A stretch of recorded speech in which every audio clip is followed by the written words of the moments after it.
Hello, welcome. The United States of America has expelled the South African ambassador to the U.S. According to the U.S. Secretary of State, Marco Rubio, South Africa's ambassador is no longer welcome in the country. This move escalated the growing tension between the U.S. and South Africa since President Trump returned to the White House.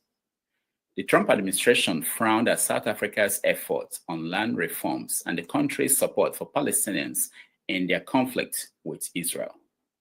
Trump considers South Africa's land reform as an effort to take land away from white South Africans, whom he has offered an express path to move to the United States. The audacity of South Africa to take Israel to the International Criminal Court in The Hague for crime against humanity in Gaza has also annoyed Trump. It is 5:30 p.m. in Accra, Ghana, 6:30 p.m. in Lagos, Nigeria, 1:30 p.m. in New York City. Wherever you're joining us from, welcome to another episode of 90 Minutes Africa. My name is Rudolph Okonkwo. My co-host, Chido Onoma, is on assignment. In Nigeria, politicians are forming new alliances as the 2027 presidential election comes into focus. The first test of what is ahead is the election of the next governor of Anambra State. The election will take place in November, but party primaries will occur within the next few weeks. On our show today, we have one aspirant running under Nigeria's ruling party, the APC. Here is his profile. Valentine Chineto, better known as Val Ozigbo, hails from Amesi in Agwata local government area of Anambra State. He is a Nigerian politician and business executive.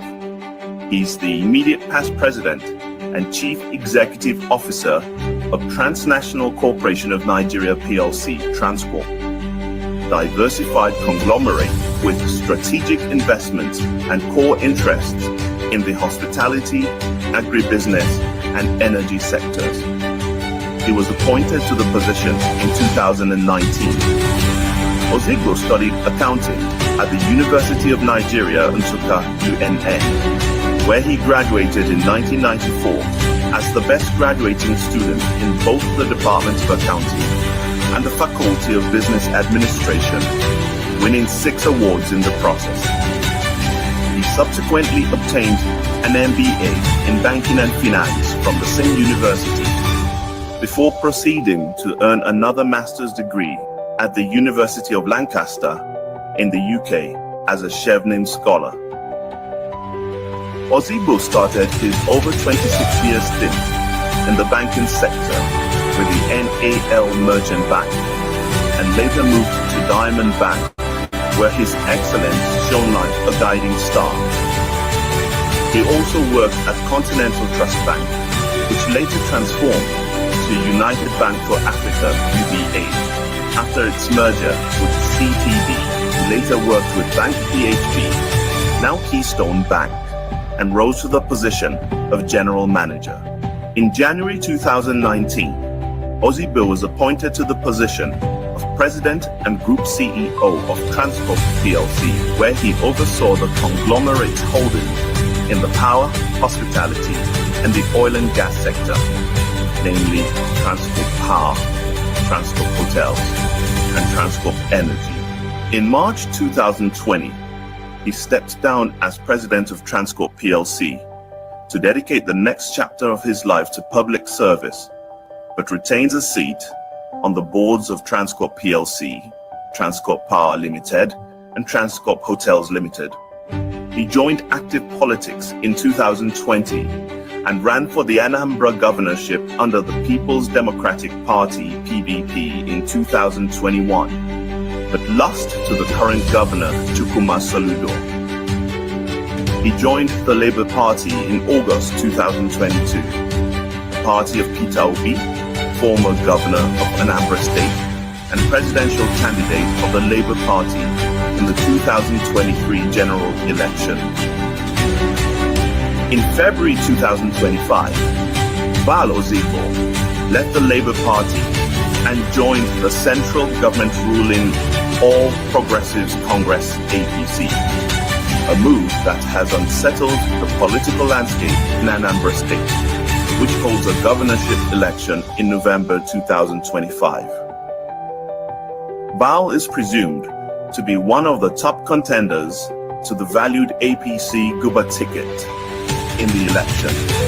Valued because the ruling party APC has vowed to take over the Anambra government house in 2026.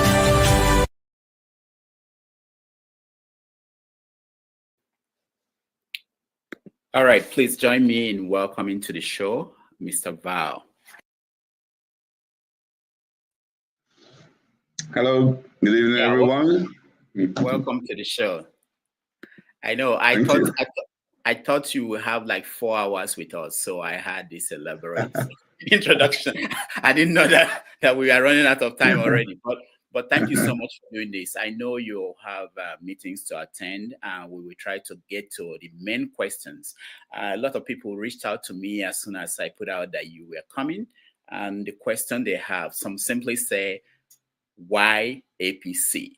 Why did you leave Labour Party? And I know you've answered it. We have a tape of you answering that on channels, but we want you to give us the simple version so that people will understand what you are doing. So, go. Thank you so much, Rudolph, and thank you to all the listeners out there. It's an honor to be on this platform to talk about what I'm extremely passionate about. How to transform a society for good, how to rebuild a society, how to actually lead the Black race towards catching up with the rest of the world. Because I see Anambra as central to this objective. Anambra is the leadership, is key to whatever is going to happen in our Igbo. And the Igbo are very pivotal to changing the landscape of Nigeria. And Nigeria is the epicenter of anything positive and impactful as far as Black nation is concerned. And so when we talk about Anambra, we're not just talking about Anambra for Anambra, we're talking about Anambra for the rest of the world. So I thank you all for this audience. I went into politics for the right reasons. I went into politics for public service, the true definition of service. How do we add our own quota? How do we contribute our own quota towards changing the narrative? How do we do the right things? In fact, how do we set new standard of what governance should be? And so in 2021, I left my corporate world and then entered into the murky waters of politics. And a lot of people also ask me a lot of these questions they're asking me today. Why politics? Why politics? In fact, let me say this to you. The first set of people who I mentioned that was going into politics said to me, you must be a very stupid man. Do you know where your career is going to lead you to? In another 5, 10 years, do you know where you will find yourself? And I said to them, okay, let's actually follow that line of thought. Okay, I remain in corporate world. In 5, 10 years, I become one of the richest guys around, and I have houses in Dubai, in US, and even buy private jets and all of that. I said to the guy, then so what? Seriously, and so what? I still come home to my state and I run around from away from kidnappers, and then I can't even walk on the street without being scared. When all of these things we complain about, all this maladministration, poor leadership, when all that happened, and then I'm cruising. In fact, I said to the white guy with me, I said to him, if I actually get frustrated with Nigeria and I come to your country, guess what? You're going to treat me as guilty until proven innocent. And so what is the use of this? That if this is my world, if this is my life, and I end up dying and it still remains like this, I would have died in vain. And the reason I'm going to politics is to say no to status quo. I reject this status quo. It can't continue like this. It is important that, let me at least say to God, I tried my best. I don't have to change the world, but I want to try my best towards changing the world that we live in. And that's why I'm in politics. It can't be no popular than this. And so, thank God, that 2021, there were 15 of us. A lot of them are far more experienced than me in politics. But I said, I won't give up. Yes, I know the game a little bit, but I went in there like a novice. I started visiting every part of Anambra State, went to every corner up to 9 times. Every local government I visited at least 8, 9 times. And I was listening to them, taking notes. What do you want from your next governor? Good enough. They started paying attention, and they saw me as a very genuine, concerned individual, and they fell in love with me. And before you know it, polls upon polls were throwing me up as likely to win the primary of PDP, despite having 15 top contenders who have been senator, House of Rep, Richard and myself, billionaires. But guess what? God's will prevailed. I came first in that primary, and that's how I became the flag bearer of PDP. When I lost the election, I moved on. I called Soludo the same day. I didn't go to tribunal. I didn't challenge him. In fact, I had to even allow him 2 years unfettered before I started, holding him accountable, particularly on issues, things I feel he could have done better. I didn't want to talk then because I don't want to be accused of being the one distracting him. You, Governor Soludo, let Anambra people know you and know that actually they made a mistake, and they actually realized they made a mistake. And when 2023 knocked on the table and P2B was running, I felt he was the best and Nigeria had for that election. So I left PDP, where I would be, the leader of PDP in Anambra State. And then I moved on to Labour Party to join hands with him. And I supported him as much as I could. I can boast of being one of the top, at least from the Southeast, politician who supported P2B in many capacities.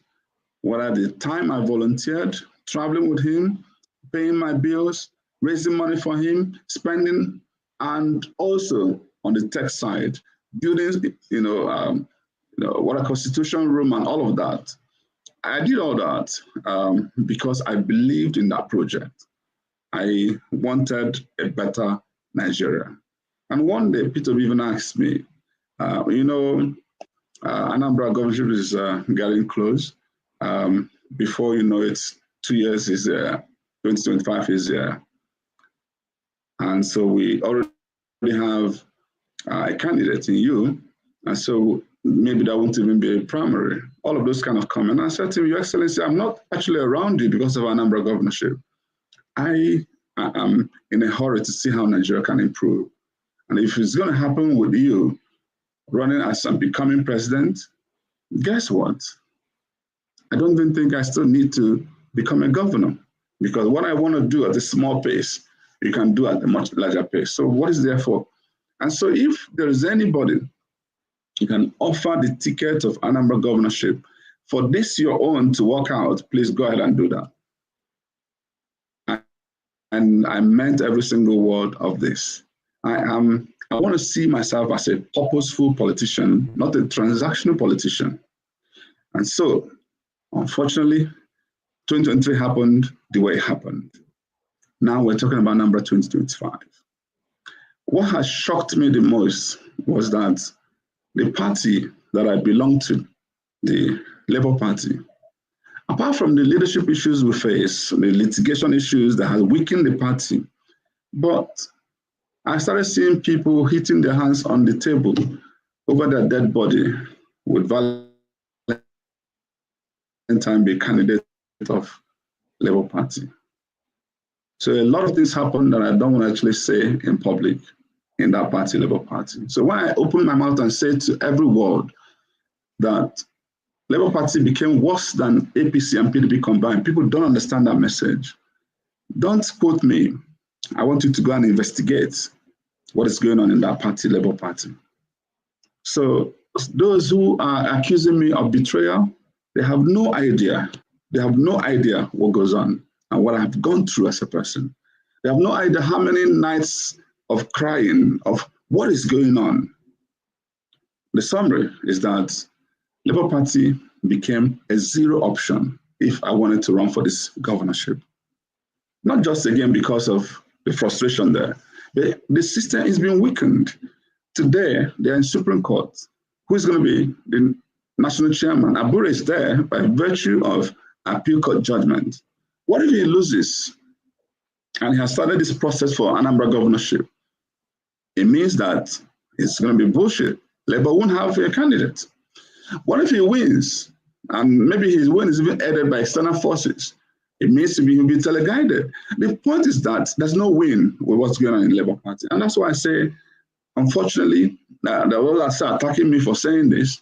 It's important I speak my mind and I speak objectively to say that, you know what? I think that Labour has since died, just waiting to be buried.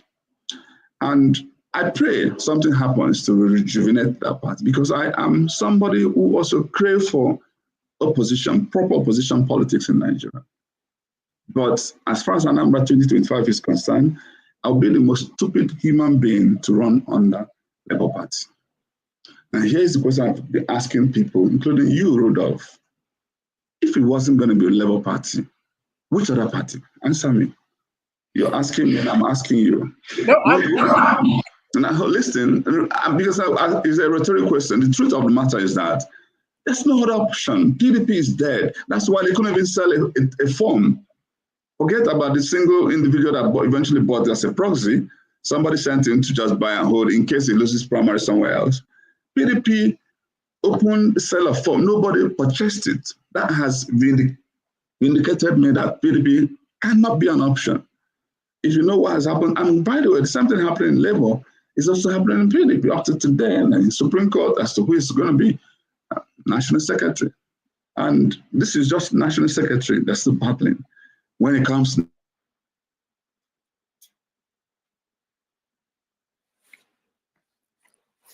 All right.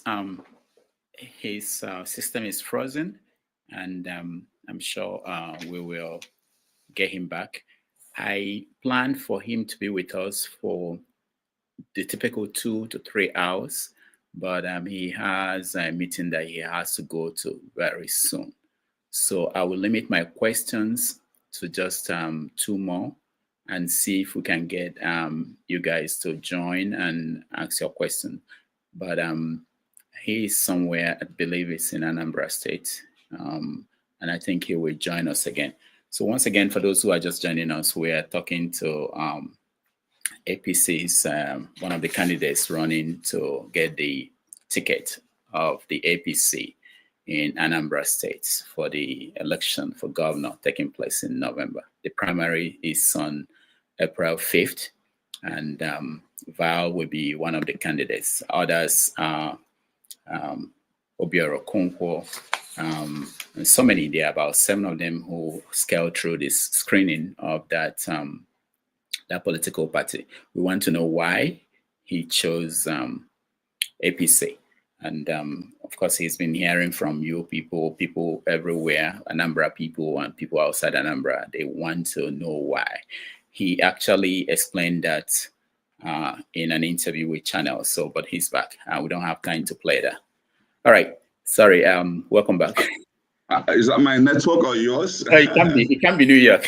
I know. You see what I'm talking about. This is exactly why I'm in politics. I hate what you just said to me now. So it's only Nigerian network that'll be failing, and New York is going to be standing. Come on. Let me call this short.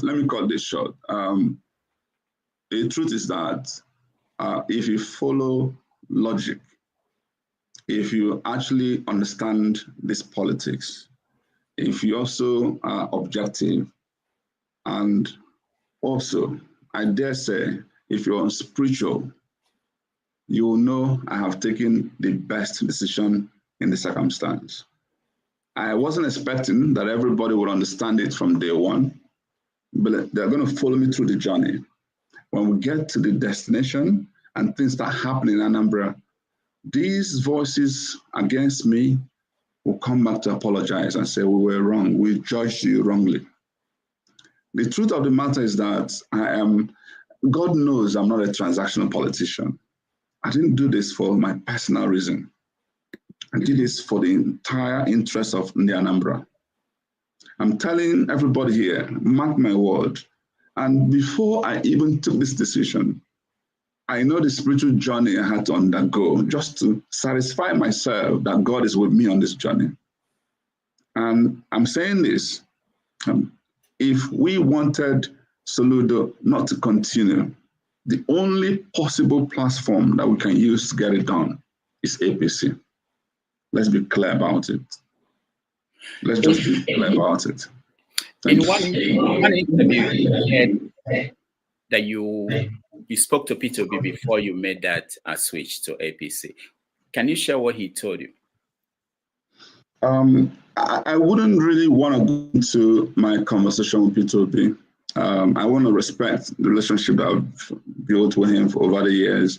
But I just want to say that long before I made that move, I'd raised concerns upon concerns upon concerns. I never hid anything.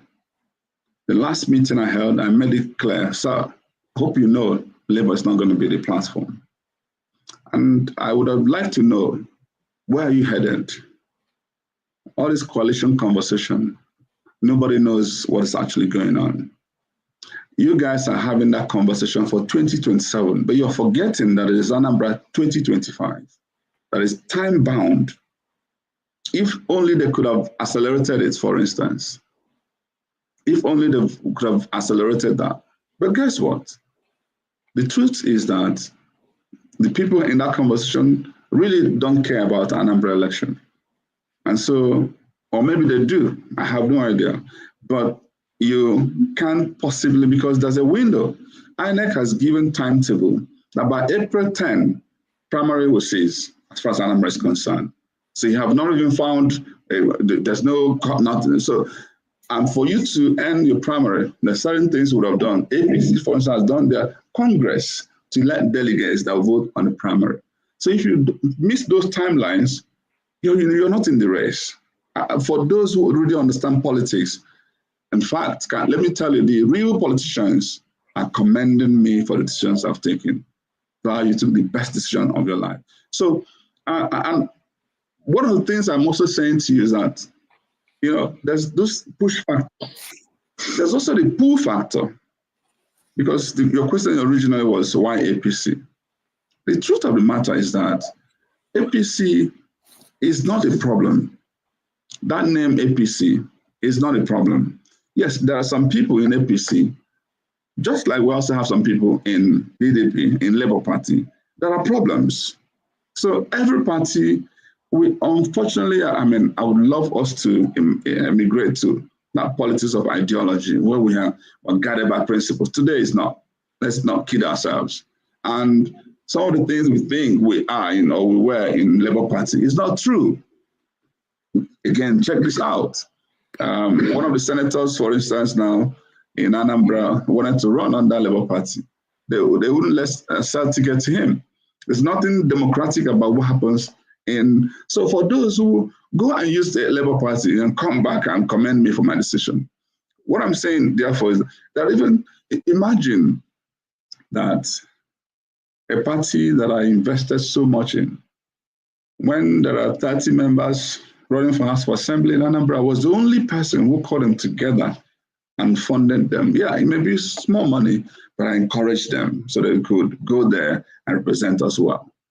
When they had litigation issue, I was the only person who called and said, we can help you get some senior advocate who can, up to today, I still have some pending bills in that regard.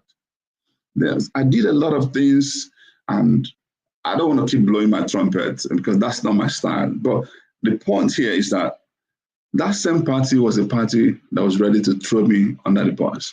But the rest of the other party, every single national chair started calling me. And for APC, I didn't go there with guarantees. People have also asked me, maybe they promised you ticket. No, they didn't promise me anything. But I know that my brand is such that if I get into any party and sell myself, they will suddenly realize I'm bringing value. I am very fortunate because I've been warmly received by APC. I had only a few days in APC. They granted me a waiver to run for this election because their constitution actually does not allow, but when they see a reason to go the extra mile, they would, and that's what they've done. So I am excited to run for this election under APC. Few things people are complaining about APC. Let me tell you, I think the best thing for us to do now is for good people not to just be very critical and condemnative in approach. Come into APC. Let's find critical mass of good people. If you think we're better than those who are there, and we'll start the change from within. So that either way, when we are changing APC, and others can go ahead and form credible opposition, either way, they will rub each other and Nigeria will get better for it, because we need a party to run for elections. And I want to conclude by saying that APC will not change who I am. I am still the same Val Ozigbo that all of the people were in love with. That same Valentine will remain Valentine. What you're going to get is Valentine on a bigger platform that can become more impactful. And Anambra people will be the best beneficiary for it. You're muted. You're muted. I have someone who sent me a message for you. And this is the message. It says, how could you convince me that your principles have not changed, your values have not changed, that when you get into APC, that they are not going to inflict their viruses, that's the term they use there, on you, knowing that you can, that this is what it says. Can you point at someone in APC who is performing in a way that you want I can. for Anambra State? I want to actually be the best governor Nigeria has ever produced. So I have a high standard for myself. But there are a lot of people that actually, let's even go to our Labour Party once more. Alex Otti is a performing governor. But do you know that Alex Otti was actually running for this governorship under APC? And when he ran into this kind of issue, then came over to Labour, even before P2B came into Labour. And today he's performing. The same Alex Otti that was in APC, same Alex Otti that is now a governor in Labour Party. If he was a governor under the platform of APC, he might even be doing better. Mark my words. He might actually be doing better because he'll be connected to the center. Maybe even able to attract more favor for Anambra State. So now, at a limited scale, he's doing well. I want us to be reasonable here. What will APC do to me? It's a platform, it's a party platform that will enable me ascend to the leadership level. And guess what? Do you know that because APC may be eager to change the narrative in Anambra, they may throw more favors, far more than they would have ordinarily done for Anambra people. Who becomes the beneficiary? There are conversations right now about what APC wants to do in Onitsha, the whole of Onitsha. Over 20 kilometers of road, they want to. Now, because they are eager to rebuild their brand. So if that road is built, who become beneficiary?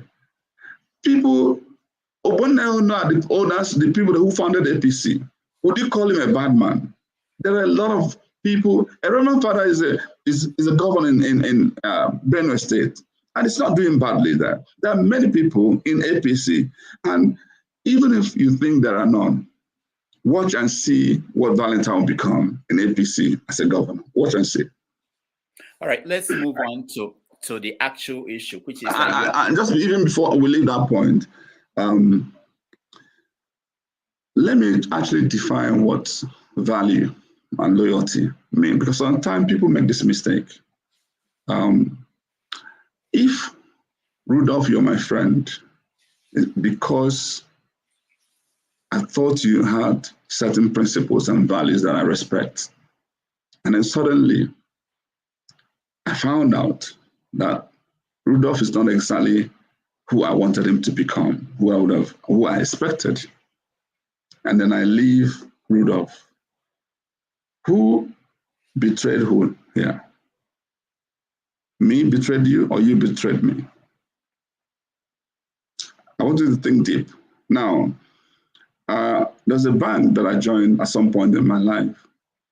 I thought that bank was exactly what I would have liked that bank to be. But upon joining the bank, I was happy that within a year, I broke even. So I demonstrated capacity. I was able to show what I could do for the bank. But just when I started settling down, I noticed certain values within that bank. If they build a branch with 50 million, they will escalate it to 100 million. And I saw what was going on. I just said to myself, I can't last in this bank. And then I left. Somebody who don't understand this will look at me and accuse me, Val is flirting. Why did he just leave the bank after 1 year? No, it's not me that lost my value. It's the bank that lost the value. And so me moving is to protect my own value. And the truth of the matter is that, thank God, people actually have this high expectation of me. People actually think I'm a good man. They're now saying I could be tempted. I don't think that's correct. I actually feel that it's not, the party is a name. It's individuals. And in every party, there are both good, bad, and worse. And so the best thing for us to do is to have enough preponderance of good people who can form critical mass and begin to do the right things, ensure right processes are followed. And by the way, so far, I am experiencing APC that I would like to say to everyone, listen to me, that has done far more than I expected. Maybe because I'm new, far more than I expected. When I compare this is a party I just joined, but if you have an idea what I've gone through in some of the parties, and the same thing happened in PDP, by the way. People have also asked, why did you leave PDP? I was a candidate under when Uche Secondus was national chairman of PDP. I was lucky. I went to Uche Secondus. He says to me, Val, all I needed to do is go to that field, do your best. And not one day did I take any envelope to Uche Secondus and say, I'm running for governorship. Not one day. You may accuse him of anything. And on the day of primary, he sent, National Working Committee sent Philip Shuaibu, former deputy governor of Edo State, and they conducted a free and fair primary in Anambra. That's how I emerged to become candidate. But soon after, the new leadership came into being. I started seeing a totally different PDP. A totally different PDP. There was even an attempt I made then to go for Senate. And all of a sudden, the house staff of my opponents were the ones in the appeal committee. I couldn't believe what was going on. The same PDP suddenly changed because of individuals who moved in there.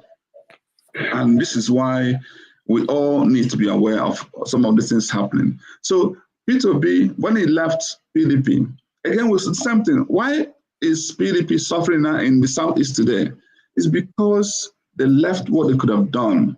When we said then, unfortunately, there was a turn of the South to produce candidates for that election. And they moved and they couldn't come down to a lot of things. All that happened and affected the fortune of the party. I say this again, it is the human beings and the processes that make a party. It's not the name. So we can change the process and improve on the quality of human beings. So please, if you are a good man out there, come into APC, join hands with me, and let's start a rebuilding process. If you've identified areas of improvement, and I'm happy to work with you in that regard. Thank you. All right. There is this video that you made. You made several videos where you were criticizing Soludo, what he was doing in Anambra State, and you touched on issues of insecurity in Anambra State. Today, Soludo had a Thanksgiving service somewhere in Oka. I don't know if you are in Anambra State at this moment. and he called it 3 years of turning dreams into reality. How do you intend, if you get this ticket of APC, to defeat Soludo in this election? So there are two parts to this question. First is Anambra today is unfortunately far from what a typical Anambra would have dreamt of. What Soludo is doing today, and for the past 3 years plus, have now demonstrated his lack of capacity, lack of emotional intelligence, lack of character required to govern. When I saw that turning dreams into reality, I get more disappointed. Because I thought should be more remorseful and going to the Anambra people to apologize. I have failed you. Maybe you want to allow me time to see if I can have a receipt. But unfortunately, my own is that we don't reward failure. If you have failed, let somebody else come and improve. We don't have the time, don't have all the time. Soludo, I've done a lot of videos, like you've noted. I think I've been the most critical voice of his administration, but particularly on issues. I don't delve on personalities, on issues. And he made a promise to turn Anambra into a Dubai, Taiwan, Japan. I don't even know where those terms were coined from, because it doesn't make sense. Anambra people want to be Anambra. We just want a better Anambra. But he says Dubai, Taiwan. Not long ago, he now said, actually, we were illiterates and don't even deserve of the Dubai, Taiwan. And we're now saying, okay, Oga, I beg, keep your Dubai, Taiwan. Just give us Asaba, give us Aba, give us Umuahia, give us Enugu. Don't even promise Lagos and Abuja. That's far-fetched from you. Just give us. Why are people leaving Anambra to go to Asaba to have it? Why are people leaving Anambra to go to where? Why are people leaving Anambra to go to? How come businesses are running away? How come unemployment, and how come we have more debts under his leadership than all the other governors in recent time combined? Those who died under Peter Obi, under Obiano, maybe even under Mbadinuju, combined in one administration. Soludo's record has trumped them on that negative strand. So the question here is, Ndi Anambra, are you happy with where Anambra is today? Guess what? It's not just about rhetorics. I've done polls. I've seen those who have done it on social media. And if you put this question up on your own platform today, I guarantee you 80% or more will say they are not happy. So if this is his dream, then we need to cut that dream now, because that means by the time his second term comes, God forbid, then we're dead. Yeah, no. but most of the people writing in are telling me, what will you do differently? So let's go there now. Yeah. Again, that's usually the mistake people make. They usually go to that what instead of who. It's the who that dictates the what. We always make this mistake, because anytime people just focus on manifesto, tell us what you will do. No, stop there, please. Who are you? Because if you're somebody who don't have the strong moral character, emotional intelligence, who's arrogant, cannot take advice, then you have no capacity to tell me what anymore. So first of all, it's not right for me to say I am better. But I want to say to you, I am emotionally intelligent enough to know that there are things I don't know. To be humble enough to say, please, how do I learn this part? But We have a governor who knows it all, who thinks it's the only thing God has created, who cannot take advice from anybody, who calls for a 2-hour meeting. He will speak for 1 hour, 50 minutes, and is expecting in the last 10 minutes for gratitude for how well he has spoken. And you say that person will govern well. Are you out of your mind? What are you talking about? The truth of the matter is that he lacks capacity. So I start by saying I am different. I will listen. Because even if there's something out there, I don't know how to do it. Rudolph, and they said to me, you are the expert in it. I will come to you and I will listen. Then I will know it. That's the difference. And this makes all the difference. What I've just said to you makes all the difference. Because I'm not expected to know it all. And guess what? I also know better because I ran a business. I've run 2 PLCs. PLCs where you are accountable to public. In Transcorp, we have 300,000 shareholders. Every quarter, I will render account. I'll go on investor call. They ask me, how did you spend this money? Why is the expense ballooning? What's going on? And so every day, I'm watching my balance sheet, my records, to be sure I don't disappoint my investors. Soludo has never done this in his entire life. It's been from lecturing to public. When he was CBN governor, there's no account. Published, show me account published. So when you work as a government official who can't execute anything, and guess what? Even when he was CBN governor, I dare say he actually failed Nigerians. It's just that the only person who realized this was Ngozi Okonjo-Iweala, now the WTO. Go and read what he said about Soludo. Go and check that out. Because this is somebody who became governor, within a few weeks, announced to the whole world, hey, every bank should consolidate, increase their share capital base to 25 billion. And if you do that, you're going to help be part of those banks, financial institutions that will manage Nigerian reserve.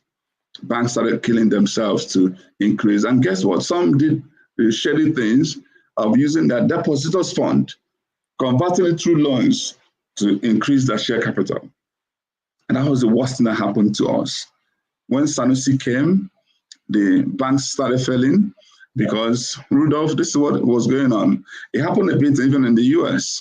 All this subprime, we had a lot of subprime in Nigeria. Because if I come to you, I said to you, I'm selling my shares, 5 naira. So don't worry, you don't have to have money. I'm going to give you 1 billion naira to buy my shares, my bank shares. And then when I give you the 1 billion naira, guess what? Within a few months, that share will move to maybe 7 or 10 naira. All you need to do is sell a part and pay back the shares. The balance is your money. So if you're a greedy fellow who don't understand the rudiments of finance, you will jump at it because shares were increasing then, not knowing that shares can also come down. So by the time people use deposited money to buy shares, that's a major mismatch. So the moment share price failed to now move from 5 naira to 10 naira, instead move from 5 naira to 2 naira, you have bad loans everywhere. That's why AMCON is the biggest liability Nigeria have today. AMCON is a direct implication of Soludo's administration. And so if you say to me that such a record is what Anambra needs today, I'm saying to you, I'm sorry, that's not correct. So what I will do different are plenty. I will govern with heart and mind. I will show passion. I'll show love. I'll show respect. I'll show that I'm humble enough to admit that we can work together as a team. And I'll show better leadership. I'll show better execution. And it's going to manifest in the sectors that are priorities to us, whether it's education, healthcare, whether it's anything about poverty eradication, agriculture, what is about infrastructure, road, whatever is about long-term part that we need to start rebuilding from rail to port system to gases, leveraging the resources we have underneath. There's several sectors of emphasis, and I'll bring private sector who know me as one of theirs. I have been one of corporate CEOs, so they'll come, we'll create an enabling environment, and they'll partner with us. And some direct encouragement, some PPP, public-private partnership. When we do that, jobs will be created. But before all of that can be done, we will rid Anambra of insecurity. We will show resoluteness. We can't allow local governments to be taken over for years. Israel people can't go home. Even some part of Orumba South, even some part of Agota, I'm saying to you that we are not doing well as a state. We are the worst in terms of insecurity in the Southeast. That has to change, because that's fundamental. If I don't do this, I can't bring this private sector into Anambra. And I also want to focus on those important clusters. Onitsha has to be a center of excellence in commerce. Nnewi has to be a center of excellence, and we know what we can do in that regard. Power is such an important area. I've managed power business. As CEO of Transcorp, we manage power, we manage hospitality, that means tourism, we managed agribusiness, we manage oil and gas. All of those experiences come to bear. I know buttons to be, knocked on, the doors to be knocked on. When we get all that, and then with me now in APC, I will be the bride of the government. Come and help us, because I want us to change the narrative in Anambra and in the Southeast. There are several things I will do differently. I promise you, Anambra is yet to witness that light of the nation that we are, and this is about the time. All right. One quick question before we move to a different topic. You keep talking about Anambra. If you are APC and you win, and Anambra will be favored by the federal government, will you say that Imo State is favored by the federal government as it is today? I wouldn't even want to go into that comparison. Anambra is Anambra, Imo is Imo. So I know that Anambra is uniquely positioned. Anambra has always been at the leadership. Let me remind you who and what Anambra is. Let me remind you. It's Anambra of Dr. Nnamdi Azikiwe, the man that transformed nations, the man that inspired Nelson Mandela that you know of. It's Anambra. It's Anambra of Salusi Ojukwu, the man that almost led all the major PLCs and formed the Lagos Stock Exchange that became Nigerian Stock Exchange, whose vehicle had to be borrowed to welcome the Queen of England, who eventually is the father of Sir Odumegwu Ojukwu, General Ojukwu. That's the Anambra. It's Anambra of Chinua Achebe, of Chimamanda. It's Anambra of Iwenetansi. It's Anambra of my brother. Anambra, when you now think about all the other states that have moved away from Anambra, you see Southeast becoming the fastest growing under Zik and Opera. Anambra is the epicenter. Is Anambra home to the largest number of billionaires? That's the number we're talking about. So how do we regain our lost glory? There's a lot. We need to find all cylinders. If I want to build a port system in Anambra, which you know is important, we are traders. You know, we are the #1 trader state in Nigeria. But guess what? Why do I have to go through other areas to clear my goods to come into Anambra? It doesn't make sense. It will be a priority. And I can't do it without the federal government. We need to think here. There are a lot of things we can do better when we connect to the grid.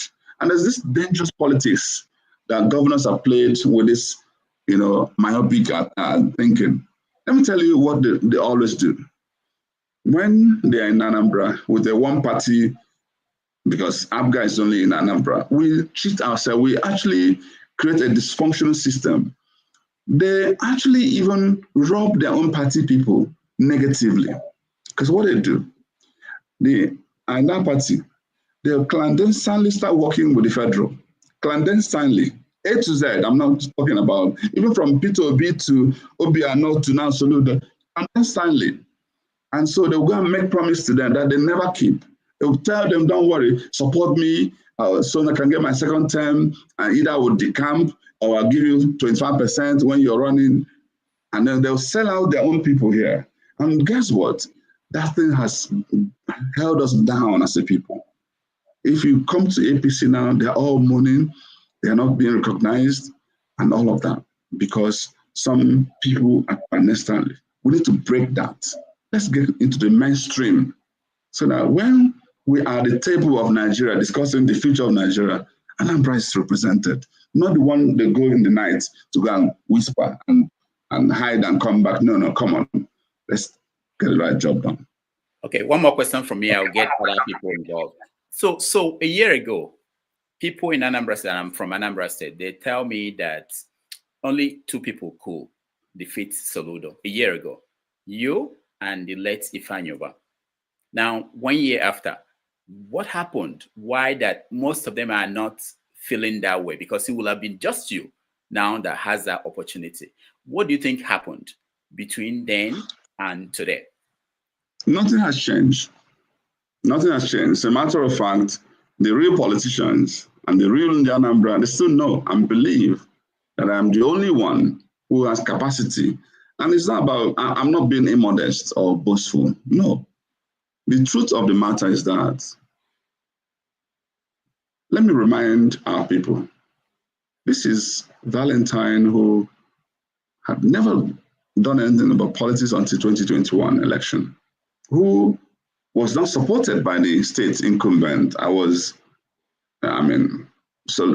was funded by Governor Obiano, who was not supported by the federal because Andiba was favored by the APC, who actually, if you also understand what happened with the denominational politics, guess what, was also at a disadvantage because we had the major denominations going opposite direction against me. And still, I came second in that election, beating APC, beating Andoba, beating Ifanyoba of blessed memory. That's the first thing I want to understand, that without any support. Let me remind you, that election in 2021, primary was in June. Then Chris Uba led a team that conducted another naming ceremony that they called primary, and said Ugochukwu Uba was now the candidate. Got a judgment in Anambra.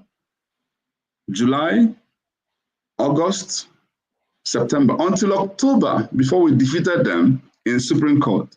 That's actually when my name was finally published, just 3 weeks to the election. And I don't want to talk about the betrayals we suffered under PDP then in Anambra. And still, I came second. That shocked the world. Just weeks after, there were online poll, who should be Anambra Man of the Year? I was conferred with that honor. Then I showed purpose in 2023. I wasn't running for election. I could have just minded my business. But without any prompting, without any promise, I followed P2B and did everything I could. When Soludo was criticizing and throwing stones,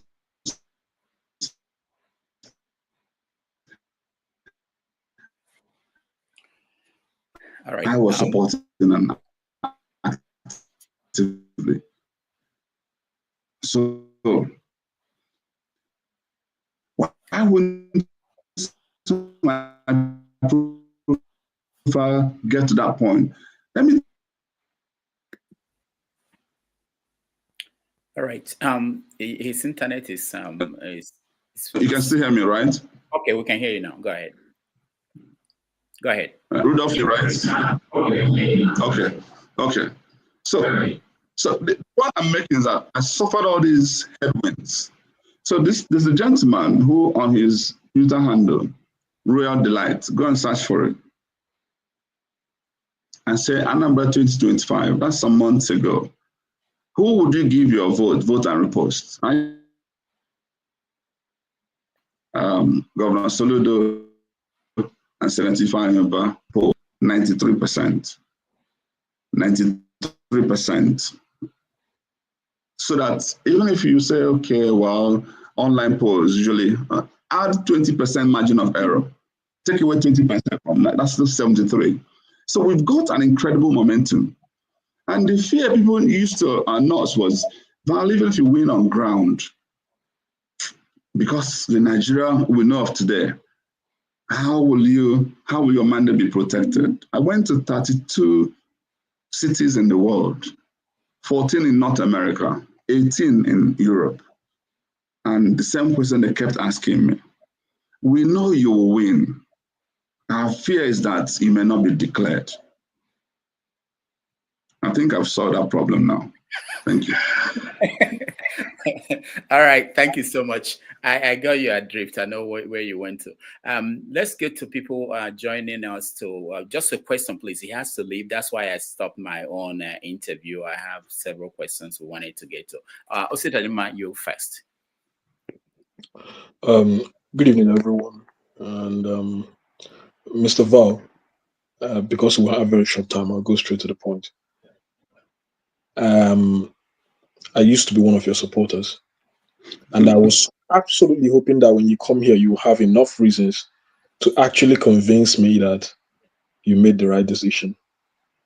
And so far, the only thing you said here, and I'm just going to give it to you as a piece of advice, so you repeat it more often, just because I like your person, is the fact that you should remind people that you supported P2B when Soludo was criticizing him.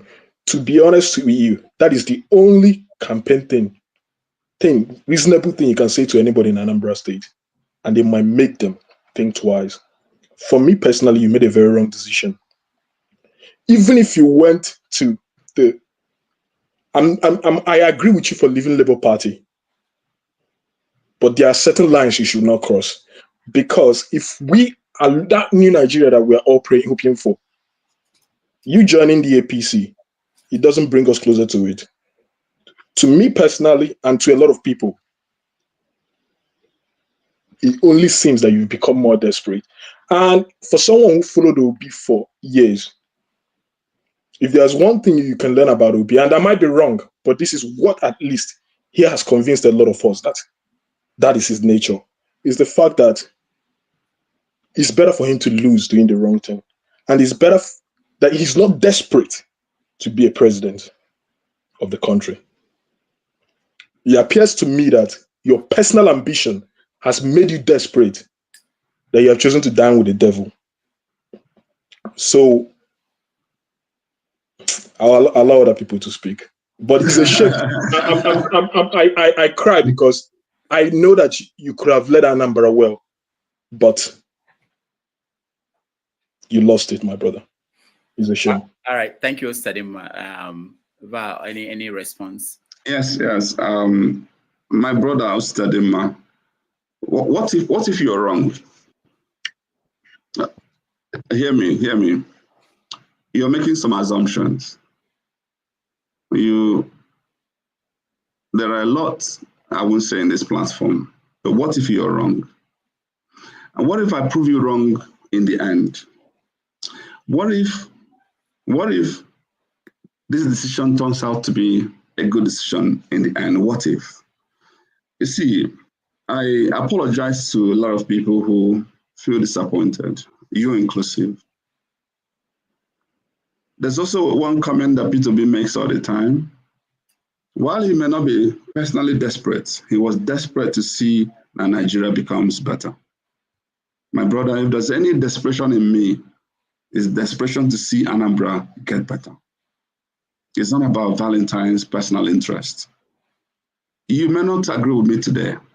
I promise you, Osidadema, in near future, you will call me to commend me for this decision. I promise you. Thank you.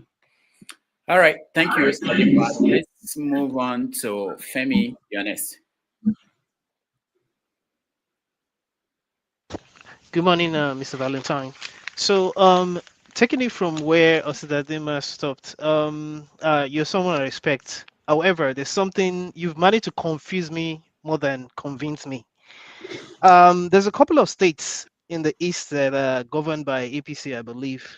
There's something you mentioned that I am trying to understand. When Rudolph asked you specifically about how to name APC governors are performing, part of what was in my head was also the fact that I've not seen what APC has done to the point where you'll be eulogizing APC. That's not to say other parties don't have their own issues, but the why APC question is there. The fact that you couldn't readily come up with answers beyond trying to maneuver your way. I like the way you're pretty smart, honestly. the way you try to maneuver your way when you were talking about Alex Oti and all that, that's not to say that there's any particular governor that really comes to mind beyond maybe Sanwo-Olu to an extent, maybe the Niger State governor or whatever.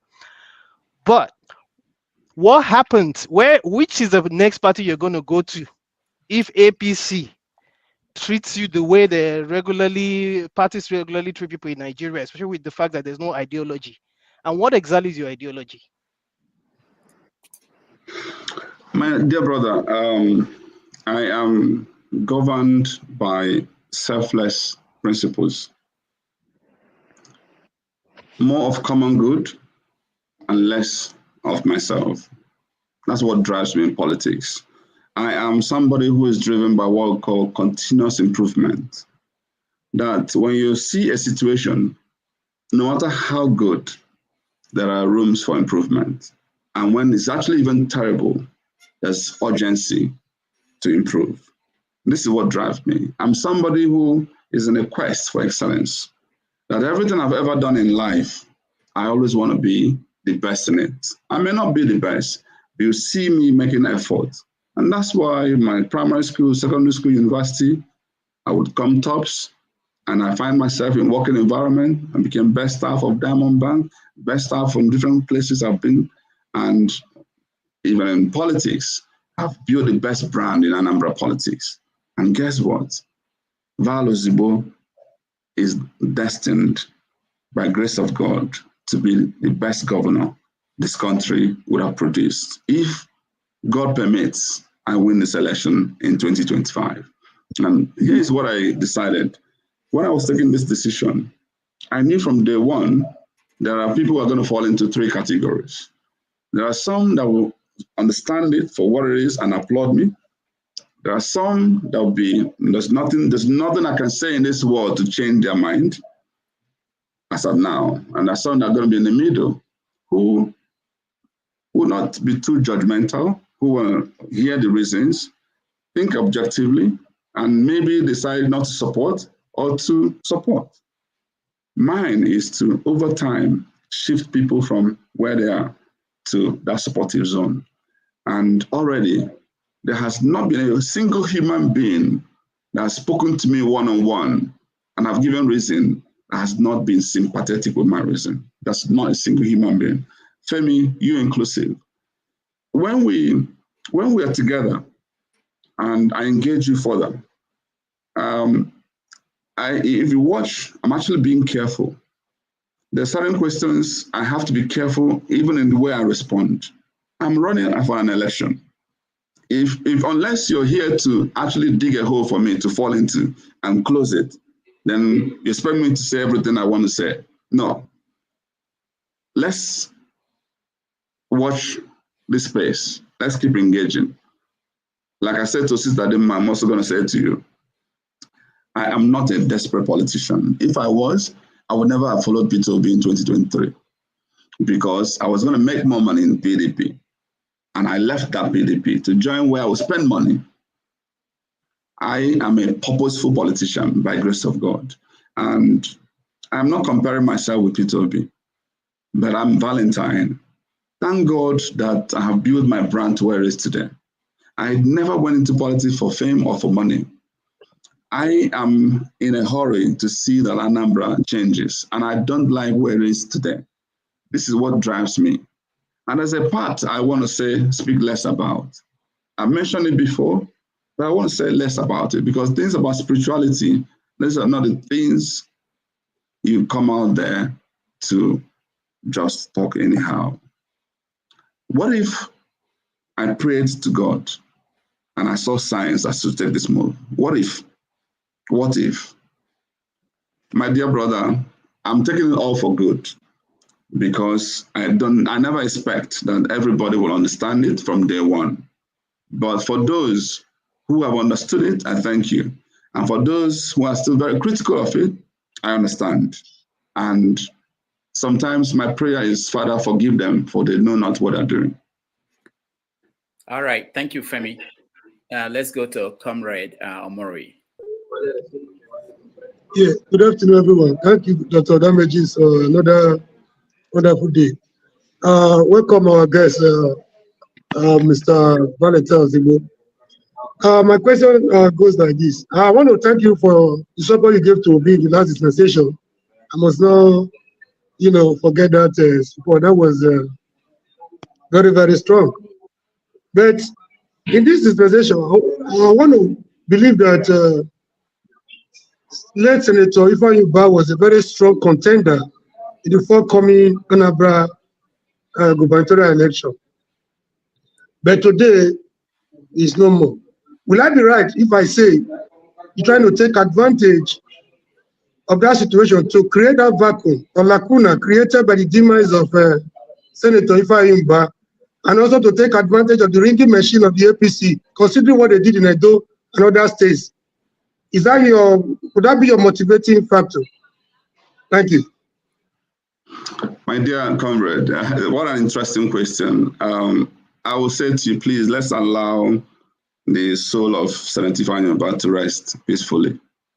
I am one of those who felt deeply pained by his demise.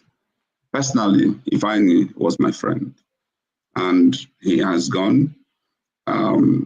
If you knew me, when his friends and party loyalists came to me, they said something to me. Val, in fact, I was in the same venue where I am now. They met me and said, Val, there were 3 of you running for this election. Our principal, you, and Governor Soludo. Our principal believed in one thing, and that thing was that Soludo should not come back. And today, we're left with only one option to stop Soludo, and that is to support you. And I said to them, I'm sorry, this is too early to get into this conversation. I prefer we allow the funeral and all that to take place. We can have this conversation later. And the idea then was that I was going to run under Labour Party, and they in APC will come over to support me. There was never any imagination of running under APC, but politics is dynamic. You look at the circumstance. I didn't know that also the issues around Labour can't easily be resolved up to this very moment. And so here is how to take this decision. Anambra people really, really want me as an alternative. And if you want to test this, go and check on ground. Forget about all these innuendos we're concocting. Just simple logic that we don't like Soludo, we want you.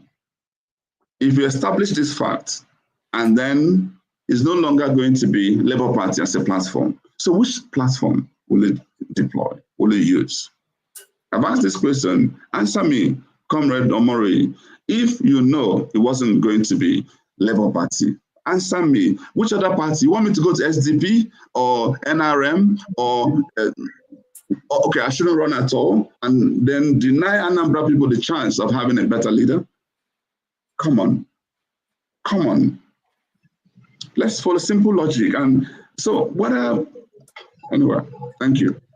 Thank you. Thank you. Can I answer the question you throw at me? No. Oh, you wanted to answer the question? No. Yes. In the last local government election, when Peter Obi and the governor of Anambra State were having issues with labor, leadership of labor, they took advantage of I think the YPP party where they to consolidate their grassroots support.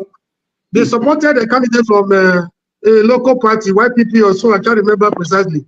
Now that the leadership husband is still on, what would have expected you? Why Peter Obi is still struggling? I know it's almost getting too late. I know you cannot wait forever because your election is closer. What would have expected you to take advantage of that grassroots, that base? Why waiting for the Let me help you. This tells me that there's a bit more you need to learn about Anambra politics. Because if you understood it, you wouldn't even be suggesting what you're suggesting today, with due respect. Here is the issue here.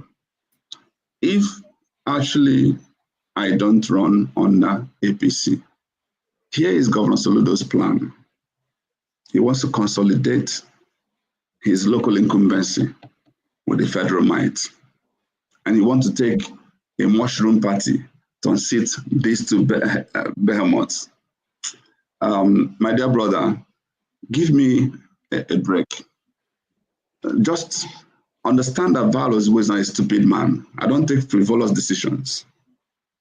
There's a lot more you need to understand.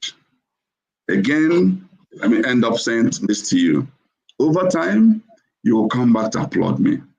I actually like what is going on. I like the fact that people are being this critical. First, it shows that they have interest in what I'm doing. They had high expectations of me. They loved me. And they wanted the best for me. And I'm deeply grateful to all of you. But there's a decision you haven't understood. It's like things of mystery. What I want you to be circumspect. Make some excuse for me. That there must be a reason this Val had. Have you even asked, why did I leave a Labour Party that I spent so much to build? Have you bothered to ask? That something must have chased this man out of this party. Or, you know what? There are a lot of people I want to refer you to who understood issues. If I mention some names here, I'll put them in trouble. That's what I want. But figure out people, including in the obedient leadership, go and find out what Val went through. You will call me to say, I'm sorry. There's a lady who was so critical of me. There's something she didn't write. I called her. I said, I'm still that same Valentine. Now, let me tell you exactly what happened. By the time I was done, she was crying. I'm sorry, I judged you wrongly. Comrade Omori, I challenge you. You are judging me wrongly. All right, thank you, Omori. Val, we actually like people crying on TV, so if you can make one of our people cry here, that would be a high. Viewers will be very interested. All right, Okija, you're next. Hi, good morning, everyone. Thank you, Mr. Ozigbo, for coming. I've been one of your supporters. Even I follow you around, like on social media. Even when you had an interview with Kune, I think Kune on the Twitter page, space. Actually, I took time to cut the video, to cut the audio, and made them into video, and shared it. So if you saw one of them, probably I did that. I don't know that Soludo was struggling, in Anambra when, to be honest with you, Soludo don't deserve to get a second term, to be honest with you.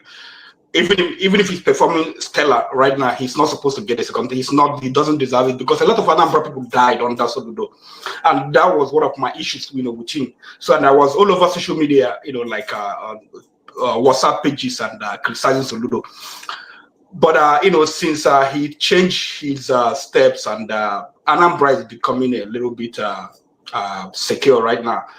And even that, when I was doing this, people coming against me, saying things that Soludo is man. And now he has been doing something, security-wise. It's been amplified that he's doing well, that deserves second term. From since you made that decision, it's been very difficult. I understand what you're saying, but Anambra people, Anambra, we are optics. In general, optics matters. I understand what you're saying, talking about that APC is the vehicle, but this is going to be difficult for the Anambra. From what I've seen, I'm in a lot of WhatsApp, space, and I hear what is going on. It's very difficult decision. I mean, you made it, it's your decision, but it's a very difficult decision. And what made it worse is that you went to a lodger.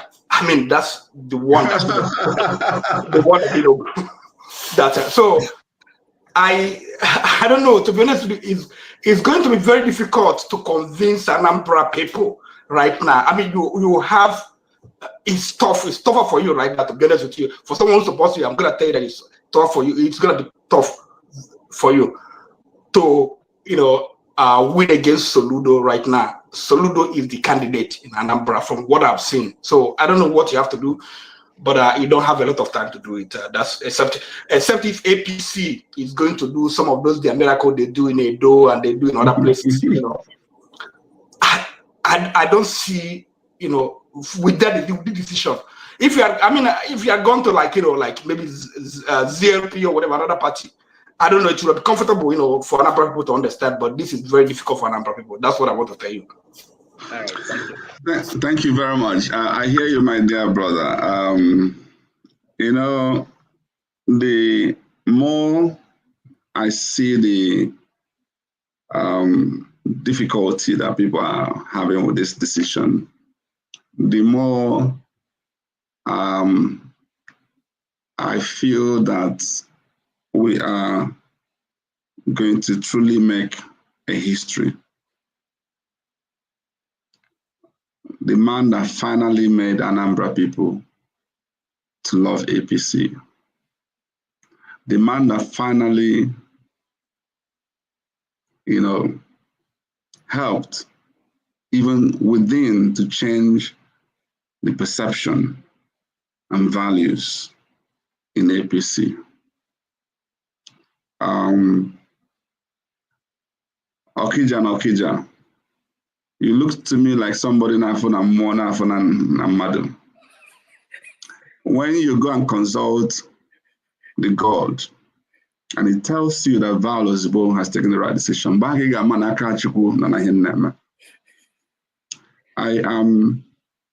am a very deeply spiritual person.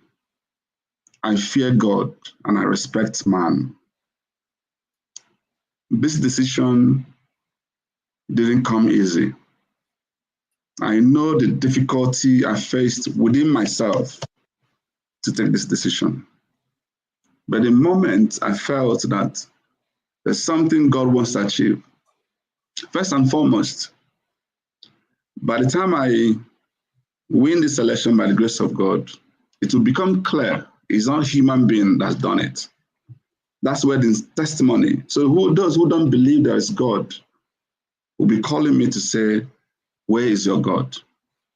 And when we win and we start to do well, and when you now start to see what's going on in a place like Abia or Enugu as a little part of what Anambra is becoming.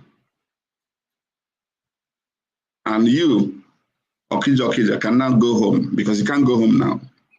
Whatever you say about Soludo and insecurity, go and visit Okija, Chigata. Until you begin to do that, that's when you call my number and say, Valentine Ozigbo, well done. Thank you. All right. Thank you, Okija. Let's go to Dr. Dominic. Well, Rudolph, by the way, Rudolph, how come you assembled all the people who are critical? So none of your friends. I like that. these are. Wait. There are some good people coming. They are coming. I'm only 5 minutes before I run out. 5 minutes. Go ahead, Dr. Dominic. All right. So, wait, Rudolph, did you skip people? I don't know. I don't remember the sequence. I know that I can see. You put me in trouble. Okay, go ahead, Dr. Dominic, quickly. Okay. He has 5 minutes. Well, good to see you, my chairman. I haven't been in Nigeria for close to maybe 15, 20 years. But I follow the news very, very, very closely. And I grew up in Onitsha. I'm an Umbrian, so things like this to me. Your name has been very ubiquitous, even for but I would say, I don't know, the whole APC thing kind of rubs a lot of people the wrong way. If you're in a lot of private chats, even just this live stream, you see the comments people are making. I have two questions for you. And no, maybe one. He has 5 minutes, and we have 3 people waiting too. Oh, yes. Let's find the best one, please. Find the best one. Okay, I'll do it. How about one with 2? Okay. Okay, maybe the second one, just something you have in mind, and then maybe at some point, as you reflect on your political campaign, that's something that you may want to make very clear to people. The most critical question for me is what I want to understand is I didn't know you were the former CEO of Transcorp. What I want to understand is, prior to politics, what were you doing? How did you get the opportunity or the privilege to become the CEO of Transcorp? I think that's very critical in terms of thinking about like godfatherism and favoritism versus people getting there on merits. I want to make sure that as people are listening to you, they understand that you got to where you are by your own 2 feet and not by some kind of parachute. And then the second question, thank you, Dominic. Thank you. He doesn't have answers. He doesn't have answered some question here. I think it's important to be able to reflect to people, whether dead or alive, people that inspire you in terms of your political philosophy. Whether people from prior philosophers and then the current people who inspire you in terms of the kind of government position you want to be. So the first one I want you to answer. The second one you can expand on it. All right. Thank you so much. Thank you. I am a child of grace who, through dint of hard work and grace of God, got myself to where I never imagined I could get myself. I spoke briefly about my academic career. I won the best student in financial management. The prize of that was to be a youth corper in Now Merchant Bank, the oldest merchant bank in Nigeria. While in Now Merchant Bank, I got many jobs from PwC to Diamond Bank. I chose Diamond Bank. I was moved from Lagos to Warri. Within 6 months in Diamond Bank, I was voted the best staff of Diamond Bank in Nigeria, just within 6 months. On my 5th year, I become a branch manager of a bank. My 7th year, I become a regional manager. Then before I left banking, I rose to the level of general manager. I was actually now opening banks in different countries. I was involved in major acquisitions, mergers from US to UK, to China, to Dubai, to many African countries. I led the expansion of UBA in many countries in Africa. Before I left UBA to become head of global transaction banking in Bank PHP, I taught over 2,000 bankers. I was headhunted to Transcorp Hilton to become the CEO. And this is how it happened. On my way for holiday to China, I was invited to a meeting. I said to them, I'm sorry, I'm traveling now. But then Tony Lumelu knew who I was in my UBA days. I had left him. I was already in Bank PHP, so I wasn't working with him. But he insisted. I told my wife to continue on that trip. I came back to see him, and behold, it was board meeting of Transcorp. And he says to me, Val, sorry we didn't tell you what we're calling you, but it's an interview because we're looking for a position for Executive Director of Finance for Transcorp. Tony was then leaving UB banking to go into a conglomerate. And by the time I left that interview, I left with an offer letter. The next day, I flew to China. By the time I came back, he called me back again. This life story. But we wanted it to be an ED finance, but there's another role, the CEO of the hotel, which is the cash cow. I'm making this call from that hotel now. And so we needed somebody we trust. And so would you mind going to? I'm actually rejected. I said, I'm sorry. I'm a finance person. I want to play to my strength. And that means I'm going to have to leave my family in Lagos and move to Abuja? No. He said, no, you don't know what to talk. Go and think about this. That's when I knew I didn't have an option. So I was forced into taking CEO of Transcorp Hilton Abuja. And guess what? Within the 7 years I was CEO of Transcorp Hilton, I renovated this hotel, embarked in a $100 million project. Today is the best business hotel in Africa under my watch. And twice I was voted CEO of the Year in the world, in Spain and in Greece. And then I was promoted to become president of Transcorp Group. So everything I've ever done in life, hard work and grace of God. I hope that answers that question. Thank you. All right, thank you. One more question, please, before I'm not promoting Val. I don't know much about him. I'm trying to learn. So no, doctor, we don't allow. You're done. Your time is up. CM, you're next. Who brought back doctor? Okay, yeah. Final question, please. He has. Thank you, Rudolph. Thank you, Rudolph. Good evening. Good evening, Val. For coming. I know you want to be governor of Anambra State, but I want to put it straight. Sometime last year, you were on channels on Arise News with Charles and Agolo. What you told Charles was all the road started by Soludo has been washed off by the first rain of the year. can you tell us one of the roads, just one, that Soludo tired and has been washed off by the rain? Because if you want to be a governor, remember you are dealing with the Anambra. They are not illiterates. They are widely traveled and they are capable of investigating anything. And you come with a very clean credential. So you are on record to have said that all the roads started by Soludo has been washed off by the first rain of the year. So name the roads if you can. Thank you. I can see this is my dear brother. I see you're in love with Soludo. I will leave you to your choice. Everything I've ever said has been carefully investigated and proven to be true. Saying all the roads is exaggeration. Were there some roads that were mismanaged up to today? Yes. But that's what. Hold on, sir. Are there opaqueness in the way Anambra is being run? You asked a question. Let me answer, please. Are there opaqueness in the way Anambra is being run? And are we using some of them, Soludo and Sons? Yeah, that's correct.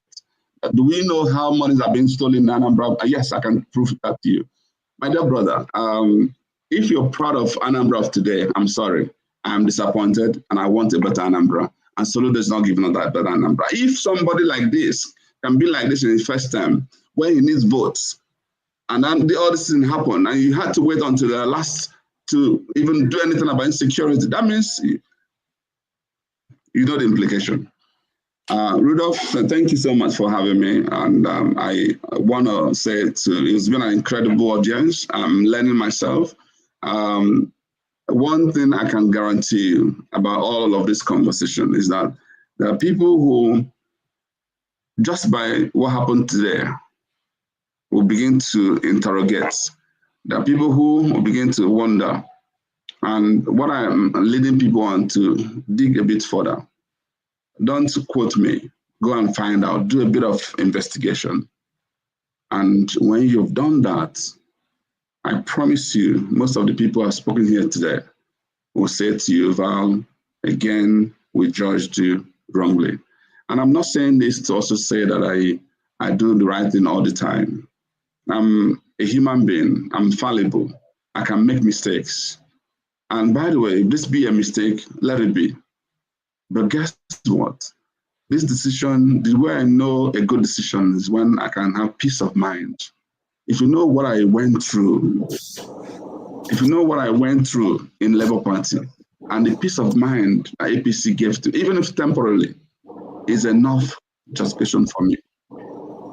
Ask yourself, why would I go through what I'm talking like this? If I'm speaking like this, go and dig further. Just go and dig further. You can come back and have another conversation another day. All right. Thank you, Val. Please promise us that after the primaries, you'll come back. We need more time. We have a lot of people who are waiting there. They couldn't come. No, even before the primary, we would like you to come down. Sorry. I'll give you 4 hours next. Please. All right. Come back. All right. Thank you so much. We will do that again. Thank you, everybody. God bless you. All right. We'll take a break. When we come back, we do our break.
All right, welcome back, everybody. Thank you so much for hanging out with us. I appreciate it.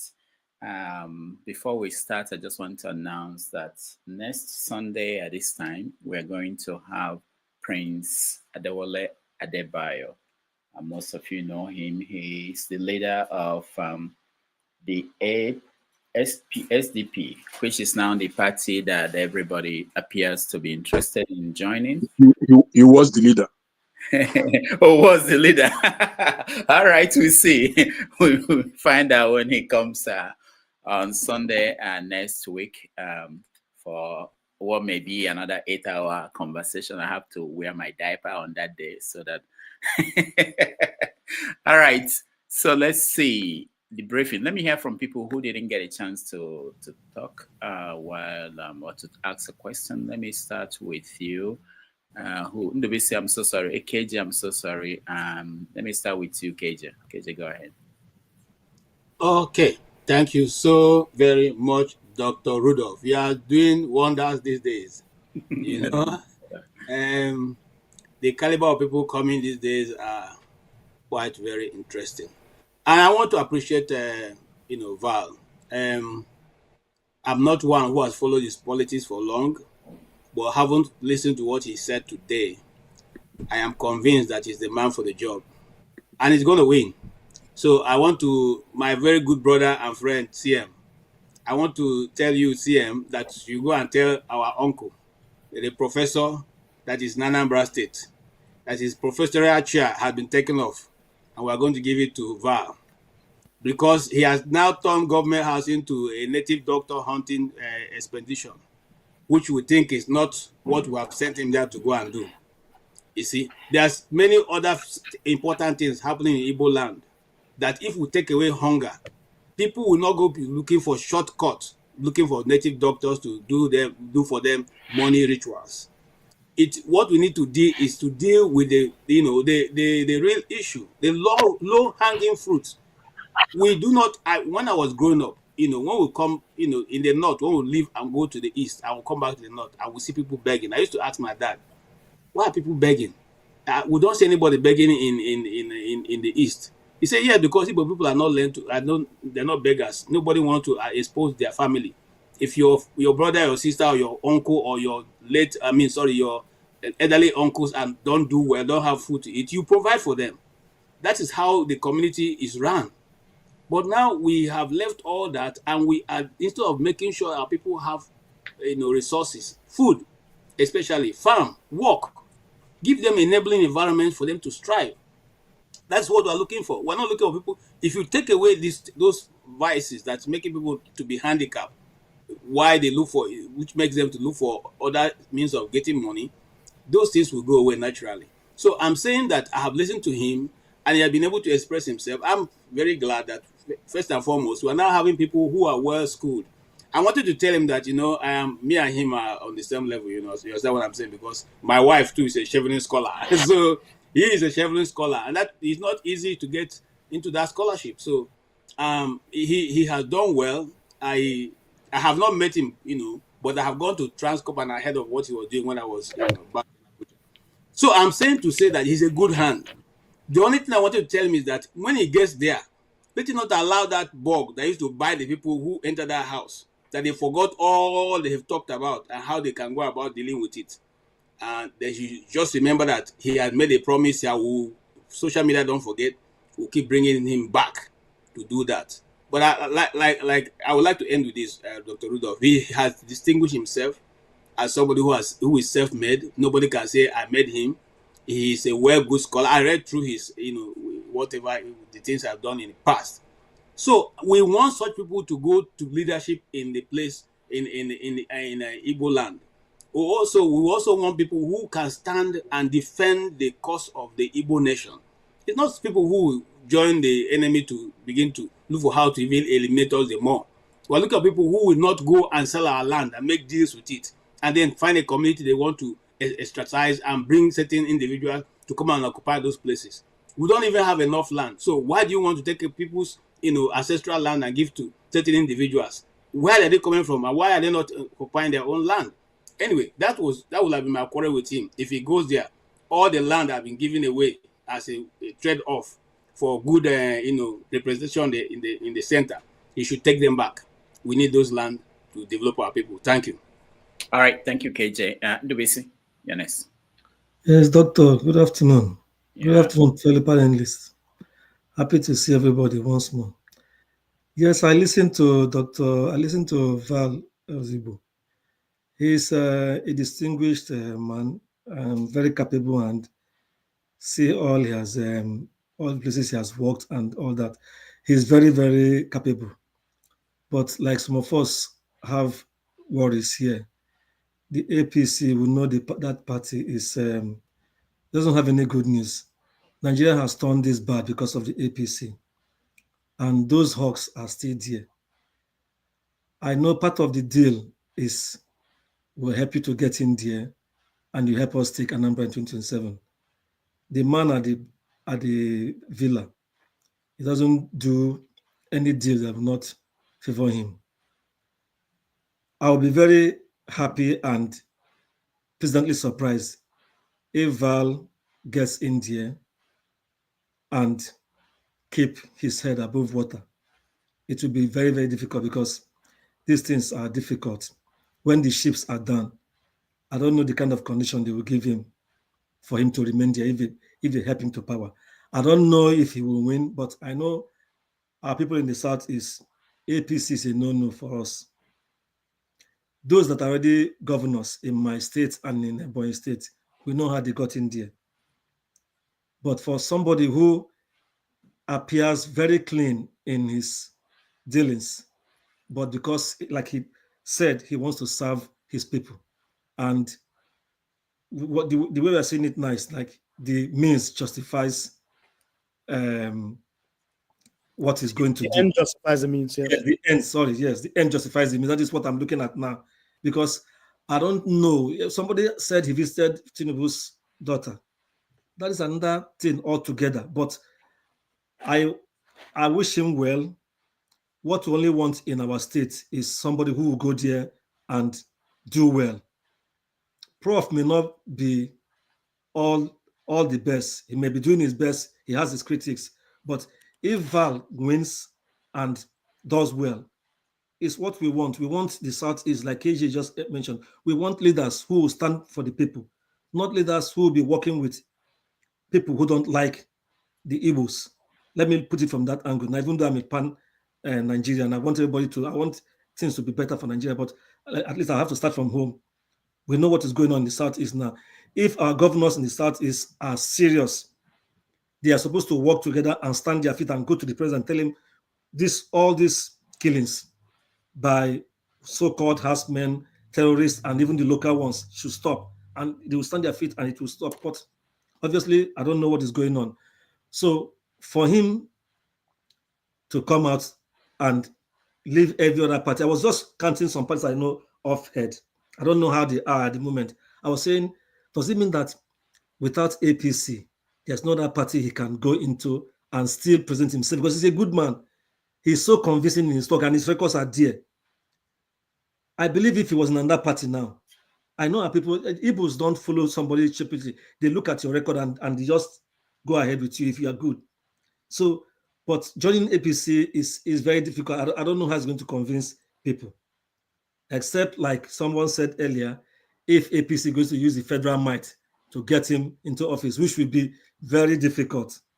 I know our people in Anambra, they will not take it if it didn't go through a free and fair election.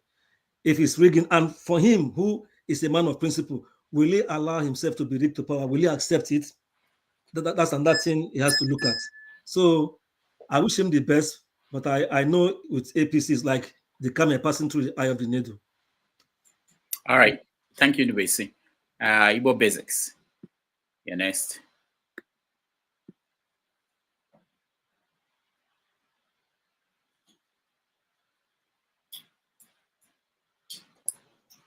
Yeah, it's good to see you all again, Dr. Damages and members of the crew.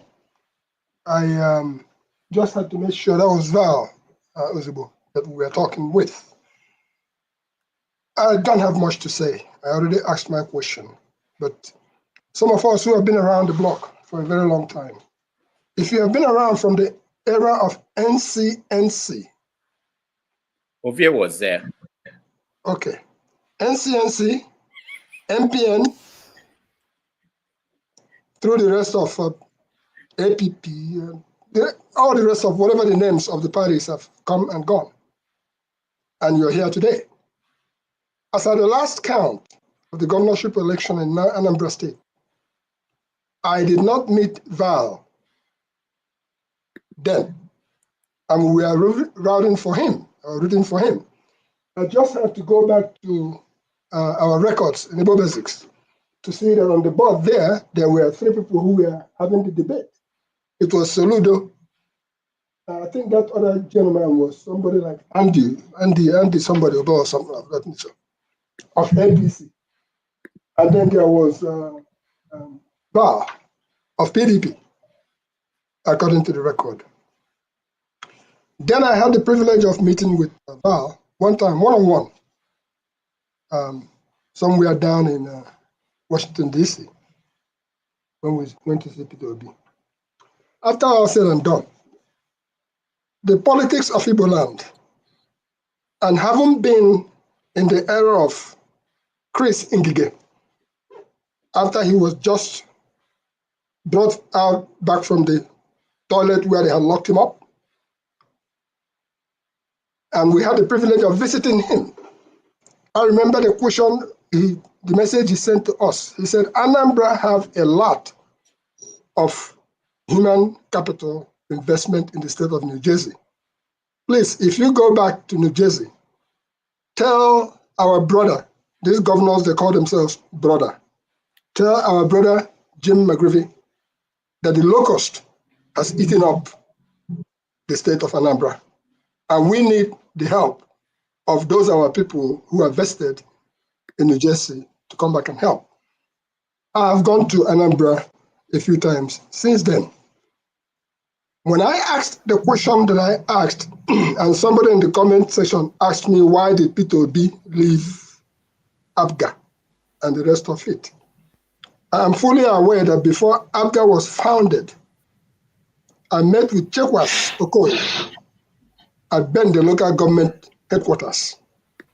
And he told me what he was about to do. That was the founding of APGA. And then went on to found APGA, and the rest is history, because we all have seen what has happened since then. So I have met with Val one-on-one. And like I said, I didn't meet him before we were backing him up the last time. My question to all of us, and what we all should consider, and I called it the Abracadabra Party, that's APC. I haven't seen what they did with Purpose Odinma in Imo State.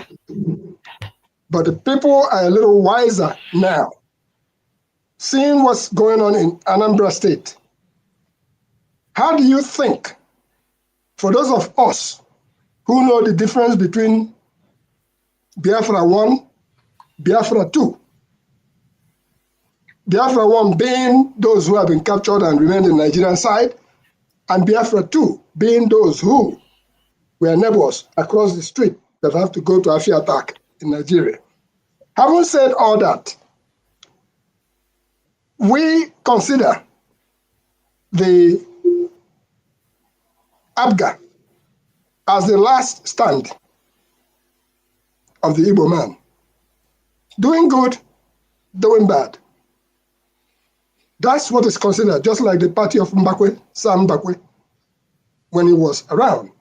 So how do you think that you are going to be able to bring in the party of not just Ndegaba, I don't even know how to describe it, and then dislodge the underpinning Nkai.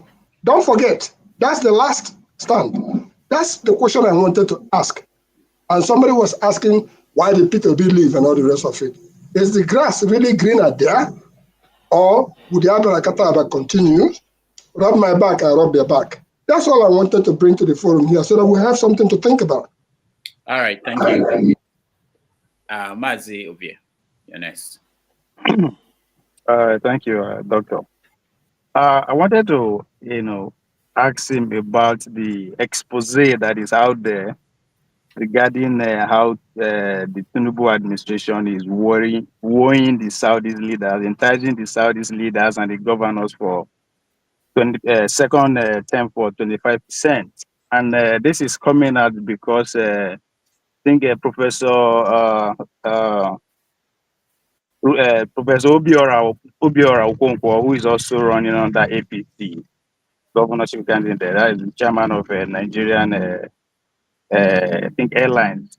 United Airlines, yes. So his complaint was, his reaction to that was it's better for APC to produce a governor rather than going to an agreement with like people like say Soludo, who is an opposition party for 20. Let me have my 25%, constitutional requirement, and your second term is sure, or anyone that decides to join the APC. I mean, current serving governors, automatical ticket and all that kind of stuff. I wanted to see here is a reaction if it does he stand a chance. I mean, what is the logic if of joining a party who have a different proposal for different than what you joined the party for, which is to vie for the position. So I really wanted to hear his reaction to that.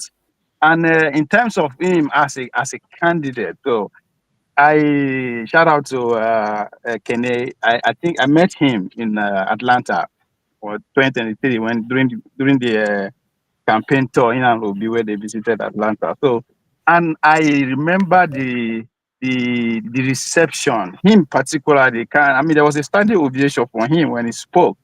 So he come across very innocent. So I was like, who is this guy? So, but listening to him today, for me, this is somebody, for me, maybe you see I'm looking in from afar, but I think I have a pedigree within that part of the country, to say the least. For me, any leader that coming out from Anambra in particular that is given opportunity to sell that state or ask what he or she is going to do, if that person don't spend enough time to actually bring to fore the industrial capacity or potential of Inewe, for instance, and Oka, and the Disney stroke media empire that Dr. Rudolph envisioned for Ndobi, then that person is not, it never starts. So when you ask him about what is he going to do, his response, man, I was so disappointed. He said, no, it's not about what I'm going to do, but who am I? Yeah, who are you? Nobody gives a shit about who you are. Excuse my language. Nobody cares about you. I'm talking about Anambra that pride themselves as the city of billionaires. Who cares who you are?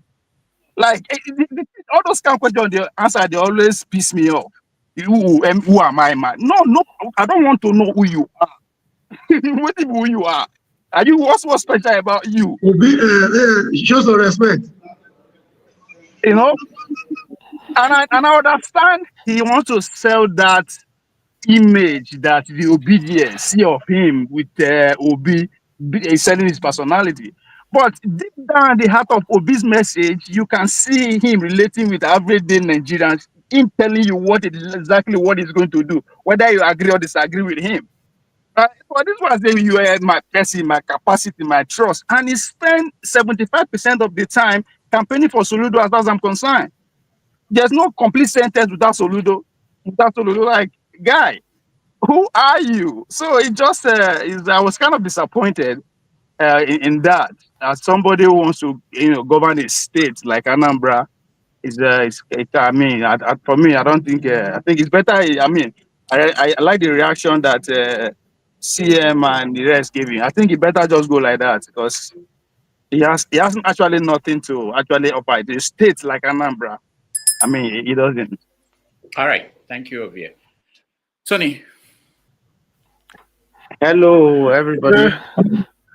I came in a little late, but I was able to listen to the question and answer section. Yes, Val is someone that I have followed. To me, I one of those that I admire. But my heart bled when he left Labour Party for APC.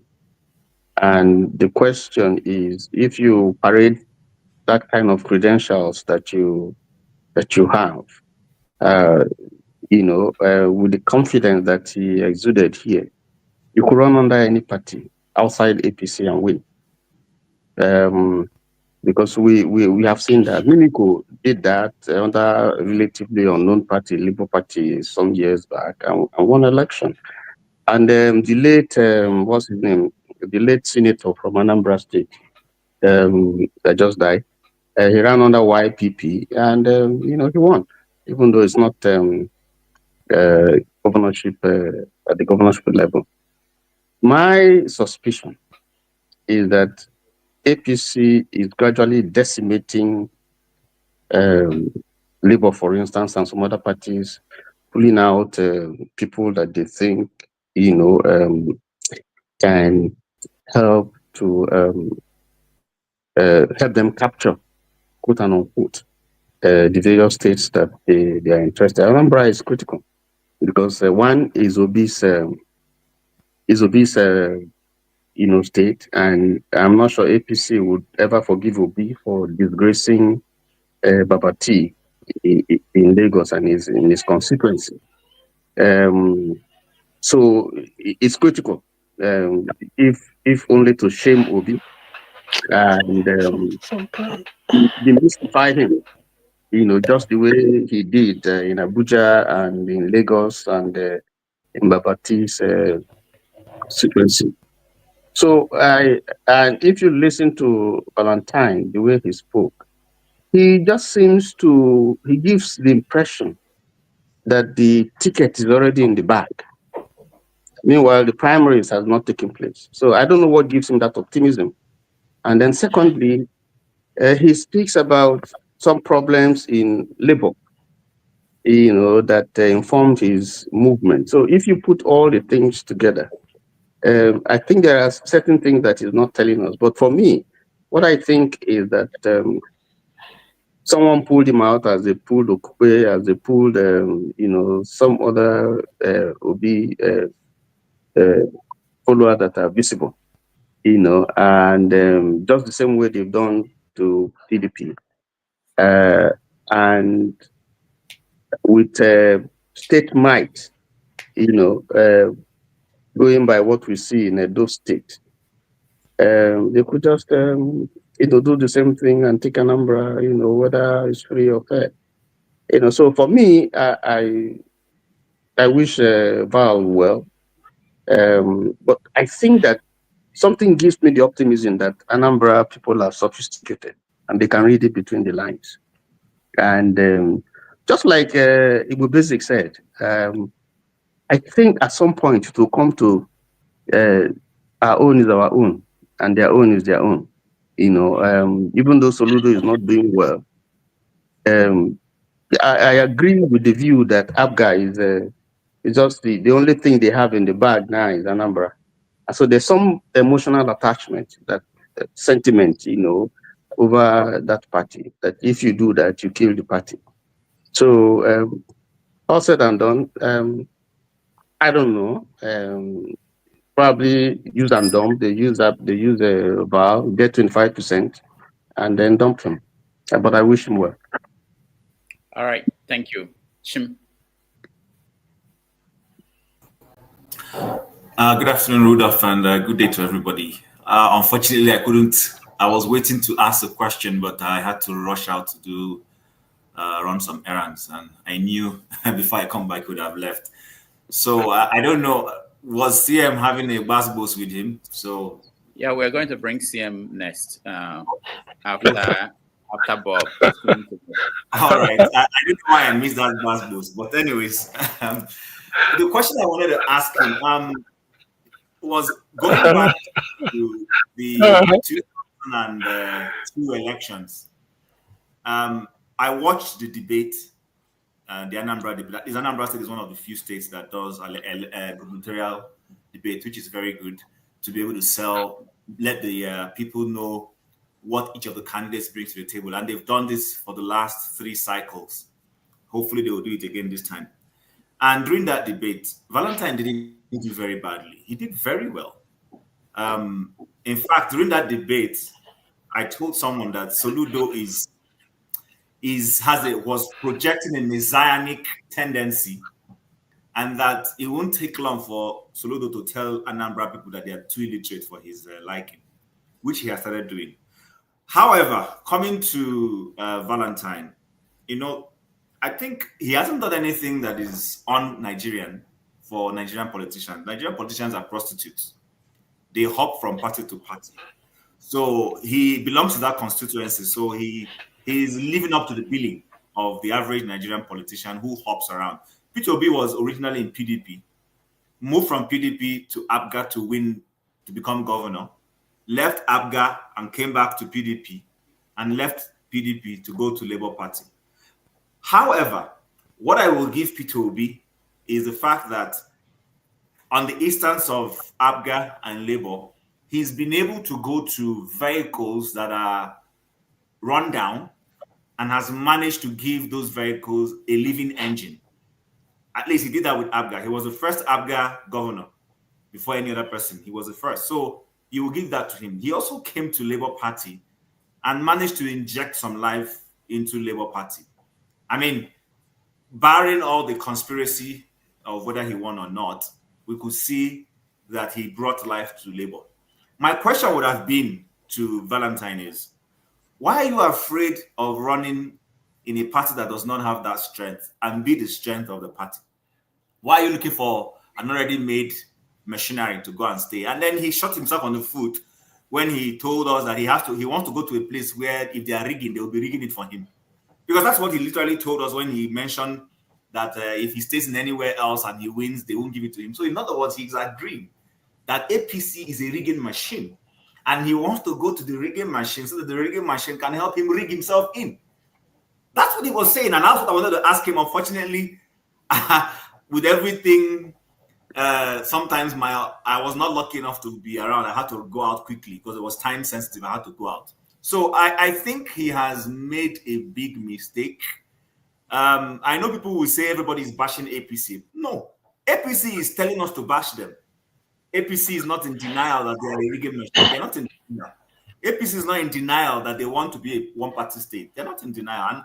And in particular, we have a very braggadocious person sitting at the helm of affairs in Nigeria now. He has National Assembly in his pocket. He has the judiciary in his pocket. He has everybody in his pocket. The guy dominates his environment, and he dominates it unapologetically. So I think that's probably what Valentine is reading, and he's starting to feel that he needs to go there because that's the only way his chances. But again, like Tony said, what's the guarantee they will give him the ticket? What's the guarantee that he just came in and then they will suddenly give him? So because that's why I'm saying he should have stayed where he was, build the labor in Anambra State, and then test his own mettle, test his popularity. Right now, he doesn't have a popularity if you ask me. I'm not from Anambra State, I admit, but I don't think he has a popularity because he might have the association, and that association meaning, when he associates with another brand called Peter Obi, people will say, okay, this guy was with Peter Obi, but For himself, he doesn't have the brand recognition that he will use to. Whatever you say about Soludo, Soludo has a brand recognition. He's been central bank governor. Whether he was a public servant that didn't do well or whatever else you want to say about him. And I'm not a Soludo candidate. I think Soludo is condescending to Anambra people. Even before he won the election, I said it. This guy is going to come with a messianic tendency. I know it all.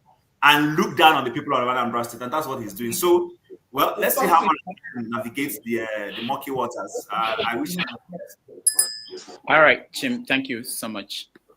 Bob Chisco, you're next.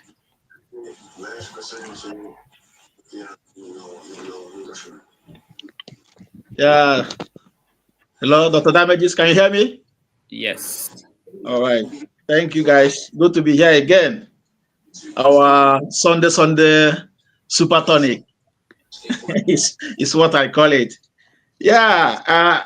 It was nice hearing Val Ozigbo on his political moves, you know. Yeah, I could read his body temperature and his body language. Can you hear me? Yeah, we can hear you. Okay. So I could see in Val a man who feels that people have left me because of my moves. When I heard Val left PDP back to APC, I was shocked, and I was also surprised. Yes, I was. Some will say, "Why would you be surprised?" That's what politicians do. The reason why I said I was shocked and surprised was, who in Nigeria today is not reading the handwritings on the wall? Yes, politicians don't mind. They don't mind even if the party they've just gone into is messing up at the center. Average Nigerian politicians don't care if my party is messing up at the center. Val Ozigbo, who managed to win the PDP ticket in Anambra during the last election, he did so well, but unfortunately Soludo beat him fair and square. Now you came out, supported P2B with your full chest. The next thing we heard, you left Labour Party back to APC. Let me tell you honestly, that APC is in charge of Ebonyi and Imo State. It's not because they won those elections. We all knew how they came. Hope Uzodinma, his AKA, till today remains Supreme Court governor. Forget what they did last year when he came back again for the second term. In Ebonyi, we also knew what Dave Umahi did. So let them not brag that they have 2 states in the southeast. Honestly speaking, no right-thinking man would want to do anything with APC because this is a party nationally that has put an average Nigerian to the lowest level. An average man on the street today will tell you that APC is an evil party. People don't use the word evil as an acronym for APC. This is a party that came out with full force 2015 and visually chased Jonathan out of power, promising Nigerians El Dorado. Today, can we tell ourselves the honest truth? Where APC has left us, is it not a dungeon? In fact, if it is possible, let APC take us back to where they took us in 2015, where I could buy a bag of rice 30,000 naira, where I could purchase petrol at 195 naira, where I could take a transport from Enugu to Lagos with 7,000 naira. When I flew this past December, I flew from Lagos to Enugu, 450,000 naira. So in a nutshell, what I'm trying to say is, Val going to APC, I wonder what gave him that notion that going into APC, and look at the way he says it. He has his confidence is going to win the ticket. If Andy Uba, who briefly tested power as the governor of Anambra State, could be shamefully defeated last election, what gives Val Ozigbo that in the same APC, as somebody said, he's not even sure of getting the ticket. He just came into the party. People were there before you, and they will just drop down for you to come and grab the ticket. Well, maybe he's hoping on the belief that of what Tinubu told Okpebolo in Edo State when they came visiting him, and he asked them, do you want Edo State? Yes. And he said, I will give you Edo State. Maybe that's what Val is hoping on. When he will go to Abuja to see Tinubu with his group, Tinubu may ask, do you want Anambra? I will give you Anambra. Maybe that's what he's hoping on to have. Let's see what pans out for him, you know. But him going into APC, he said no for me. APC is an evil party. I hate APC because of the untold hardship they have brought upon Nigerians. Thank you. All right, thank you, Bob. We have someone who is from Anambra State who is joining us. Chibo, welcome to the show. Chibo is my brother. I've introduced him to the show before. So welcome to the show. Can you unmute yourself? Are you in Anambra or are you in Imo State? I don't know where you are now. Okay, go ahead. APC is an evil party. I hate APC because of the untold hardship they have brought upon Nigerians. Thank you. Chibo, can you hear me? All right, we'll come back to Chibo. I don't think I think he's watching on. Is he frozen? No, he's not frozen. He's watching on YouTube and at the same time. Yeah, I'm following. Okay, I'm with you. Okay, go ahead. I came in late. I was interested in this topic, but unfortunately, I came in late. Ozigbo is a man I used to love based on his antecedents when he was in, I think, when he left services, Transcorp. Yeah. When he left Transcorp to join politics, I looked at his profile. He was good, showing good ambitions that what we can do for Anambra. But these days, in a short while, maybe in less than 4 years, he joined 4 parties.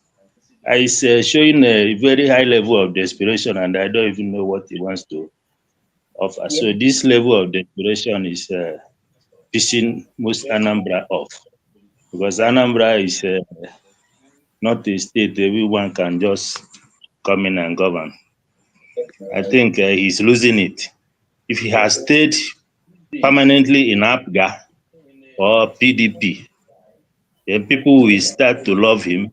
He shows us what he can do, but he has not. He always been vocal, telling us what rhetorics, what he can do and what he cannot do. I think he's losing it by jumping from one place to another. He's showing high level of desperation, and it's not good for him politically. All right. Thank you. Thank you so much, Chibo. Let's go to Ike. Ike, welcome to the show. And people will start to love him. Good afternoon, Dr. Damages, and good evening, good afternoon, good morning, everyone in the studio. It was unfortunate I wasn't here, but I think that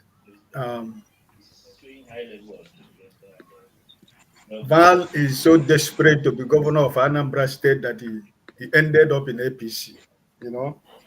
And I think that that is the worst doing.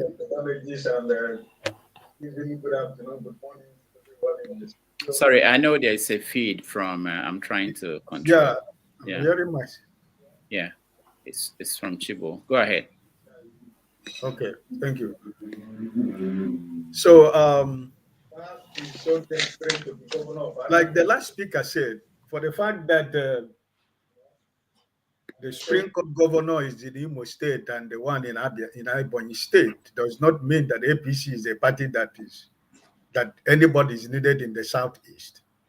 The Umuma magic and the Imo magic, probably that is what Hope Uzodimma have told him. Don't worry, I'm in Imo State. the same Omuma magic and the Imo magic is going to take place in Anambra State. So don't worry. But also, I agree with Tony. Listen, this thing is a politics of revenge, politics to slight Mr. Peter Obi. Your president has not overcome losing Lagos State. He still not overcome that he lost to Lagos. And also he lost Abuja. And also lost in every military barracks in Abuja. So he has not overcome that. And he lost to Rivers. He know what his friend helped him to do in Rivers State. So it's all about political slight to Mr. Peter Obi to say, yeah, we got him after all. We got some of your boys. They are coming to APC. If not, today is 16th or 17th of March. There are a lot of people in APC governorship primary, timbers and calibers of Anambra men and daughters in APC that wants to be governor. So, but you see the way he's speaking that he has been given the ticket already. So, like somebody said, I don't know where his confidence is coming from. But if there is anything that I would have loved to talk about Val, what broke my back completely last week when I saw him, he go and meet, is it Tinubu's daughter in Abuja? That? So, I mean, that is the last straw for me because he has gone to kiss the ring. So, I think indirectly he has gone to kiss the ring of his man. So, I think the people of Anambra State, they are wise, they are smarter than this. If he has gone to any other party in Anambra State, I tell you that people of Anambra State will consider Val. You know, but this time around, what he has done, somebody like me, I'm not from Anambra State, but the pain of being an Imo State man is so much in my heart that when I see any other state in Southeast that is trying to make the same mistake that my people in Imo State has made, it breaks my heart, right? So if he has gone to any other smaller party, I think this would have been more better for him to do. I have no problem with him having to aspire his ambitions. I don't have a problem with that. But my problem, of which every other person, 99% of people who would say, oh, Val is a good man, but APC is no. So that means already it is failure before you even start the program. So I just feel bad for him that this is where he will find himself in the political train of Anambra State. But it's very sad and very painful. And I think that those people that are in APC before he came in last month or last 2 months, they are not just pushover men. These are men with everything. So I think that after the primary, he has given Mr. Soludo an opportunity to go for second term because at the end of the day, that is what it is. But my wish, like every other person said here, I personally do not want Soludo to come back. But in a situation where Val has put himself right now, is a place where APC want to shame Mr. Peter Obi. They want to tell Mr. Peter Obi that for taking Lagos, he has a price to pay. But I think that the people of Anambra State are too smart. They're too intelligent to know what they want for themselves. So at the end of the day, I'm not God, and I cannot claim to be God. So I pray that if it is the will of God for him to be governor of Anambra State, so be it. But as a human being, as an Igbo man, and as a man who knows what this APC represent, I mean, why I can't even imagine anybody of his class should think about going to APC. But this is Nigerian politics, so I wish him all the best. Thank you, my brother. All right, thank you.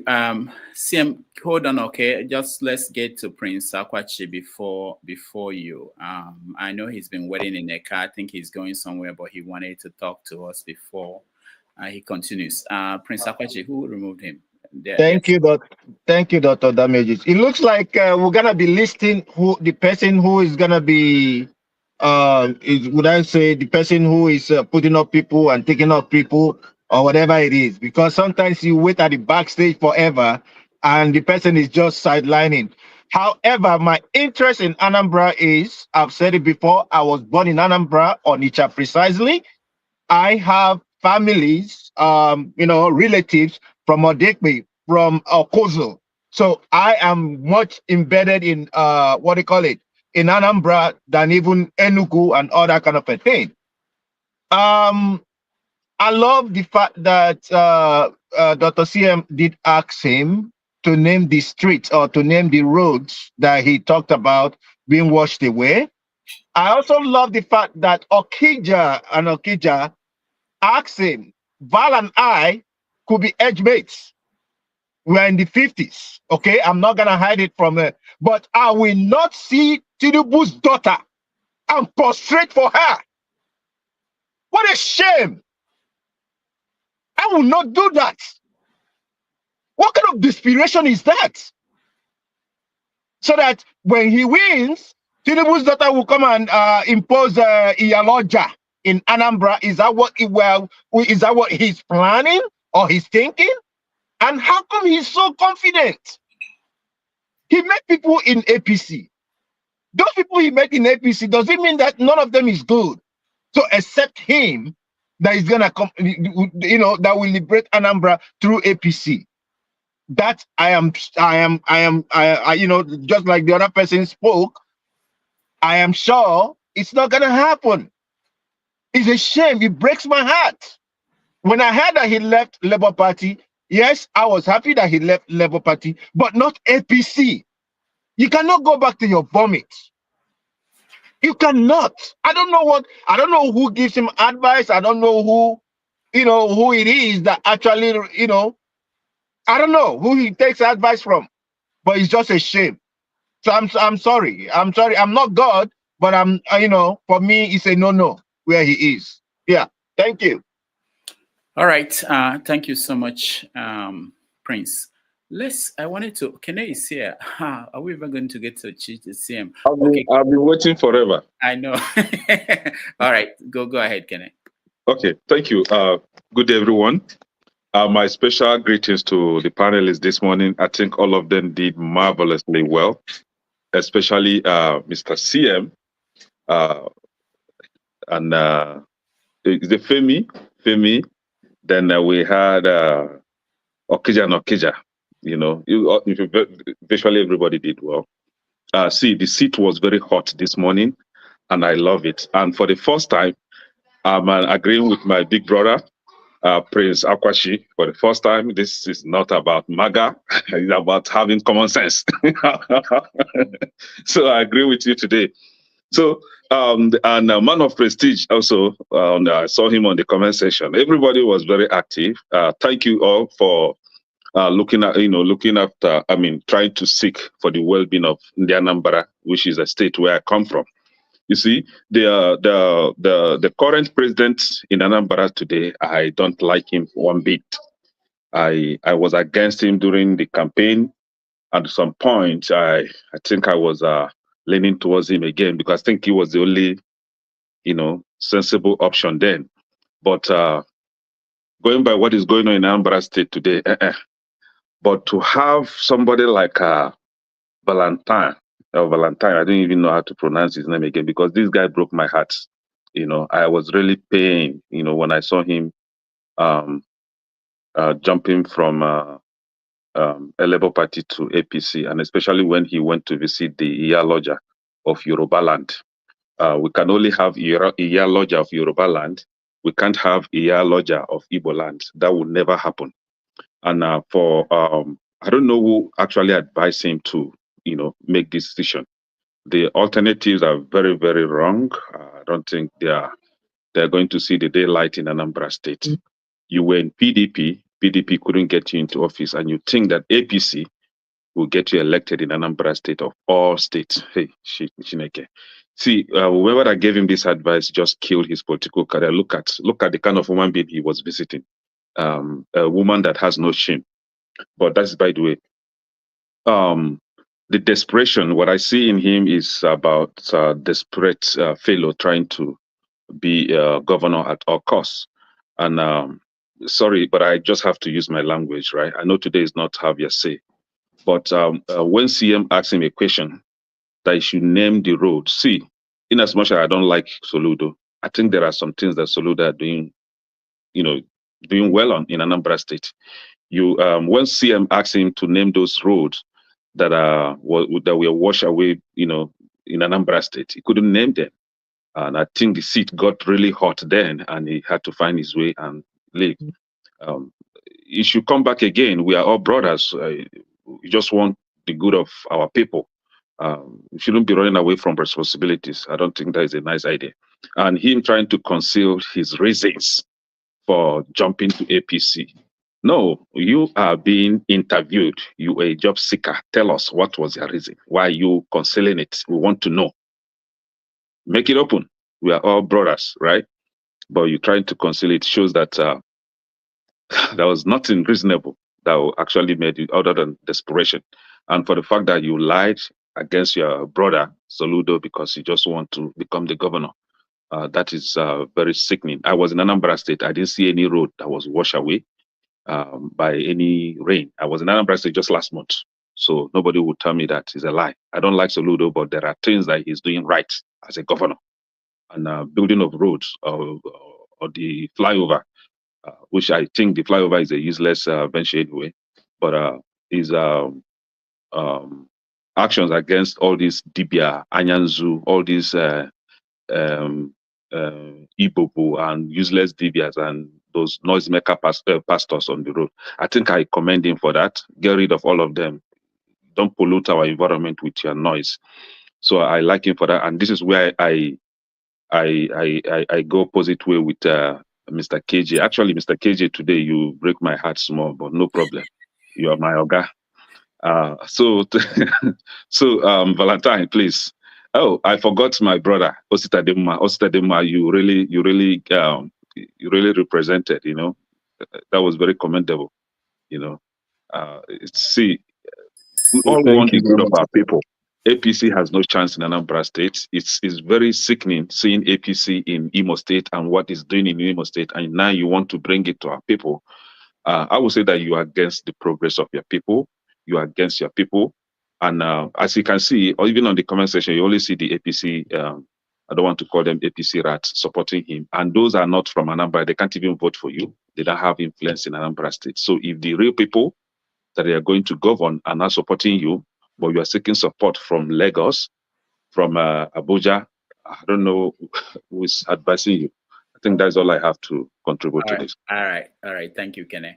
Let's now hear from PM. Thank you, Rudolph. Thank you very much. I've been laughing because of what Ike, my brother Ike, Alamefule have been saying. Ike, you asked a question. Why is Val going to visit Tinubu's daughter and all those things? Thank God, all of us are Igbo. Ndị Igbo si na-eji ha anya ọma eji ụka ekpere. In other words, you don't attend Pentecostal church with clear eye. You know that. So there's a reason. For you to leave Anglican and Catholic, you start to go to white garment church. Not be with clear eye. Something is driving you. So Val knows that is what I will say. But on the flip side, it is because of people like Val, because of his personality, we should have independent candidate. Because if he, for whatever reason that he left Labour, if he's to stand as an independent candidate, people will throw sympathy vote for him based on his ability. But the fact that he's going to APC, hey, Mbano, we know these things that I know, okay, it won't work. Why I say this here? Because I know APGA, when it gets to October this year, a month to the election, there is this cloth they wear, Ojukwu's portrait front and back. That is what they wear to go to campaign. They will tell you this is the only legacy Ojukwu left for them. 35 states, they've considered it to federal government. This is the only one, and you want Ojukwu to cry in the grave. The moment they say that, no matter what we are talking, it's APG, everybody will vote. So Val made a mistake. Osiem, I forgot that this is 90 Minutes Africa, not have your say. What if, first of all, let's wait until the primaries, which is next week, 2 weeks from now. If he gets it, what if the Ojukwu's wife, you mentioned Ojukwu, I remember that Bianca is in the government. Yes. What if Bianca comes out to campaign for Val? How would that, how would that dynamics work for the people? No, the moment Biam,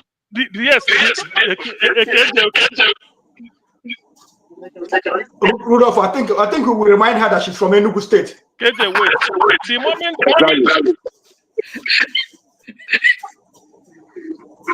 I'm not sure where you're coming from. There's no. Yeah, can you mute yourself if you're not speaking? The moment I don't know where the echo is coming from. The moment Bianca Ojukwu comes out, all it will require is this Apga Abada. They just throw one on her shoulder, one here, one here. Everything is ended. I know the Apga way of campaigning, but to be honest with you, the best advice given to Val today was by Oster. Oster told him that what you should be saying is, at a time Soludo was messing P2B up, you stood with P2B. So that tells them that will gain him some sympathy vote, maybe some few hundreds here and there. At least people will listen, say, look, there was a time Soludo was messing P2B up, writing this. It was me that, all the people will listen. But not that you want to raise maybe Ganduje. Ganduje will start coming to Anambra State. No, Ndibo won't tolerate that. He knows it. He knows, yes, now, Ganduje, all those Buccaneers, they will full Anambra start to do like this. No, we won't tolerate that. Apga is Anambra State. Anambra State is Apga. They will pay homage to Ojukwu too at Nnewi. The moment they go to Nnewi and come out, campaign has started. So there's no way you can't. Nobody can dislodge Apga in Anambra State. Even if you want to rig, people will tell you that this is our own. That this is our own. That 35 states is for Nigeria. You can go and mess up, but this is our own. And this idea of bringing APC as a role model. Look at Imo State. Look at Imo State a good.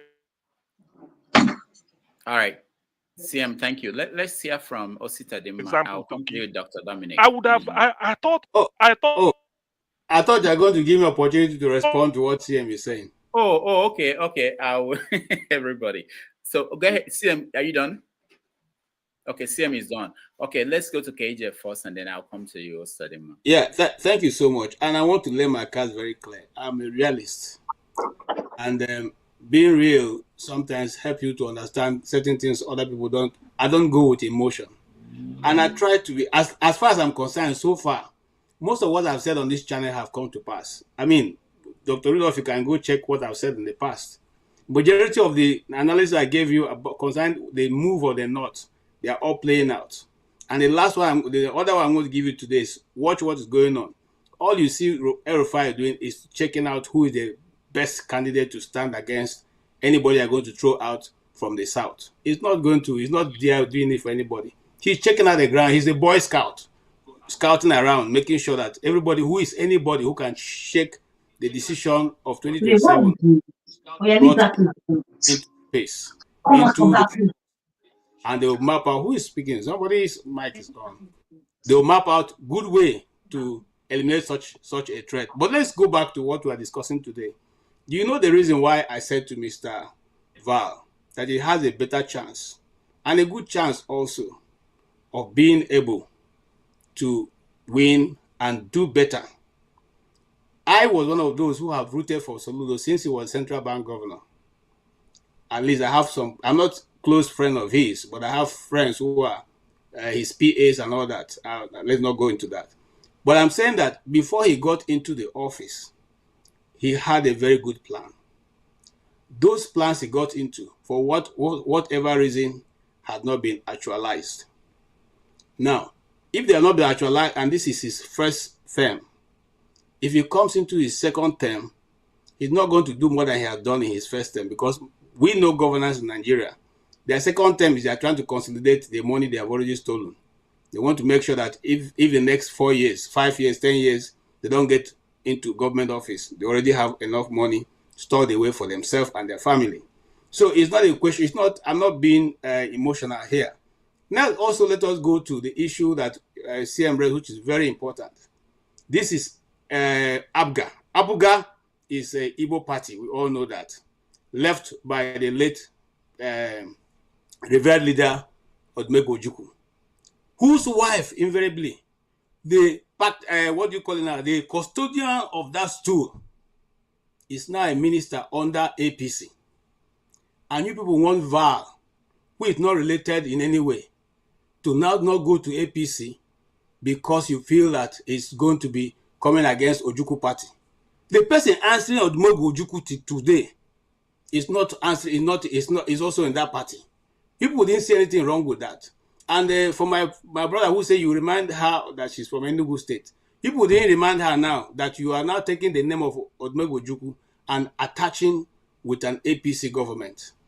So let us face our facts. Our facts are simple this.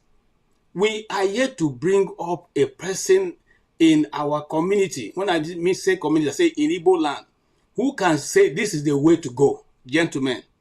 And so until we have that person who can say, put everybody together and say, this is the way forward, let us pick the best of us to lead the best of us. If you know Transcorp Hilton, before Val took over, rats used to chase people away from the hotel.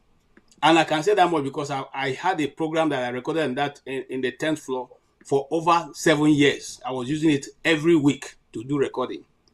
Rats were chasing people. You lodge and you see very fat rats. The next day you are checking out to run away from that hotel. When that hotel was given to him, he was run down. He did everything and brought it back to what it is today. Now, I'm not going to try to defend him. I'm simply saying that in politics, you don't have any permanent friend or permanent enemy. You're not going there with emotion. You are looking for a political post. Tinubu is not going to come and run Anambra State when Val wins. And aside that, every person has a program for your state. You see, somebody said, what's happening in Imo State. What's happening in Imo State? Because we, and I put myself, I'm not from Imo State, but I put myself among those people who are not able to rise up and say to the stupid judgment that the Supreme Court gave to us that we're not going to stand by it. Did they not try it in Kanu? Were they able to execute it? They had planned to give the post to the other party. And those Almaji people say, you people will come and declare it. You see, so until we too get to the point where we're not afraid to take on the authority and say, what you're trying to do is illegality, I will not accept it. We will keep saying the same thing. We will shout here. They will still impose this man or whoever they choose to impose, and we will do nothing. It has happened before. It's going on now in River State. Obi won election. The people couldn't come out and defend their vote. They said, no, it is we are there now. And we are now shouting, we can do this, we will do everything, we will do nothing. My brothers and sisters, listen and learn the politics in Nigeria. It's not by who is shouting what, it's the people who understand what power is and they use the power to their advantage. What I was going to tell Mr. Val is, if he's really prepared, then let him go and prepare, because the election, if everything goes the way it is to the time he's going to contest, it will be who will grab it first, snatch it, and run with it. It's not going to change. It's not going to change because the people are not making any headway. They're not putting their authority, their mouth, where they are, sorry, okay. So I lost my train of thought there. But I simply say, the bell what we still have the same old politics in Nigeria. Sorry? I said the bell is just for you to round up, not to stop. Okay, so I'm simply saying, look, don't get me wrong. I am not a supporter of APC, but I've looked at the Nigerian politics. It is going the way we don't want, but nobody's ready to stand in the street and say it will not go this way. And that's why it asked me to tomorrow. You should already see my man. I'm telling you the truth. Until we come to that point to say, no, we voted for Doc. If Dominic is not there, nobody's going to that house. We go sit in the front of the house, no matter how long it takes, sit down there. We're not breaking anything. We're not doing anything. We're sitting in front of the government house. Nobody's going in. That's the only time the Nigerian politics will change. If not, whatever we say, we're just saying it to my brother. It will be nothing. Thank you. All right. Wait, did I catch 3 bullets? Sorry, I was. Yes. Check your pulse. It may not be there anymore. Osita, go ahead. Well, thank you, everyone. To be honest, I don't want to waste anyone's time. But Valentine Ozigbo was just like, I couldn't be convinced. And he doesn't make it easier when he says to people, oh, trust me, trust me. No. He has just failed the biggest test. There is no other test for him. Because when things got difficult for him, he chose to go use the easy route. The same thing we are trying to stop in Nigeria is the same thing he's trying to, re-establish in Anambra State. I don't see how he's going to win that election unless the thing that happened in Imo State happens and the Supreme Court decides to give it to him, which must have been what has been promised to him. And someone clearly stated here, they are just looking for a way to get back at Obi in Anambra State. He wants to have stronghold for 2027 election. Because are you going to tell me that he has not made any deal? There is no news waiting for whether he'll get the ticket in the primaries. They've promised Val the ticket in the primaries. In fact, whoever strategized to call Val into APC, it was a very good strategy for APC as a party. But it was not a good strategy for Val as a politician, especially the one from Anambra. And that is why the thing hurt me so much, because I've always seen him as someone who had a lot of potential.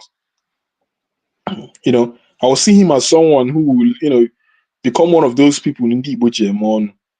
But here again, he has proven to me, us and everyone, that, man, politicians, it's difficult to find someone who is just in there for the people. All the time he's just saying he's desperate to see things change for Anambra. I was just sighing inside my head. Let me just play the devil's advocate, okay? So if Val, if he doesn't run now, or because he made the same, I'm not even playing that, but he made this argument. I want to know what your take is. And he goes to a party like the YPP party and he loses the election. Is that the best? If he's the best person for that position, is that the best thing you think he should do? To lose. And remember, there's another thing that didn't come up in our conversation. The Anambra State week, we have zoned the governorship position, and the region where he's from, they have another 4 years. Because I wanted to ask him, he promised to do only one term. So they have another 4 years. So if he doesn't run now, and he's not the governor in this coming election, that position will not be in that region will not get it for another 8 years. So that means that is what I'm telling you. Yeah. And this is where you ask yourself, because what he should ask himself is, the question is, if he loses, or is it better that he loses election, or that Anambra falls into the hands of APC? Because the moment Anambra falls into the hands of APC, I tell you people, I don't know whether there is any free and fair election in Anambra at the moment. But using the way APC conducts election, it means, see, in Imo State people cannot even vote. What is the name of the man? Hope Uzodinma out. Is this what you're trying to bring to Anambra State? It's too risky to make such a... See, the worst mistake any state can make is to let APC in. The moment you let them in, they never go out. I'm sorry for Edo State, because they've signed their future away. The same thing will happen to Anambra. Do you not hear what I said? See, if Anambra people try it, go to Pentecostal church with clear eyes. Just go and look at all these states that APC control. There is nothing like democracy there. So it's not. So it's better in the interest of Anambra State people, if actually he meant what he was saying, that is for in the interest of Anambra people, of which we know it is not. And this is the place where you can see that he is clearly different from Obi. Val has a prize. And the politicians we need to change Nigeria are the people whose integrity remain priceless. And this is one of the places where I suppose I'm supposed to like AJ. If I may button, please. If I may button. You see, KJ, that has been our biggest challenge in Nigeria. I'm sorry to say this. I follow these people very well. You see, we keep saying, okay, you, Mr. Osita, are now speaking. You are good, but the indices around you cannot get you to the place where you can even. Let me tell you something. So hold on one second. Let me tell you what Tunde Bakare once said. Was teaching us, and he said something. He said one day he was praying, and God asked him, "Do you know what the golden rule is?" Please be patient. Follow with me. He said God asked him, "Do you know what the golden rule is?" He said, "Yes, of course I know what the golden rule is. The golden rule is do unto others as you want to do unto yourself. Okay, love your neighbor as yourself." And God said to him, "No." He said, "Today, listen to me. Those who make the gold, those who make the rules, own the gold. If you don't own gold, will you be in the company of those who making the rule? You will not be there. If you're not a landlord, you cannot be in a meeting of landlords. So, in the first place, you have to secure a place in the table for you to be able to put your ideas forward. I'm sorry. I'm not saying because of that you should dine with other kind of people, but I'm saying that at a particular point, you may have to shift ground to make a difference in where you're going. I rest my case. No, I don't know whether you try to confuse me more, KJ, or the other way around, saying that you need to own the gold to be no, that is not true. That is absolutely not true. Right. Will you be invited to a landlord meeting if you're not a landlord? My brother, let me tell you, what is the name of the governor of Abia State? Alex Soti. He's in Labour Party. He won his election in Labour Party. Do you know that Val Ozigbo had more chances of winning election in YPP, to be honest, first of all? Let me tell you, if not because he has seen a leeway to cheat his way into power, or something that promised him, that he would just take this ticket and will make you a governor, Val simply went for the shortcut. He did not hear anything from God. He heard from Allah. Correct. All right. Thank you. You're right. No, and APC has a template. No, so there is no. Dominic, go ahead. Wow. Finally, the quiet ones will get a chance to speak. Anyway, wait, you put Okojo Naija before me, Oh, go ahead. Anyway, you know what I have to be able to control my.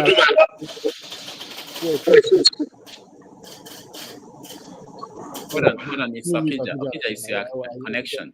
You are into computer. You have what? Oh, am I? Did you come? Or did you? No, you are not the one speaking yet. It's Dominic.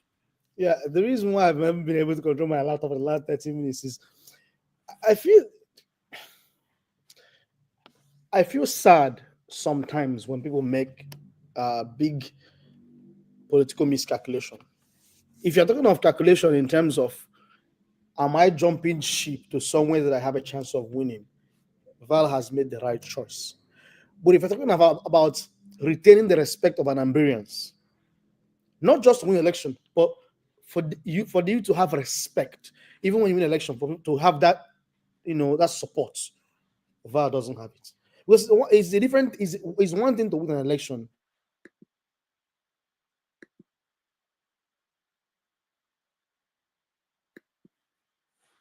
But can you hear me? Yeah, I thought you were in New York, Dominic. Don't disgrace us in New York. What's your computer doing? We can't hear you anymore. This guy. I'll talk to the mayor of New York City. Okija, go next. Okay. I think the more I listen to Mr.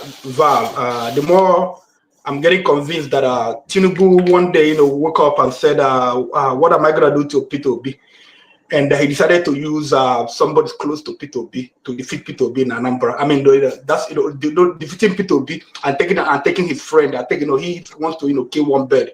I mean, two birds with one stone. That's what happening here. But it's I don't know why Val would fall for this. I understand that it's 4 years zoning in Anambra. That Anambra South has one more time after P2B. I mean, sorry, after Soludo, and then it goes to they get it back 60 years after. But I think there are some other ways he could serve Anambra if he wasn't desperate. And he is desperate just because of the zoning, and also if he fell into the hands of Tinubu. The agenda, what they want to do, to P2B. If he had, a lot of people have said, if he had gone to another party, YPP, ZLPP, whatever, but him and the way he's talking, it makes me he actually that someone called him, someone called him to we win in Anambra, and then he will do some miracle like we've been doing all over Nigeria, including in Imo, do those miracles, you will win. I think that's what is giving him the strength. But he has to know that Anambra is not like Imo State. Anambra is quite different from me, from here local government. Val Ozigbo will not win my local government. He wouldn't even win Okija because I gauge, I see what is happening. I talk with people, and I mean nobody. It was so shameful, like the way they were parading him and the lodger on platforms. People were just laughing. Some unprintable things. People are saying. The people were giving him, talking. Okay, maybe. They would say that he would be second before this issue, but now people, distancing themselves from away from him. I don't know why he made that decision. There are some other credible parties they could have gone to, and then trying to party with God. That one is making me angry. When God, God gave us Tinubu, so God is also going to give us Val Ozigbo as well. It's a pity. Soludo, right now, it's not only because of Abga. Anambra people, they think Soludo is doing well because if I criticize Soludo in an open place, a public platform, I get attacked from the Anambra people, because Anambra people they have this, road. Even if they have millions of road, if they build another one, that's them. Soludo has been at Ochanja Market, Ochanja Roundabout. He has built Ochanja Roundabout for 2 years. Just standing there, just standing still one day, they're just not doing something. And then when you talk to Aranacha people, they do Ochanja. That's the way they think. So for him to be able to, he can't dislodge Anambra people from thinking like that. Now he's bringing APC, Tinubu. Did he forget what happened, 2023? How, what some Anambra people believe that P2B won and Tinubu and Co. They took it from him. And then I don't know who, he didn't think, he didn't consult widely with people. Or maybe just, like a lot of us have been saying, they promising that he was going to win, that he should come in and then, that's the way I look at it. But he should take the name of God out of his mouth, All right. This conversation will end at one point. So let me hear from Kene, and then we'll bring back Dominic what he was saying, and Chim. I think I saw Chim. Kene, go ahead. Yes, very quickly. I just wanted to respond to the question you asked, Ostadima. The thing is that we all know that APC as a party has a template, right? The template has been tested in other states, just as Ostadima pointed out. We have one being tested in Imo State. There's nothing positive in Imo State that we are seeing today, other than retrogression and clean up innocent lives. And today we have one in Edo State. Edo State is in a sorry state. It's very, very sad, that Edo State found themselves in the hands of APC. And then there is no way if Valentine should be elected under APC, with APC's ticket. Valentine will never operate as Valentine. He must use APC's template, right? And this is giving us what Imo State are enjoying now, which is sadness. And for Bianca, people like us, we are still holding our comments for Bianca, because in as much as she's Ozuku's, I think, second wife or even third wife, safe. See, Ojuku is the one that in our respect as Ndi Igbo, not Bianca. So somebody echoed from the panel that she will be reminded where she come from, and I agree with that comment, right? So if why we're still keeping quiet with Bianca is because she has not said anything against the interests of Ndi Igbo, in as much as APC has given her a portfolio.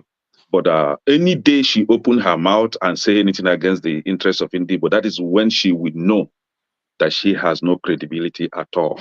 She can't even win a local government election. Bianca cannot win a local government election from where her husband come from. In Inewi, she can't even. If she think I'm lying, let her test and see. And for my brother, KJ, I understand you. I understand what you're trying to say. But you see, some things are not just practicable when it comes to Ndi Igbo. I want you to understand that we detest evil. See, Ndi Igbo is one ethnic nationality in Nigeria that don't pretend when it comes to speaking against evil. And APC is one such evil that we've demonstrated that we don't want in our region. Not even in Imo State. We don't want APC in Imo State. Just that Imo State, I don't know what happened. They found themselves in that condition. But in Anambra, no, it cannot happen. I think we've learned from what happened to Ndimo, right? And I think Ndimo will not want Anambra people to be in that same position that they are today. And we've seen our brother Ike is from Imo State, and he's saying no to APC in Anambra State. So we are not going to allow APC. It is not even practicable, KJ. If Tinubu thinks he can rig election in another state, or if Wike thinks that they can rig election in River State, in Anambra we have a slogan, Nka Bonkai. A 1-year-old knows that Nka Bonkai, which is Abga. 60, 80 years old, they know Nka Bonkai. Once you echo Nka Bonkai, they all queue up with Abga. Straight. So Valentine had a better alternative, which is remaining in PDP or find other party, not APC. Valentine could even just create his own party, just form his own party, emergency party, and still win election in Anambra State. Oh, he missed those opportunities. And see, Oga KJ, no, that prophecy, you say that everything that you're saying always come to manifestation. This one is going to fail you. I will come back and remind you that this one will fail. Thank you, Kenneth. Let me just say that before you speak, let me say that Dexter, I see you, a picture of you, not you. I don't know why. And when we bring that picture up, it's not you. So that's why you're not in. Let me also mention who else has been out. Sometimes we forget people, not just me, the team here, they forget people in the backstage. And Dr. Dominic, we're going to bring you back and see what's going on with your connection. All right. Dr. Dominic, you changed the pattern. This was not the pattern. I don't know what happened along the line. It was supposed to be after Dr. Dominic. It was supposed to be me. Yeah, everything has changed. I'm sorry. There are things that are sometimes technical. People. I'm on the road. Can I just after Dr. Dominic? Can I just? Okay. After Dominic, you go. Chim, go ahead. Okay, so I don't know why I also went out and I was struggling to come back for a long time. I couldn't even connect back. But anyways, I don't know who was it who said that suppose Valentine is the right candidate. That's really what triggered me, and I wanted to come back. Suppose Valentine is the right candidate, and because he's it was KJ. It was your brother KJ. Okay, KJ. It's me. I'm the person who said suppose. Okay, KJ. Suppose now. Wait, it's okay. It's okay. Wait. Don't form my hand though. We don't do this kind of thing, though. Don't talk like this. I think everybody has. I really cannot fault what majority of the people are saying. I'm surprised. Though some people are on the comment section. I've read somebody saying this is turning to an echo chamber. Val should see this particular. He should thank God this forum held. Anybody who knows Valentine should go and tell Valentine that take this today's group just spoke through to you. Retrace your steps. He was not happy at all. He was not happy.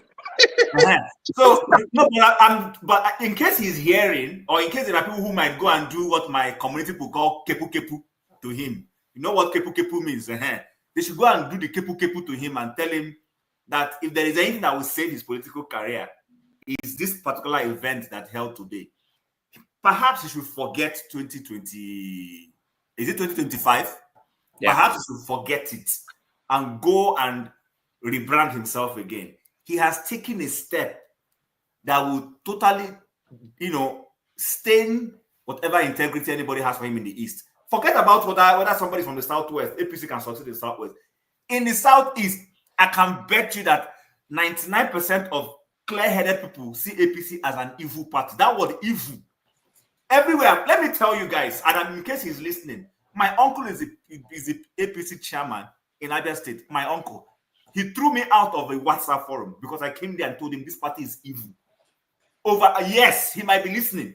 My uncle is the APC chairman in Anambra State. He threw me and he waited for people to be sleeping so that they would not ask him why he removed me. So everybody was sleeping, but of course, Nigerian time is not the same thing as my time. I was still awake. This man woke up nocturnally and removed me from the forum because I was giving him a hard time in the group. So it is not APC's demonic. I'm sorry to say it. Anybody who can be saying that we're Igbo people here, forget about it. And this one, I don't like playing ethnic politics. But you see on this matter of APC, I carry it on my head. They are an evil party. They bought no good anywhere. They're just winning. APC has broken. See, PDP did evil. APC came and multiplied evil and started doing it. Everything PDP did 1%, APC is doing it 120% on cruise. So I'm sorry, somebody said it, he took the easy part. That was also Tadema. He was looking for the easy part out. He should have stayed, lose the election with integrity. Let it be said that this guy was supposed to, who told him that we're desperate for whatever he's offering? That if he doesn't offer it, then Anambra people will die. It's a lie. It is a big lie. Anambra people will not die if he does not become governor of Anambra State. So he should go and perish that thought. So, but what advice I have for him is that this is his sample, his survey today. This is a survey group for him that has told him the truth. He should go back. There is still chance for him to correct it. How old is Valentine Ozigbo? I don't know, but I know he graduated in 1994 at UNN. So okay. Early 50s.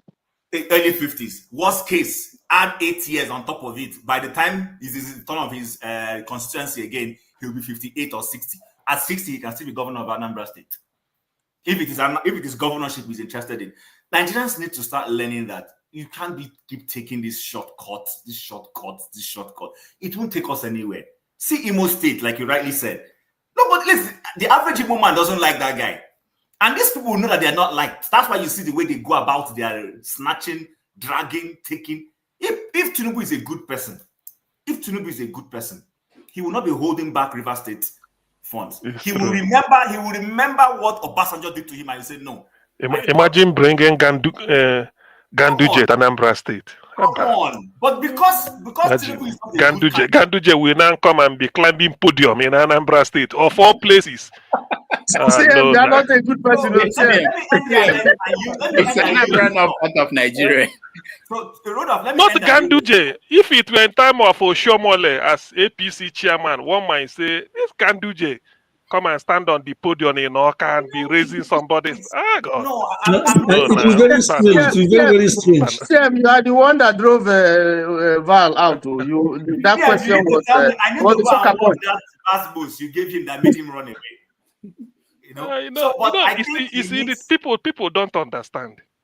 Anambra voters are not like any other. It's not people you buy with money, so to speak. Because Val is good as a person. I don't doubt him. Clean, very clean, just like Peter Obi.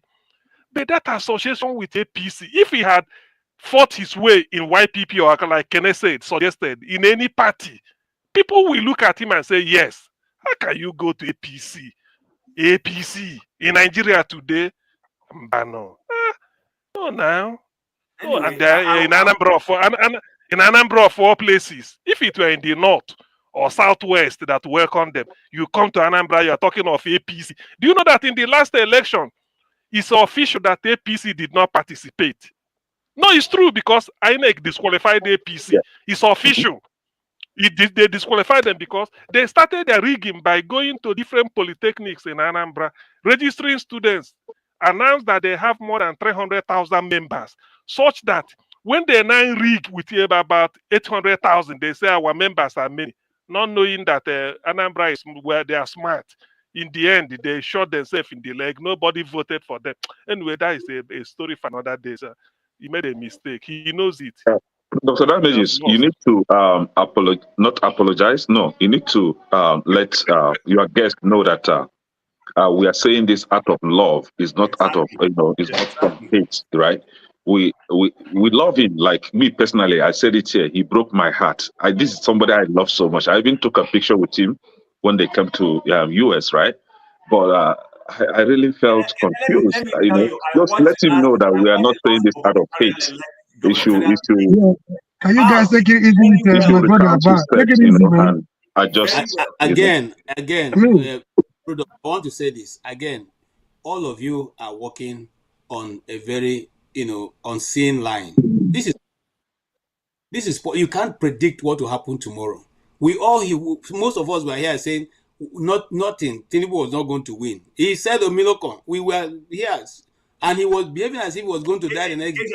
He said, hold on. And I said, stop lecturing us here about Valentine. Can I make my point? Stop that. We are not kids. Stop lecturing us about what is going on in Nigerian politics. You are not the only person who knows about that. Now, as I talk now, I don't talk. Moderator, can I come in as somebody that had the experience so I can? Okay. Let me balance the analysis. Hold on, everybody. Let me just tell you how we're going to go. Patrick Okafor is here. He hasn't said anything. I see Benson. Benson is actually not even in the studio. Benson Emmanuel. So we're going to hear NWC, Patrick, Benson, and then we decide on how to hand this over to KJ to moderate. But if KJ can do that, I don't know if KJ can do it. If KJ cannot do that, then we round up.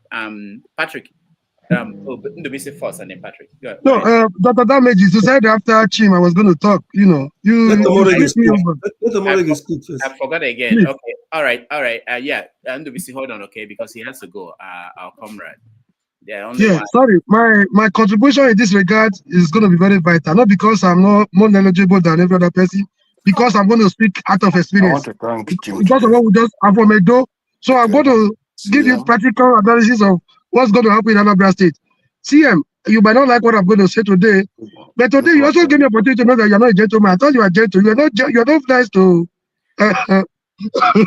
you're not nice to our brother Val like you did the other time. He used to be your very close pal. Is it because he has left BGM movement or what? Today you will not be nice at all. I've concluded that you're not gentle at all. And maybe I was looking at you from afar. Please, Valentine, you guys will not like what I'm going to say, especially our brother from Anambra. We were in this situation in Edo. We were busy saying Edo wasn't Lagos. Edo has become Lagos. Edo has even become Badagry. He has gone even beyond Lagos. You guys have to be very careful. You should go beyond mere talking on social media. That is not going to make it. If you see the way Valentine was talking, he was talking with full confidence as if he has been given the ticket of APC. You wouldn't know the kind of agreement he has reached with Tinubu and co. With the kind of politics of Tinubu and the man from Rivers, not anything they cannot do does not exist. So you guys have to be very careful. When we were busy saying that Edo was in Lagos, we had our way in 2016 and 2020 because Buhari was he had a limit. No matter how poor you think he was as a president, there were certain lines he wasn't ready to cross. You know, he was busy trying to remove that togal of dictatorship, trying to, you know, bring a semblance of a democrat.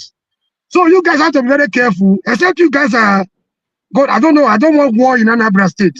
Then with APC, with Tinubu, with Wike, anything is possible. What they cannot do does not exist. You guys must go do your homework. Go live your comfort zones wherever you live. Canada, Chim will go from Canada. Sia will go from UK. Yoda will go from America. You go and do your homework, because in Edo, what we saw in Edo was beyond what our immediate control. So this is a warning to all of you here. The fall of a yellow leaf, they say, is a signal to the green one. By the time he's playing politics, if you look at the last question Dr. Damage is asking, he said somebody asked him, oh, Valentine, we don't have doubt if you were going to win, but how do you defend your vote? But now, that question is, that was what generated that was what prompted my question. Are you trying to take advantage advantage of the vacuum left by the late senator?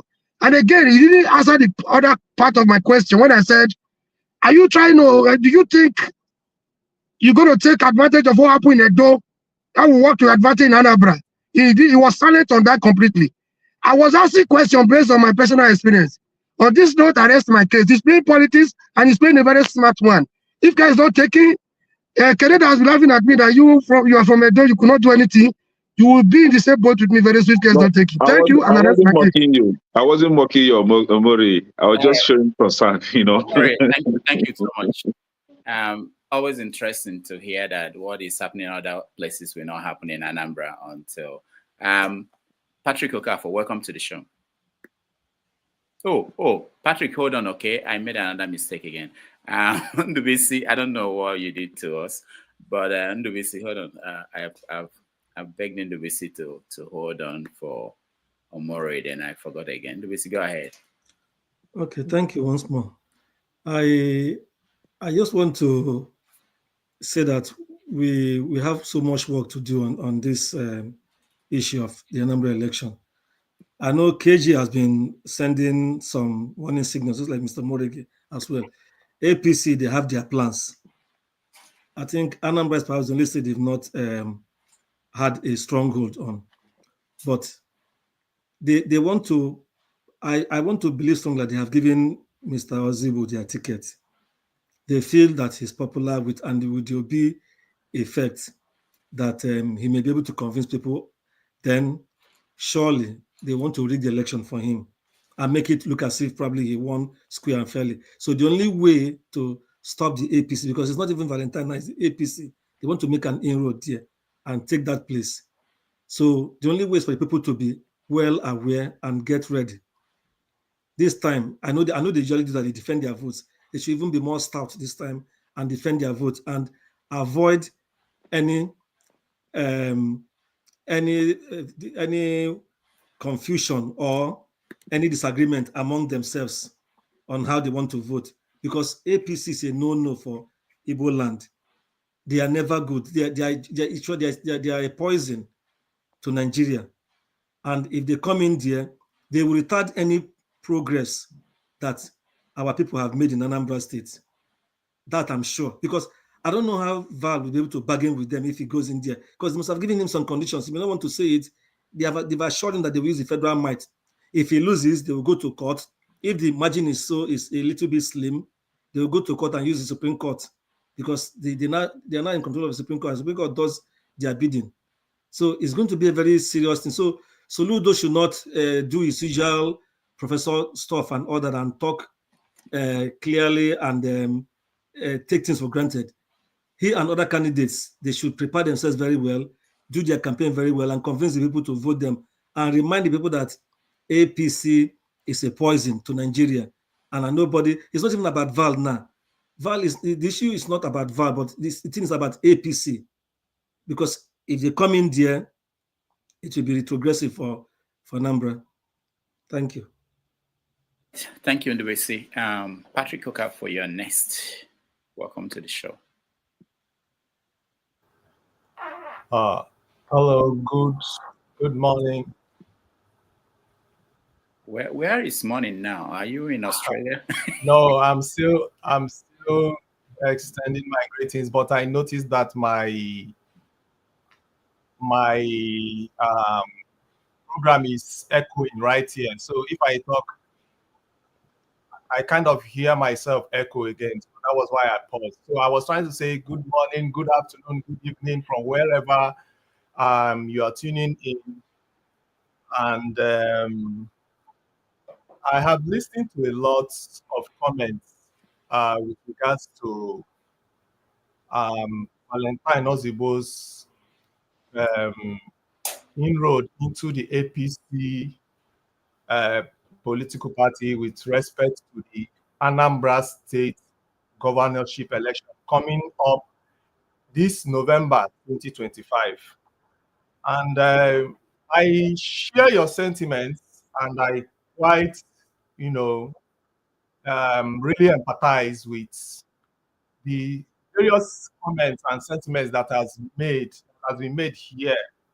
Because me, for one, I have in many occasions criticized the APC government. It is indeed a cancerous government, and that has come to put us in a very difficult predicament as a country. So but I am not one that is going to be swayed by sentiments.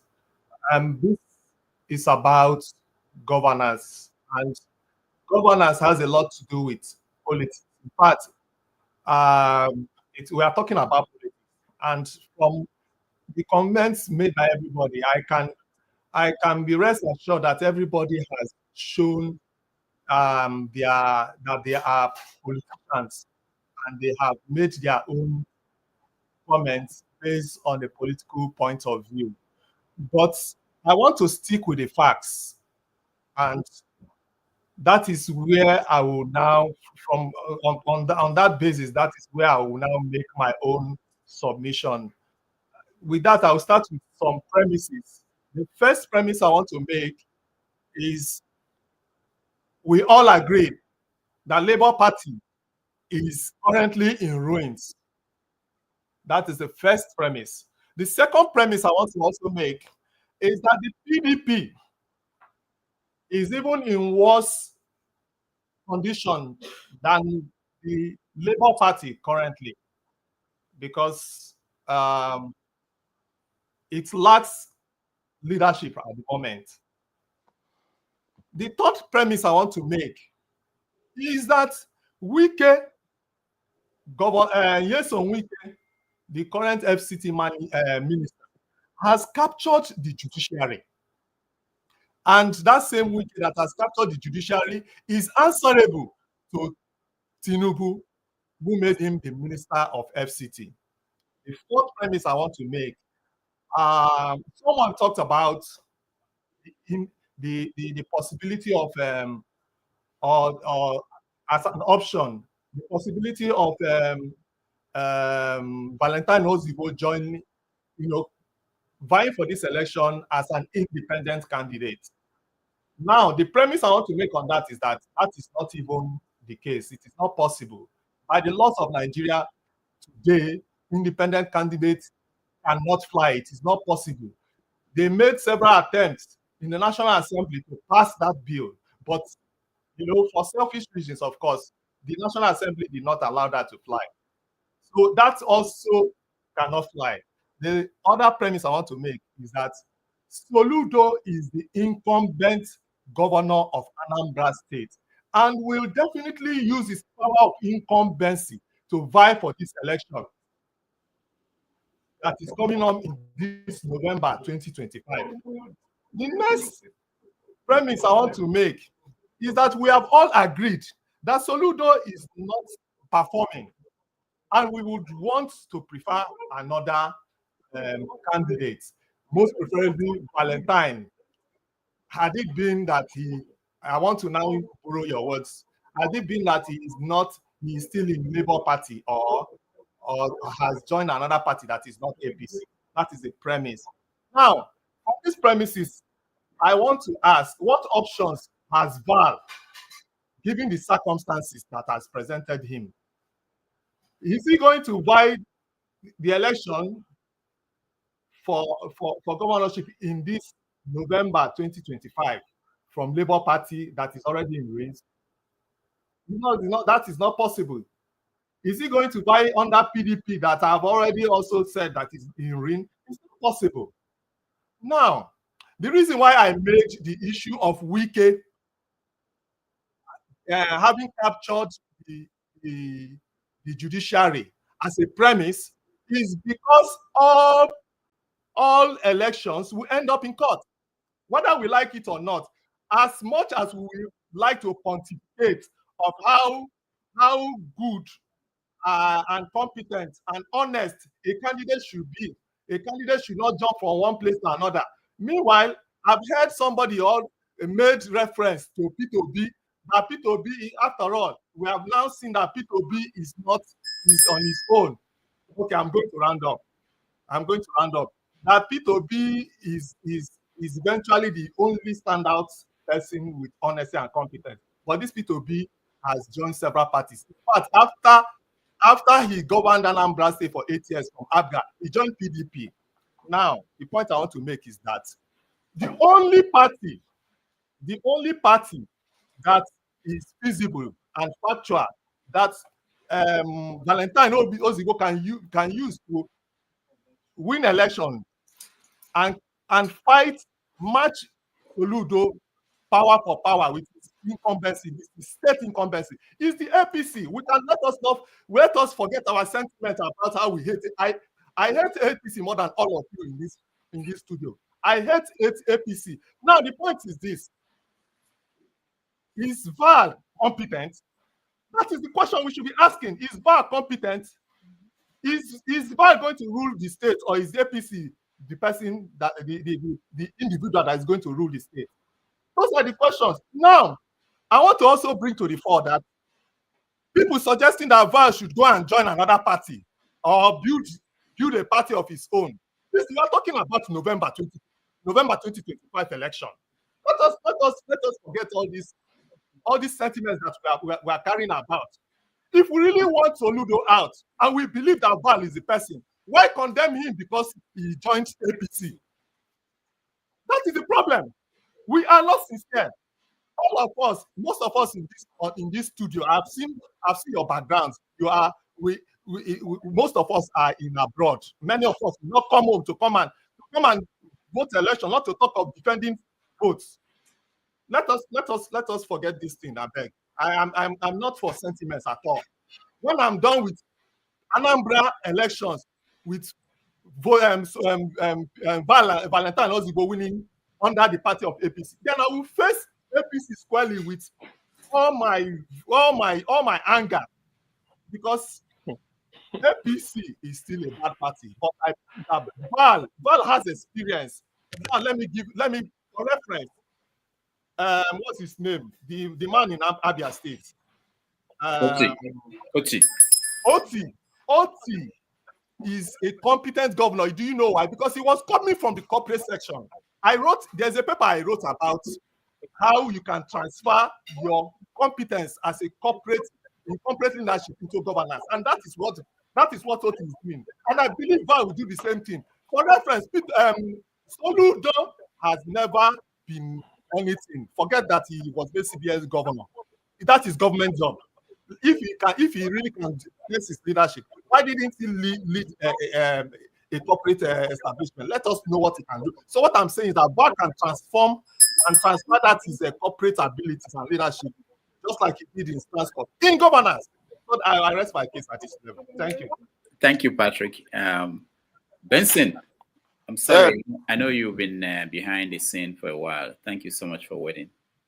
Thank you, Dr. Damages, for giving the opportunity. Well, I want to thank all my brothers who have spoken today. It means that they love Igbo land. That's what I can say now. They love Igbo land, those that are spoken today. CM, except Mr. except KJ. KJ love Igbo land. I know that he love, but today he made a mistake. I don't know where he's coming from, but why he made this mistake he made today. You see, it's unfortunate that those who respect want to destroy Igbo land. Those that we respect that man. Ozigbo is a good man. But it's unfortunate. If somebody is not a governor, there's other places he can serve in Igbo land. He can even join Soludo and help Anambra State to grow. If he can make what they call that what is the something called what is where he say he worked and he made the place better. He can also join Soludo in Anambra State and they made Anambra a good place. Or any other Igbo land, any other Igbo state, he can also join that place and made. Everybody cannot be a governor at the same time. Everybody cannot rule at the same time. These things, these people, everybody want to rule, everybody want to rule. It's not leading us anywhere. APC came to Imo State and destroyed Imo State. Imo people rose up. But how many Igbo people were fired because of APC? Where they are trying to remove that idiot in government. The Igbo people, Igbo tried. Today, although it's in ruins, you see, not that Igbo people, we did our best, but our best, because of the evil of this party. If Dr. Damages, if you can remember, there was one Enugu man who left a PDP one time and came to APC. In this year place, I told him if APC is evil. Last year, maybe you were a bit angry with me because the way I said it, but I told him that APC is evil. And whoever goes to APC will become an evil human being. And today, we can see that Ebonyi State, where is Ebonyi State today? Where is what they call it, Imo State today? The same thing, if Anambra goes to APC, my brother, that place will not be called Anambra again. The name will change to completely to Evil Anambra or Death Anambra. That's what the place will be called. Anybody who is proposing that or telling us that somebody in APC will rule Anambra State or any Igbo land, that person is an evil human being like APC. Nothing has not. Let me tell you, if there's 10 people and one angel goes to APC, the next 2 minutes he has already changed to evil. So my listening today is this: let Igbo people try to safeguard Igbo land and help the place to grow. Everybody cannot be a president. Everybody cannot be a governor in as far as Igbo man. Try to help those. If you know that this person is not doing good, try to join him and make the place good. We cannot work. We cannot be governors the same day, the same time. It can't happen. And by us joining APC, we are destroying that place. More blood will be shed in that place. APC is leading Nigeria like when what is that man from Uganda? Idi Amin. Idi Amin. That's how APC is doing in Nigeria today. They have conquered everywhere. They have even conquered the late people. They have even conquered their mother and father. It's an evil party. So let nobody be telling us that anything about APC. If that man or this Val now is a good man, but when he goes there and implement what they have signed with them, that place will also start burning. Okay, thank you so much. Let me hear from Omaya's Corner. Welcome to the show, and then we'll take a break and hand it over to KJ. I hope he's still around. Thank you. Greetings, Dr. Damages. Greetings to you. Happy Sunday. Yeah. Greetings to everyone. Dr. CM, I see you and everybody. I'm sorry, the writing is pretty small, so I can't see any. Is that Mr. Ike? I think that's Mr. Ike. Yeah. Greetings, sir. Yeah, long time. Greetings to everybody. Greetings to the house. Mr. Benson, greetings to you, sir. I agree with Mr. Benson. I'm going to start with that. And I'm sorry, Dr. Damages, I missed when Mr. Valentine Ozigbo was on. But of course, I am aware that he has decamped to the APC. And the question I would have asked him if I had the opportunity is, what is the agreement he has come to with APC, to join them? Because that party in and of itself is a write-off, is a demonic party.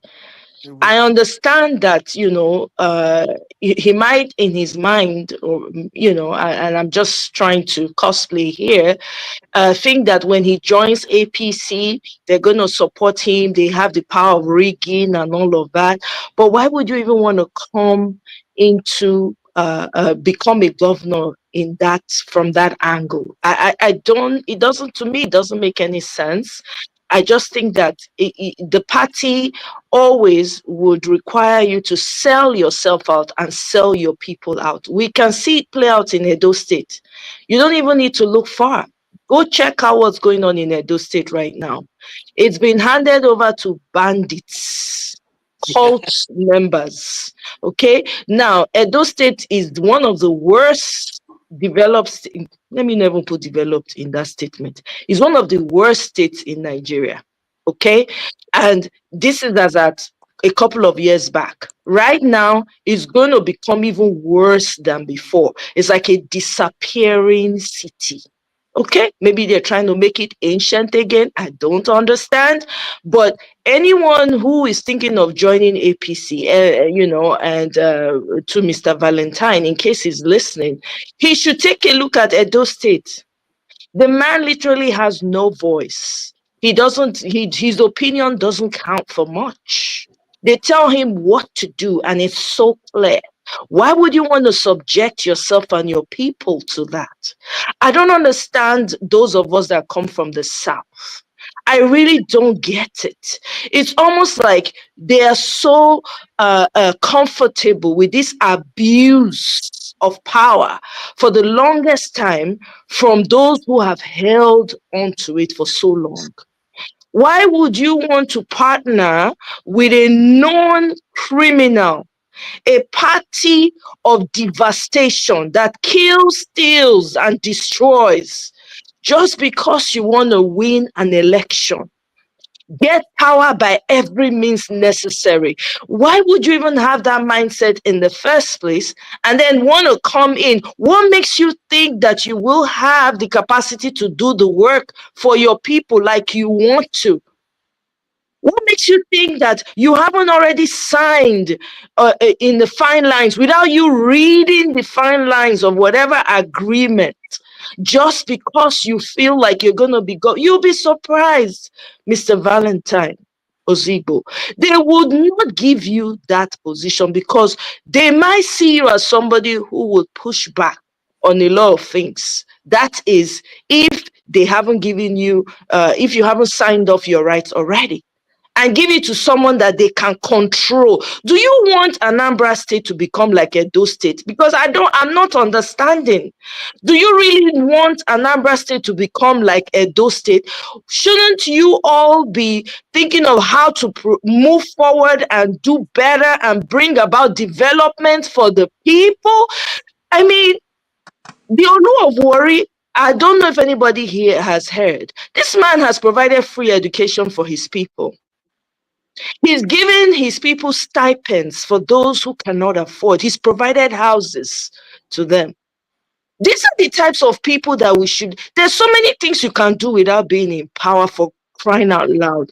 This mindset of I must enter by fire, by force. Me, I don't understand it, Mr. Val Ozigbo. You're one person that I respect. I don't understand it. It beats me why you would want to decamp to a party that is known for evil. We see it playing out. I don't know what you guys, I don't know if anybody knows about the NYSC student and the whole nonsense that's going on surrounding her. There's a 30-day challenge of rant. Please do a video and maybe this is the thing that we need to push us forward, for crying out loud. Eh? The country is not good for anybody, not for child, not for women, not for even men. What the heck? You can't be going around the same circles and expect to make any type of progress. It's not going to happen. It's not. They take and do us. I don't understand. They take and do us.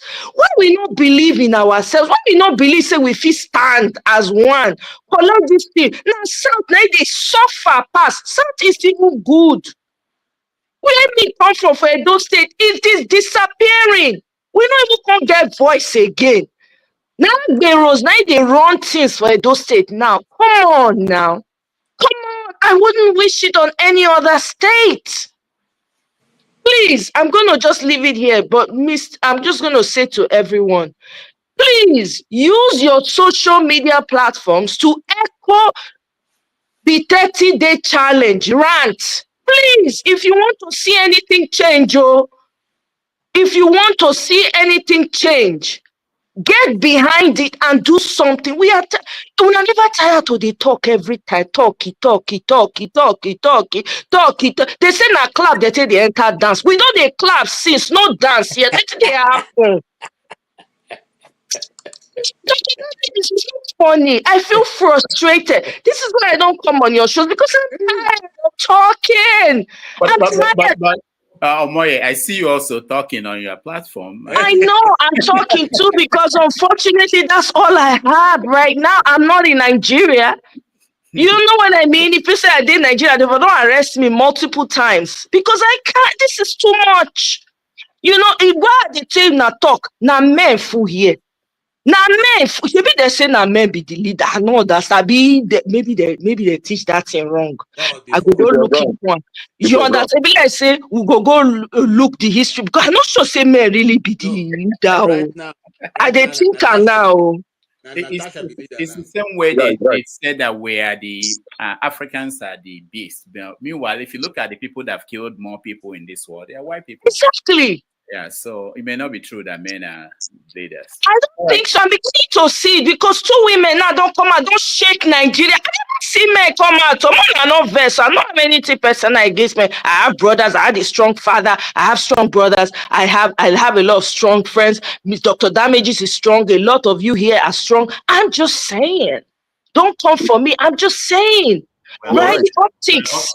Now women they come out now, they carry the thing for head, because now women they suffer pass. Like the children, I don't know whether I see video of that boy when they flog for not say enough, like Quran where. Oh my, I don't feel what that video. I had to move past it. It's painful to my soul. I they cry, they watch the video. What is going on? How can we sit back and allow this happen? And then one of the people, when they support, when be they sensible, not be say help better, sha, make I just forget that one. But at least person when be they stand for better Nigeria, all of a sudden they can go join the worst of the worst parties. No progress. At least five things when this government don't do. List 5 confidently with your chest. List it. Day, people are crying, people they die, people are unaliving every single day in Nigeria. For crying out loud, person will come sit down, open eyes, saying and that kind of party now you won't go join. Waiting they do or something for that country. Dr. Damages, thank you for letting me rant. I just wanted to do it. But please join the challenge for the young NYSC person. If you are in Nigeria, please, you people should show up for her at the NYSC office. Don't let her bear the brunt of it all by herself. Wait till she talk, not be bad thing. Thank you very much, Dr. Damages. Ireo. Yeah, men are now women rapper. We are finished. Doctor. Yeah. You see, what my sister said. I and CM, when we are in Naija Watch, when we are talking there, we told them, if you allow APC to come there, that's Benin will be like hell, and that's what is happening now. You see, and the same way, if Anambra people, and we cannot allow these useless people to come in there. These people, this devil, the devil you are seeing today in the world today is APC. The devil you are seeing is APC. If the devil is better than APC, how can this man destroy River State? Everywhere they go, they destroy. Everywhere they go, everywhere they destroy. Everywhere they destroy. Nothing good, no single thing has come. I have connected with all the people, all my friends, even you are my mother, and you are supporting APC. You're not my friend anymore. Yeah, it's true, I'm telling you. Thank you so much. Tony, before you speak, let me just, I have to run. Let me just thank people that joined us, that not just joined us, people in the studio, those that are on the comment section, people that supported us by donating to super chat. super chat. Let me see. T Majek, thank you so much. Kulata, thank you. Chrisom, thank you. Oscar Blackbone, thank you. T Majek, Kulata, Ibo Basics, and Oriako Tope. Thank you all for supporting us. I will hand it over to KJ to lead you guys for the rest of the conversation. I appreciate all of you. Next Sunday, we're going to have Prince Adewale Adebayo, who will join us to tell us why everybody's moving to SDP. One of the questions I didn't get to ask Val was that he was he should have considered SDP too, because just think about it. If in the next election all these people join SDP, it may be like he moved to the wrong one. Anyway, let's see him Adewale next week, and thank you for joining us this week, and have a nice week. AJ, over to you. Thank you so much, Dr. Damages, and I will now reserve my comments, because so far this today has been like I'm the one fighting everybody. Though I'm not going to leave my own not whole thought for myself, because somebody feels that what I'm saying doesn't align with the political view or views. I want to say this: the Reverend Father in Benue State, Father who is the governor of Benue State, is doing so much for the people of Benue. Before he came, there are old salaries, but now he's paying salary. He's even doing a lot of developmental, carrying out the developmental projects in Benue State. So much so that the people are praising his work. He's a member of the APC. And even the way he was brought in, the Benue people didn't like the way he was brought in, but he has gone there to do a good job. Before Alex Uti came into Labour Party, he was in APC. It was from APC he came to Labour Party. So who want to work for his people will work for his people. Who don't want to work will not work. And if you don't want to go to the farm, the lion will always continuously to be along the path of the farm. Having said that, I still throw open. Yes, that's sorry. The OC, I'm coming, sir. OC raised a very important question. If we have time, we'll look at it. But right now, I just want to take everybody's reaction to what is going on, the politics of Anambra State and all that, and then we'll maybe call it a wrap up. Thank you. Yes, Chim, want to say something? So KJ, you need to. So yes, I agree with you. There are always exceptions. APC is an evil party, number one, but there are some exceptional situations. One, the governor of Benue State. Anybody who was reading what was going on in 2024 would have known that anybody from PDP under what's the name of the former governor wouldn't have won that election. Otom, because one, Otom was owing salaries. Otom was what you in the security circles you would call, he was playing double-sided. He was playing both sides. Remember, Otom received Peter Obi, spoke highly, but Otom was working for APC because he's commander-in-chief and Wike. Remember that he's in a group that Wike leads them. They were all working for APC. Commander-in-chief, Brigadier Wike. Brigadier Wike they are all working. Those were all working for APC. Remember, the only thing that their Oga is the only one who got appointment. The rest of them have gone into oblivion. Listen, Makinde did a deal with APC. He delivered presidential to them and they kept his own seat for him. But all the other people were all leaving office. All the other governors, including the guy from Anambra State, who is the worst governor. He couldn't win. Okay, so Onye Sinazo. Onye Bolazo, always coming last. Onye Akwonazo. So, but the point is this. The point is that the way Valentine wants to go in there, if Valentine had been in APC a while ago, and that would be a different thing. But suddenly now, you saw the answer he gave here.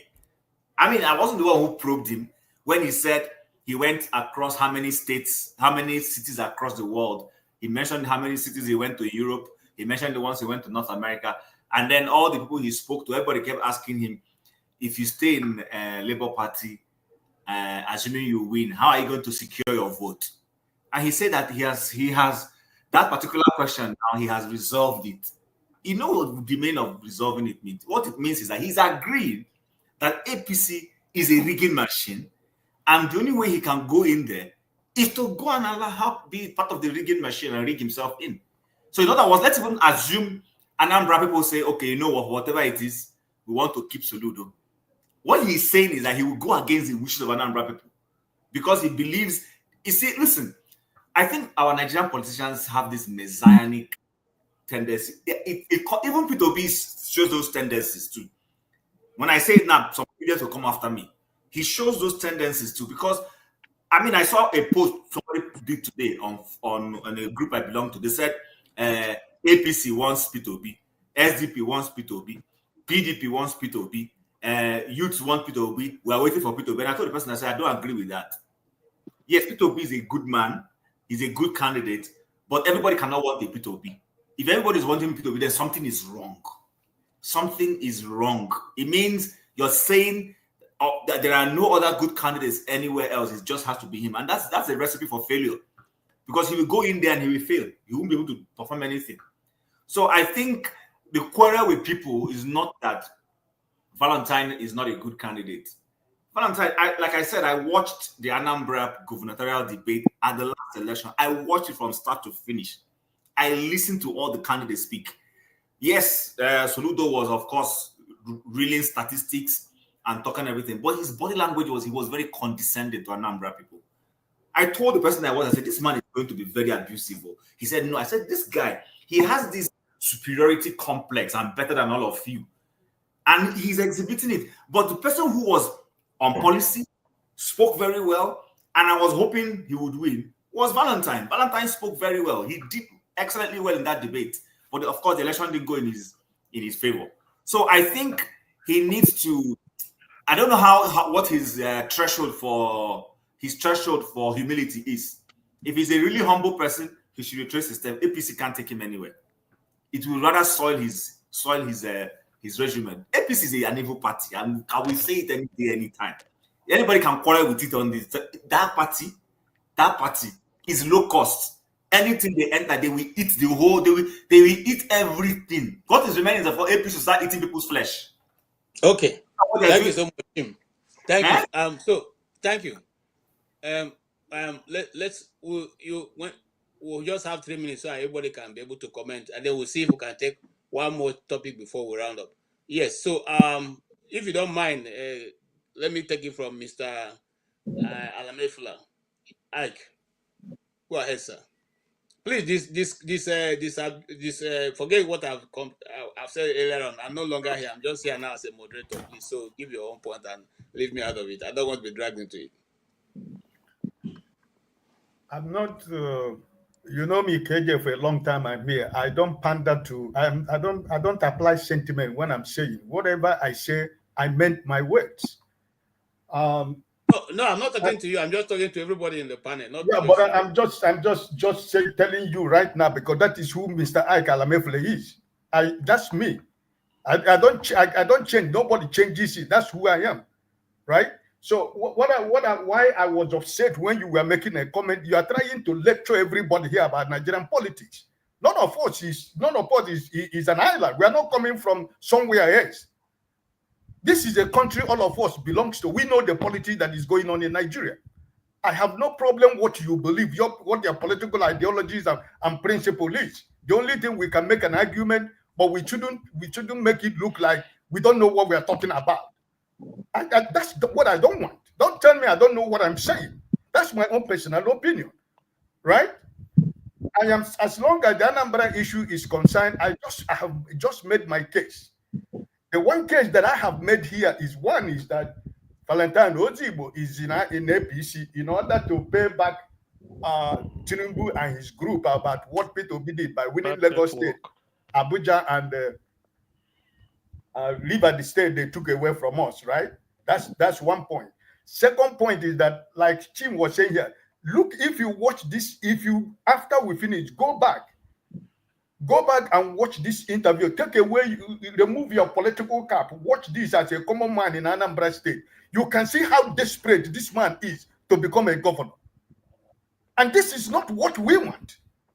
We are saying that Soludo is not doing well. I am not from Anambra State, but I am crying what is happening in my state, in Imo State. And I don't want to see you. You are from Abia State. You people are enjoying the government of what is elections in Abia State. And all you have to say is that he's the man for the job. How do you know that Valentine is the man for the job? I have to be honest with you. I'm from Imo State. I cry every day. Whenever I come here, I tell you, my brother Benson just said it. I'm from Olu Senatorial Zone. I don't hide where I come from. There is no more young man in Olu State. Everybody has run away from Imo State. Ugochinyere will tell you what he's suffering in Imo State. This is the fact. Is it the same thing we want to wish in Anambra State? No. I have no personal problem with Val. His personal achievement, his decency, and whatever he believes in. But his political cap he's wearing now is what nobody is going to convince me of. That's my personal opinion. I have not disrespected him. I have not said that he's not an honorable man. That I never gone personal. I'm talking about politics. So for me, it is no, because that is what it is all about. If he felt that he cannot go to Zenith Party or YPP or SDP or NRC or MPJ, whatever it is, that he cannot become governor of Anambra State, there are so many ways he can serve your people. He can become a senator. He can become a member of House Representative. What is wrong with that? But for the fact that you want to rule Anambra State, like you have been claiming here, God told you, I'm a Christian. You don't put God into politics. You just have to separate it from God and politics. Don't try to put me and the devil together, so that you want to ride my emotion. You can't ride my emotion. Ike, you don't tell a man that the dream he dreamt is bad because you weren't there when he was dreaming. So you don't. All I said that I wish him well. I never wish him bad. But I told you here, what breaks my back completely was when I saw that picture with him and Tinubu's daughter in Abuja. Then I was talking to myself. At the end of the day, was it the only person this man can see in Abuja, a strong member of APC that they can find in Abuja to take a picture? Mr. Ike, let me ask you a question. Did the man say that God said he's going to be the governor of Anambra State?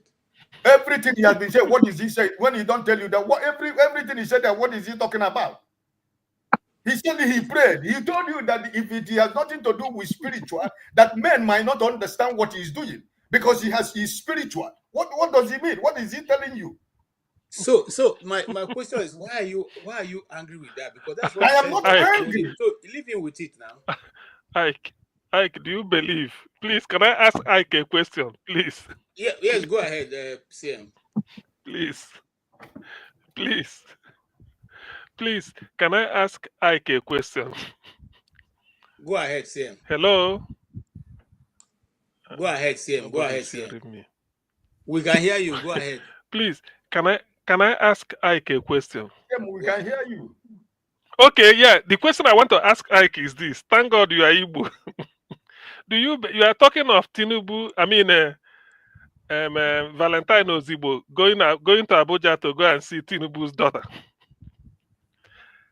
What I want to ask you is that, do you not agree that people do not go to Pentecostal church with clear eye?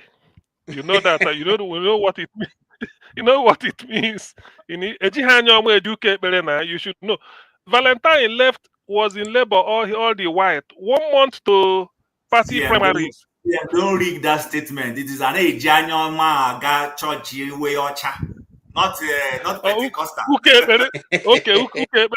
Okay, translate it better. So the thing is 1 month to the party primaries in Anambra, he crossed over. That is desperation. I think he joined there in February, and they're going to do, or 2 months, they're going to do it in April. So that tells you how desperate he is. But the thing is, my wish is that his wish will not materialize from the Anambra. He's a nice person per se, but APC Buccaneers taking over Anambra Treasury, no way, it can't work. Because Hope Uzodinma will now be the champion to come and be dictating what is happening in Anambra and the rest of their corporate. No, it's starting no manner of character. See, let me ask you a question. Is Hope Uzodinma not dictating what happens in the East right now? as it is. The eastern, No, the not eastern. not in Anambra. Even if he's going to Abia, he's going to Abia as Southeast governor, but not that he's a party, not that he's going there as another state controlled by APC. That's what I'm saying. Because Hope Uzodinma will tell you, I have my brother party. I mean, it doesn't add up. We all know this now. We all know it. Thank you so much. Yes, Mr. Ag, you want to round up? Yeah, my rounding up for my brother Valentine Ozigbo is that I said it when I made my first comment. I have no problem that he have decided to look for a political platform to run for his governorship. I have no problem with that. That is personal ambition. I have no problem to stop anybody running his ambitions.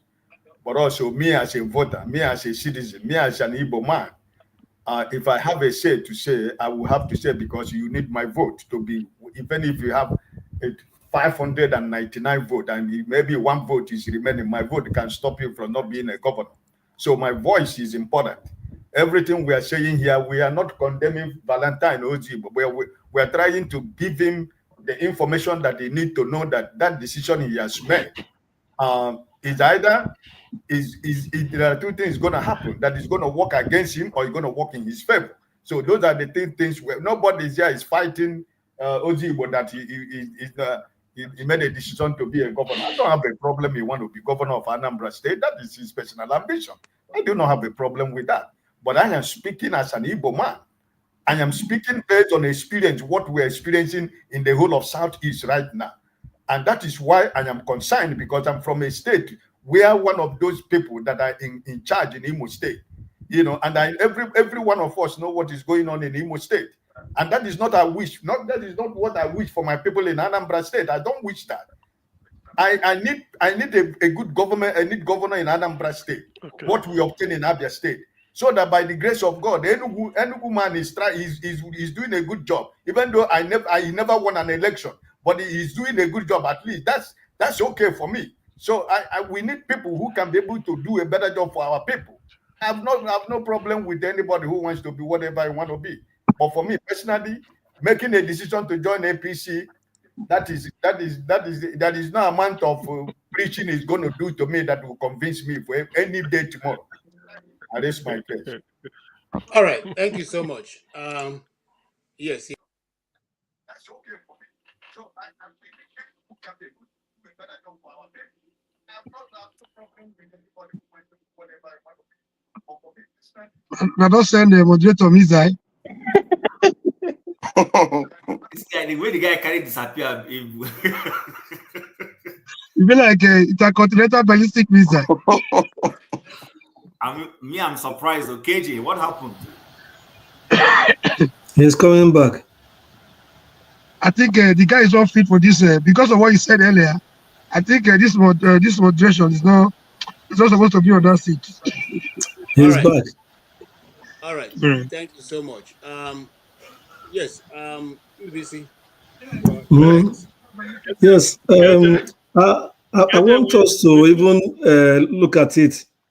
Nobody goes to APC without at this late stage without any underground agreement. Yeah, underground deal.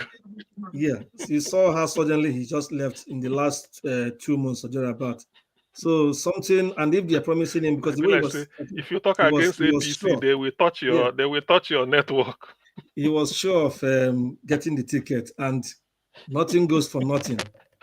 I will be surprised if he doesn't have any deal he has reached with them. And let's look at this the other way. Assuming he wins and becomes governor, 2027 comes around, and Obi is contesting. Obi is on the ticket of a party as their candidate. The man in Villa is equally contesting. What will he do? Because the man in the Villa we're expecting to come and campaign for him to the market will be.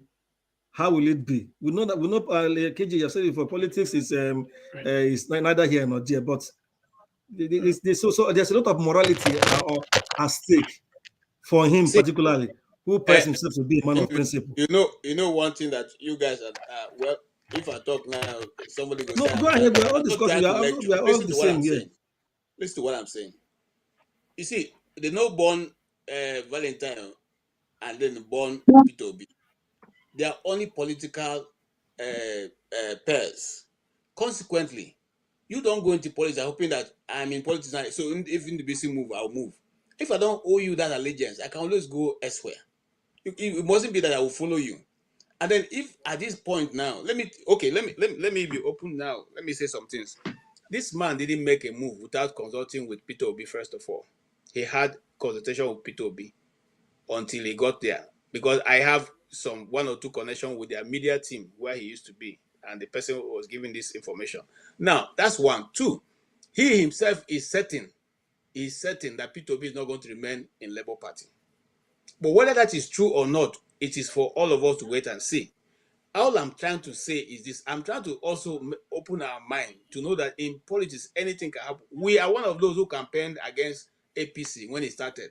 I had a lot of fallout with my friends who felt that when I said Buhari's government is not going to do Nigeria any good, they say because I'm a religious fanatic. I am whatever, SU and all the rest. But today, all of them have gone into APC and they've all run out of APC. So all I'm simply saying, in politics, they don't have permanent friends. And there's no way a big fish like him would have moved on without having some concession and some agreement with certain people. Whatever that agreement is, we don't know.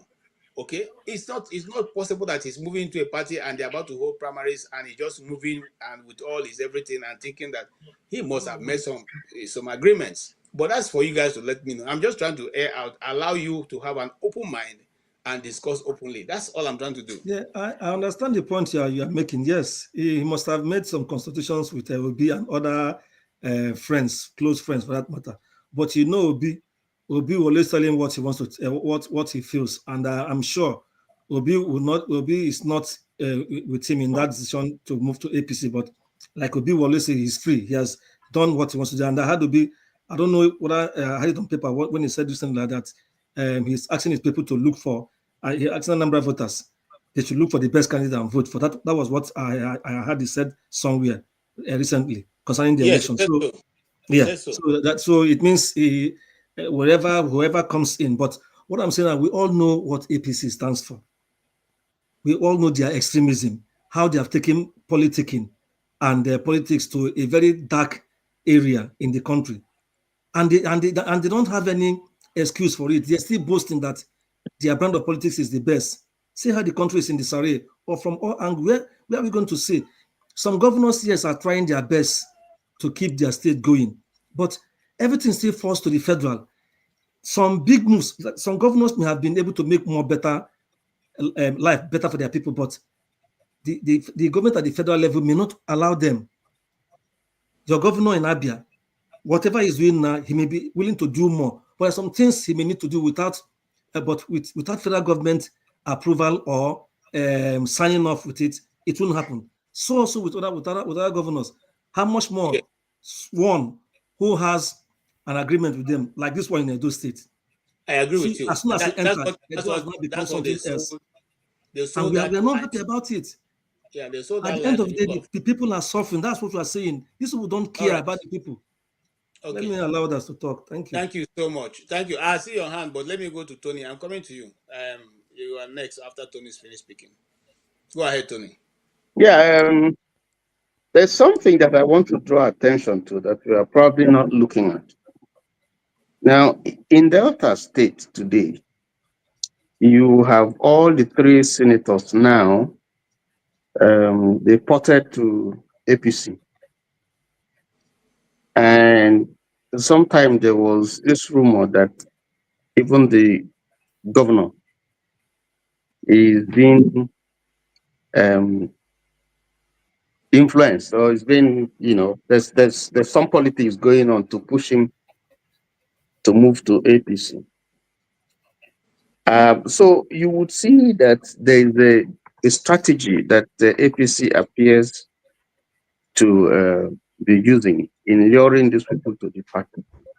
And it may well be the same thing that we see with Valentine.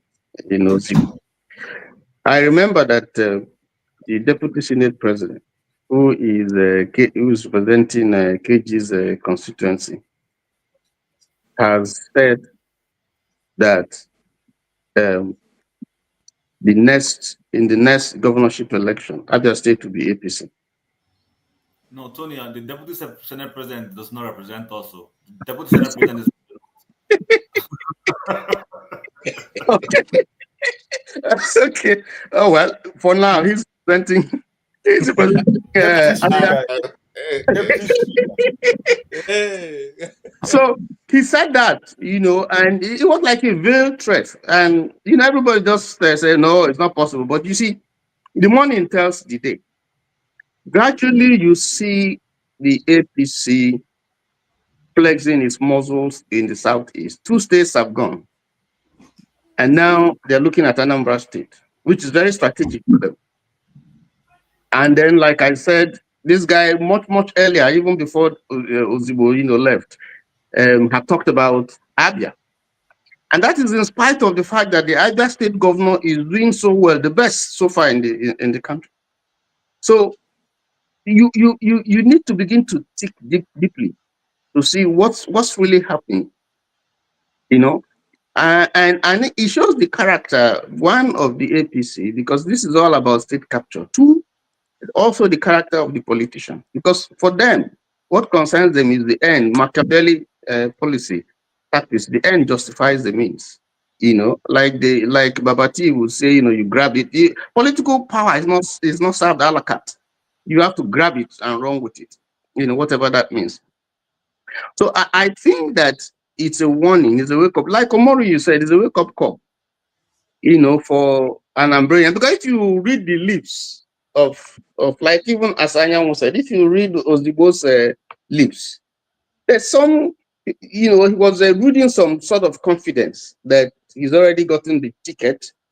And he was, calling God and saying, come, I will let you, when it happens, hopefully I will come back and I will tell people. And so there's some confidence. So what is it that is giving him that confidence that, he's going to win? Not just even the ticket, he's going to win the governorship election. So I think that it calls for, for people to, rise up, to see what, how they can chase, it before it gets dark. You just chase this black goat away, because if it gets dark, it will be difficult to actually deal with it. So that would be my take. This is serious.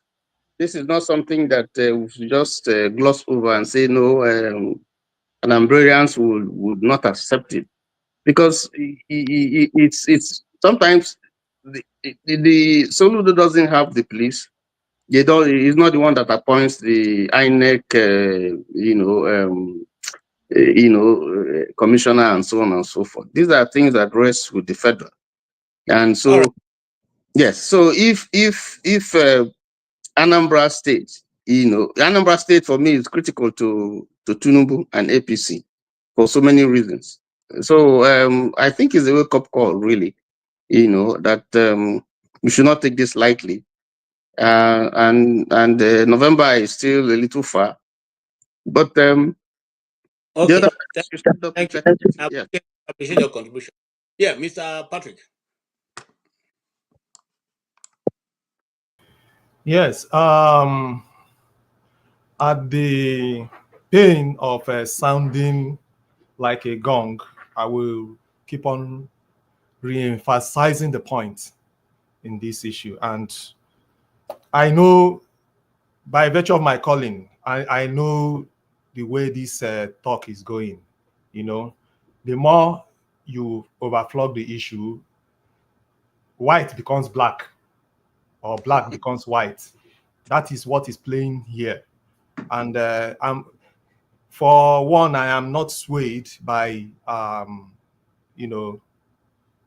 what has been said, because I've not seen facts in what all that has been said. They are just all sentiments. The point I'm going to emphasize again is elections are conducted by candidates who want to buy an election on the platform of a political party. no candidate goes to election as an independent candidate.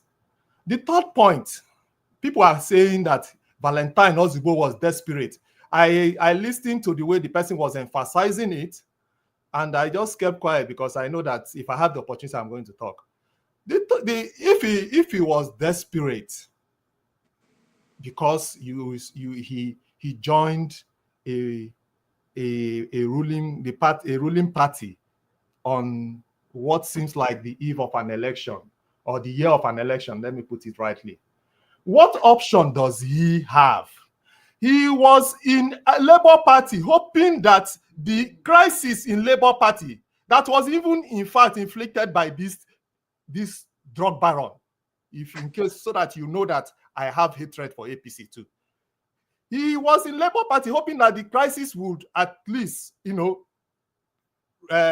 off, and he will use that platform to go for election. But the more he stayed, the more the crisis, continued. Now, in that circumstances, are you saying he should go to which other party and start again to fund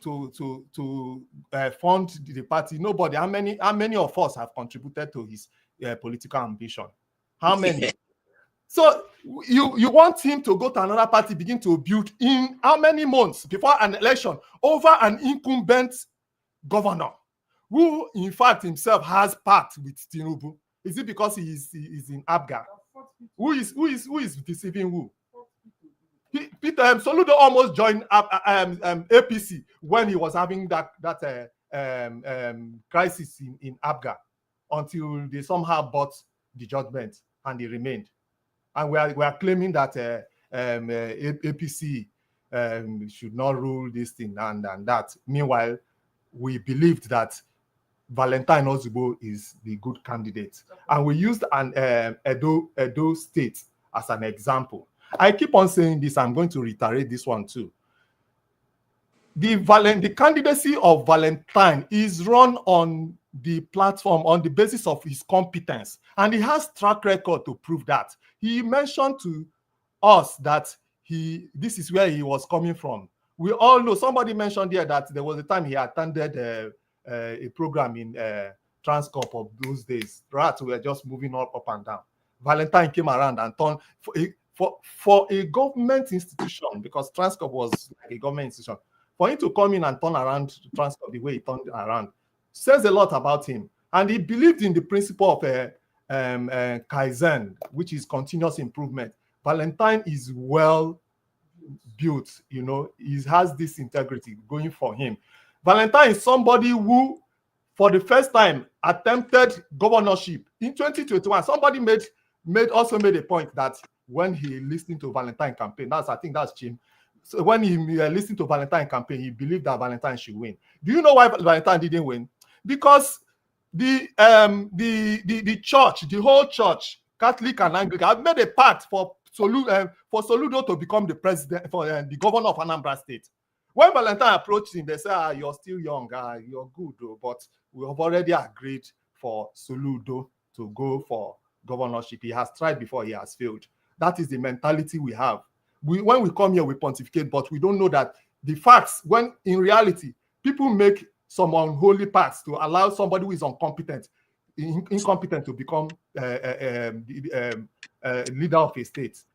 And Valentine still went ahead.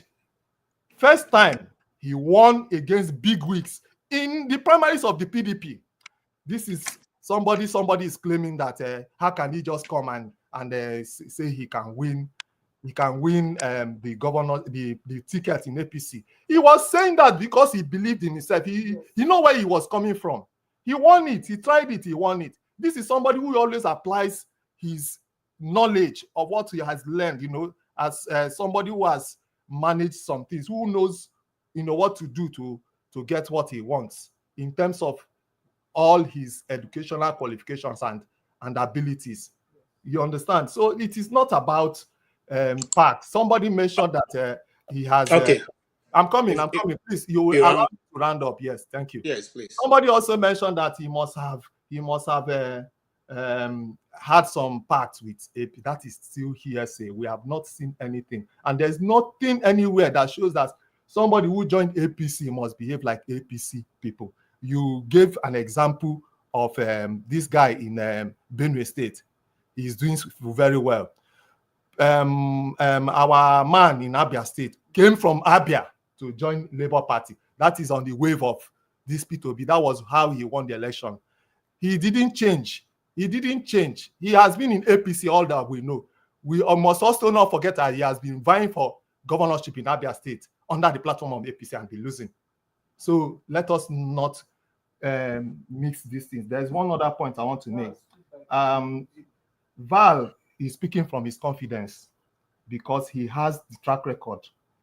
He was first time, like I said before, first time he attempted election, he won the primaries against Big Wiz, and he came second only by few thousand votes against a Soludo that is already well known. So with these few points of mine, I'm saying that Val is a more competent candidate to go for the election. And I'm also saying that Val going for the election under the platform of APC is going to match whatever thing that Soludo is bringing. And that is, I'm coming. The final point I want to make. You don't have all the time now. I've given you more than enough time. Okay, I will conclude now. That if Val wins the election, he's not going to behave like the people in Edo State and the Nimo State. That is my conclusion. Thank you. All right. Thank you so much. And I appreciate your because you took your time to bring up all the points. So those who want to intervene or who want to agree with you will see a reason to interrogate or agree. Yes. Mr. Comrade, you are next. Thank you, moderator. I think you're on a very hot seat today.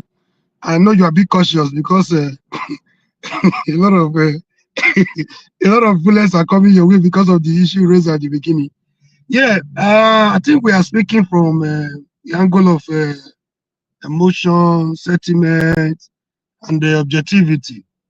There's a mixture of all these combined. Number one, I wish politics was mathematics where 1 + 1 = 2. I would have been able to tell you the answer right now. Number two, I wish politics was a moral game, especially in the African context. I would have been able to tell you the result right now. Yeah, there was a friend I assisted so much in my village, in our local politics. Then I was still in school. They had a business that was going on fine, so I could throw some money around. So when I graduated, I was even approached to come and contest as a casino, and I needed to serve. By the time I came back, they have moved on. So after 3 or 4 years, I wanted to come back.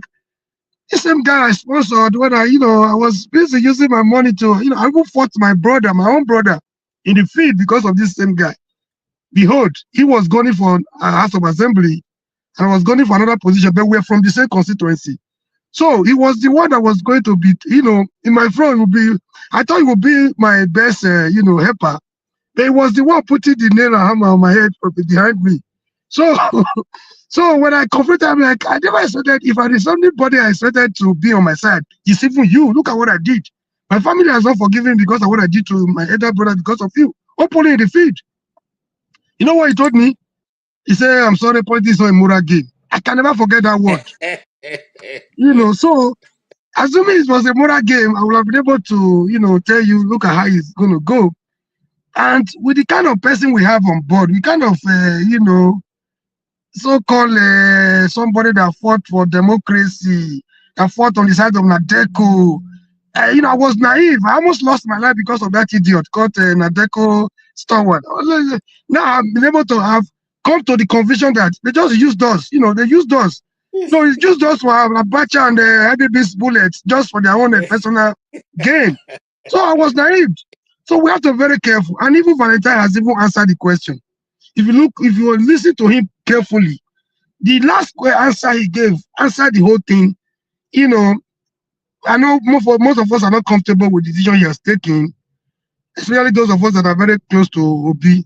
We have everything to see it as a backstabbing Obi. you have it, you have it, who might be right to feel it's a betrayer. You might be right to feel whatever word you want to use, you could be right. But then this is politics. The guy is playing a very smart politics. For me, as an activist, I don't play politics like this. If you watch me on different forums, even when I go to the hottest part where they take tribalism to the highest, I go there to at least I still have my courage to challenge them on certain things they say. I don't like bringing politics, But today I have to be honest with you. I have to be very, very honest with you. I don't play politics on platform, not because I don't know how to play it. I feel there is need for me to change the narrative. So even when I know where they do it, they tell us they will start from 1960 or even pre-independence where we are today. Look at how they have been playing it. I don't want to subscribe to that, but I'm one person that I feel if we could change the narrative by all means, not by. I don't believe in the popular saying that if you cannot beat them, you join them. It doesn't. I don't subscribe to that. It doesn't make me comfortable. But today, this is a moment of reality. Valentine has made his calculations. 2027 is still ahead. B has a couple of months, even years to make his negotiation, to make his moves from here and there. Anambra is 2025 gubernatorial race. It's around the corner. He has looked around. I'm not a prophet, but I can tell you today that Obi is not going to run under Labour. That is a no-no. If you listen to Abure a few days ago, you would know. If you listen to Boala a few days ago, you also know that the game, there's something we are not getting. There's a bigger picture that we're not getting. Instead of blaming Valentine Ozigbo, we should be looking at the bigger elephant in the room, which is the dirty politics of Tinubu and his cohorts. The deliberate and calculated attempt, the well-orchestrated attempt to annihilate opposition. That's the bigger picture you guys are not seeing. So Tinubu, he can stop at anything. He can do anything to stop any formidable, to destroy any passive or real formidable opposition between now and 2027. And the game has started. The game we see in Anambra is beyond Anambra gubernatorial race. It's all about 2027. As somebody said, it was well orchestrated to humiliate Obi. That is not far from the truth. So if you were Valentine, I want you to, I don't want you to talk. Don't give me, don't answer my question from the angle of morality, from the angle of morality or what you should have done if it was not. Answer me like a politician, a Nigerian politician. What would you have done differently? Now that Obi has not been able to settle for a particular platform, I know I can tell you for free that he's not going for Labour. He might be going to PDP. So that is not even a good movement for my own calculation. But I cannot help it. I can't stop. You want to round up? Yeah, I want to wrap it up. Please let us not die in their war. Or what Valentine has done might not be okay from the angle of morality, objectivity, but from the angle of politics, Nigerian politics, I think he's playing his politics and he's trying to get a platform. Like somebody said, independent candidacy is not allowed. And again, the last answer he gave, he said they asked him, this is the bone of the contention here. This is the cocoa of all the matter. He said they asked him, you will win an election. How will you be able to defend it? He said, nah, nobody can ask him that again. So he's just borrowing a leaf from what happened in Edo. Most of them have come to the conclusion that no matter where you run or where you run under this political mafia called Tinubu, there's no hope for them. So he's simply playing politics, and politics is what politicians do. He has not done anything wrong in my own calculation. Thank you, and God bless you. We should not die in their war. They are politicians. Thank you. I'm coming to you, Mr. Odi. And, comrades have made a very good point. And that I want to sum it up in one voice, in one statement that Senator Adams Osomole made. He said, when you move to APC, all your sins are forgiven. Riggers and shakers will come to your aid. And if election winning will be no longer a problem. I mean, the last words are mine. So is that exactly why Valentine had moved there, or do you see him like I see him as genuinely trying to bring what he knows to the table, so it can affect the leadership of Anambra State? Hello, fellow panelists. It's nice to see you all. I think first time I'm agreeing almost 100% with Comrade. You know, I'm shocked. Comrade said he's an Obi man. I didn't know that. Where did your fellow activists go? SUG president. You know, with all due respect for his banter. You know, that's for anything that can move Nigeria forward. I'm not stick to any politician.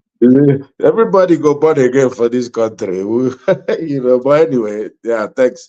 I think he actually took away many points I was going to make. Look, there's only one political party in Nigeria for now. Whether you agree, it's APC. You know, there's no PDP. That's an extension of APC. Labour Party, that guy has sold every organ of Labour Party to, you know, for a morsel of bread. You know, SDP, is he not the one? That man, I think, is he coming here next week or he came yesterday? I don't know. It's like, you know, that Prince, that one that calls himself Prince. Yes. That one, didn't he give over his party to, I'm sure he's getting salary from Tinubu. You know, SDP is APC. I wonder what that short Canada man is doing there. You know, APC, SDP is APC, PDP is APC, Labour Party is APC, not to talk of the other ones. So, you know, what do you think, what do you expect Valentine to do? You know, I think he has no choice. You know, look, everybody, we all despise APC, but with what, and this is, I think finally everything is coming to a head. You know, I've always asked for a benevolent dictator. I think we're going to get it very soon. Because, you know, if you look at the events that led to 1966, we're coming very close. Because at the point, if there is no opposition, because even at the height of the impunity of PDP, they still allowed some states to go the other way. You know, because if you box the people to a corner, something is going to give. Is either the wall or you. So what APC has done is to take every state and every people are good. Something is going to happen, right? You know, so we're coming to that point, and their leadership is poor. You know, I'll tell you something. You know, for people who are praising OT is an APC man. He's been an APC man. You know, we're all in. You know, if you are from Abia State, you can understand what happened. What is happening now? For 24 years, Abia State was under PDP. It was the hegemony. These guys were stealing from Abia State. They destroyed the state. You know, what choice? If you wanted to take power from PDP, what do you think you could have done? You know, there was no labor. It was only APC. So in Nigeria, everybody should understand, there's no ideology in politics in Nigeria. We're no ideologues. There's no, like we have liberals and conservatives or whatever. No, Nigeria, see, if anybody, maybe I shouldn't be saying this, anybody that likes Obi should celebrate Valentine and find a way to make him win. You know, because, you know, this is very important. You have to realize that, let's say, no matter, even if you make Tinubu governor of Anambra State, if Obi comes in 2027, he will still win Anambra with 97%. All they can do is to suppress maybe voter turnout, which they will do anyway, because INEC did it last time. They will still suppress, you know, they will come by 4 p.m. with their ballot papers and all that. So no matter, even if you make Ojukwu APC president, Obi will still win in Anambra, not to talk of all the other states. So my point is this, you know, look, I joined APC in Abia State so we can get rid of PDP. By the time Obi, and this is why, you know, a day in politics is like 50 years. Between now and the next 2 years, nobody knows what's going to happen. But Valentine can't wait anymore. Abure has stolen the party and sold it to Tinubu. What do you expect them to do? If they won't even give him the ticket, should he go to PDP, where those two brothers are still holding forth? Where would he go? AAC, so he can get 3 votes. Look, if the guy wins in APC, and you know governors are the only people who are allowed to switch parties. And if they switch, if the House of Assembly switches, they'll protect them. We know these things. So if the man wins in APC, let's say by 2027, everybody can see the landscape and Omoriyu is complete, Obi probably is going to go to PDP.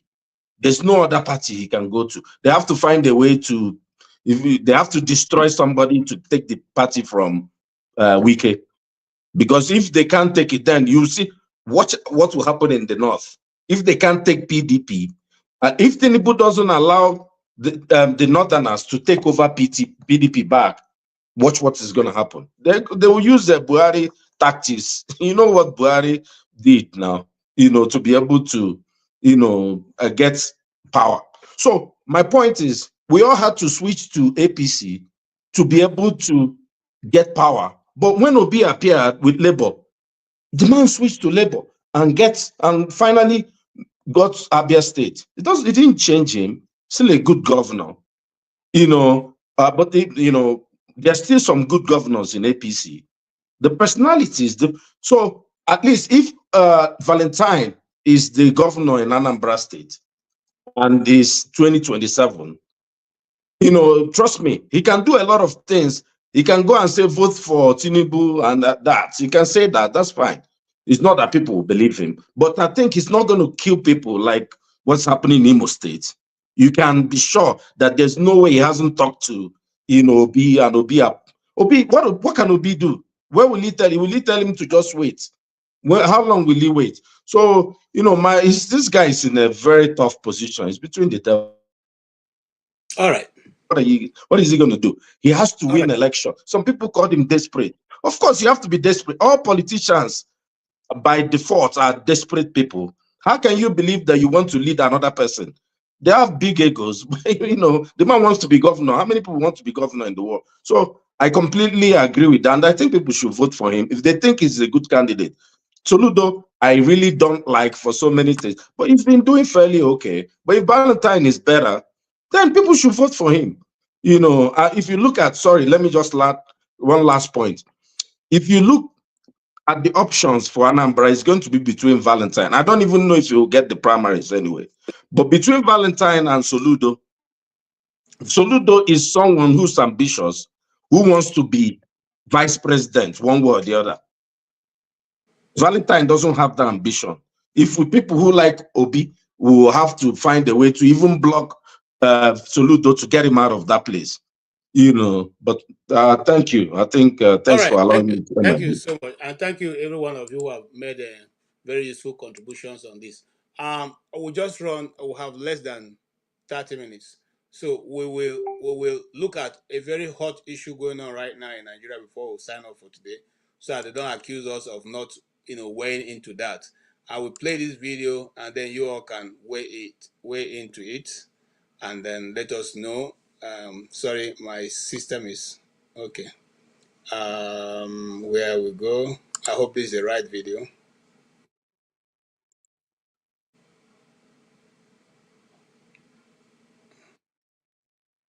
Shamed of you people.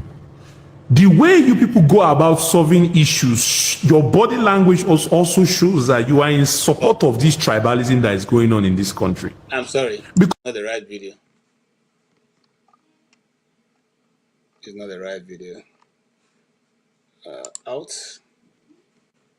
We are tired of tribalism.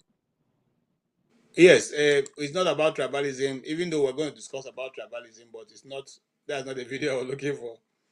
I don't know what happened to my set. It's like when you use your set on the internet, a lot of things happen to it. I can't see my download.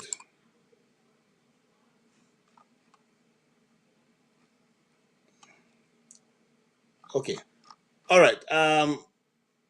Maybe we can go ahead and discuss until I'm able to find that. that video. Yes. Yes, I saw Mr. Patrick. You're putting up your hand. I'll give you 1 minute, and CM, I'll give you 1 minute. So while I'm looking for that video, please go ahead. Thank you so much. You know, the more the conversations go on, the more interesting it becomes. I am so 100% in line with the submission of Mr. Odi. In fact, you know, it's not everything we are going to really talk about. Otherwise, it won't really be politics as usual, as we call it. There may be some things that you understand, you might not be able to say it, because if you say it, you know, somebody will, you know, say, oh, this can be a strategy and take advantage of it, and maybe it will be to the disadvantage of the person you're trying to protect. The presidential election is coming up in 2027, and the next election, governorship election in Anambra, is coming up in 2030. Val has told us he's going to go for one time because of the arrangements, existing arrangements, because for their zone, Sometimes body language tells a lot. Okay. Now, okay, so for their zone, it is only one term that is remaining, and that is the one that Val is gunning for now. And again, if he wins under, let's say he went for this election based on the platform of another party, because of the existing structure of the judiciary right now, he cannot defend the votes at the courts. If he goes for election under APC, he can defend the votes, because those are the people that have seized all the whole arms of government, and they won't want their own to lose. And the point is that Val is capable, but he is also campaigning for the votes of us, the people who he believes he can win over to his side to vote for him. He is not going to go and relax like the Edo and APC, Imo State people did. You understand? He is going to campaign, and that is what he is doing. He's trying to convince us that, look at the person and not the party. He's going to deliver on his promises. And I may have said so much, because what I wanted to talk more about is just to agree on the Odi has really nailed everything. And okay, let me even mention it. What if Val's presence at APC is going to work for P2B's mandate in 2020? Have we also thought about it?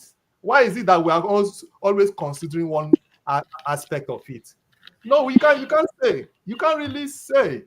Politics is what it is. It is dirty. It is unpredictable. And you have actually done more than 1 minute. So I'm sorry. Thank you. CM, Okay, thank you. Let's state the facts. Enough of all these rhetorics. Under a free and fair election, APC can never win an election in Anambra, not even a local government. They didn't even field the last local government election. They didn't even field their candidate, let alone being rigged out.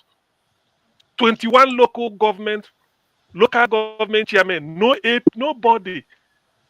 nobody picked forms to represent APC.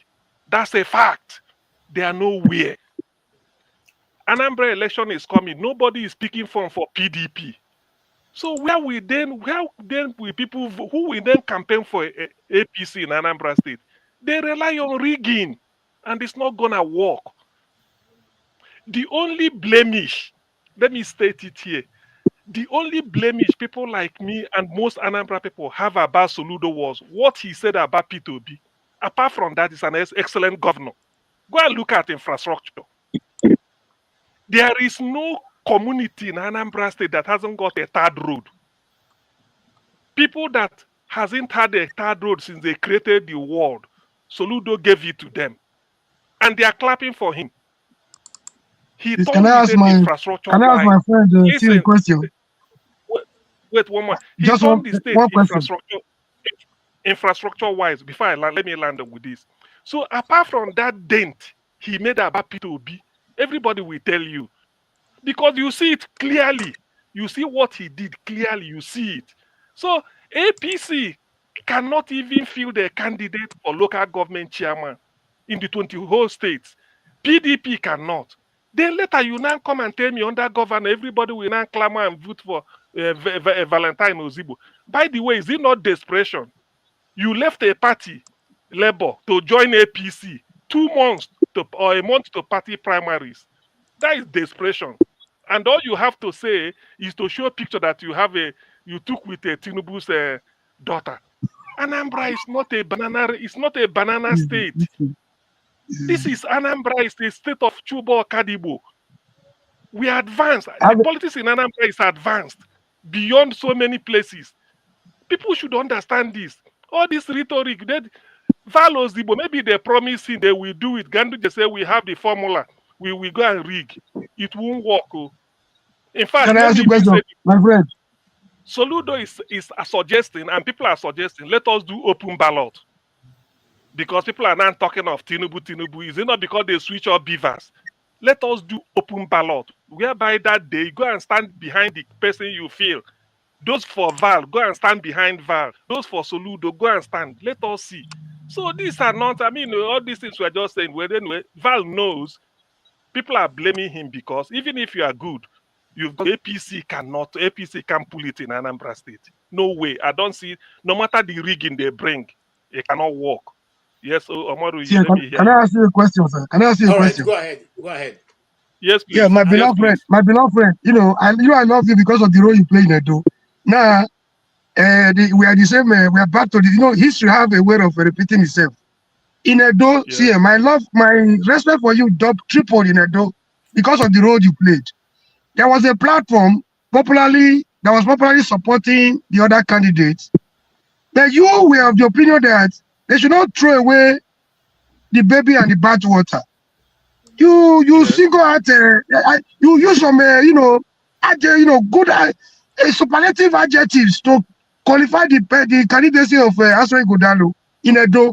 There are a lot of people who have the opinion that so long as he was contesting on that level, they wanted to use the sin of Obaseki to punish Godalo. You were vehemently against that. You resisted that vehemently.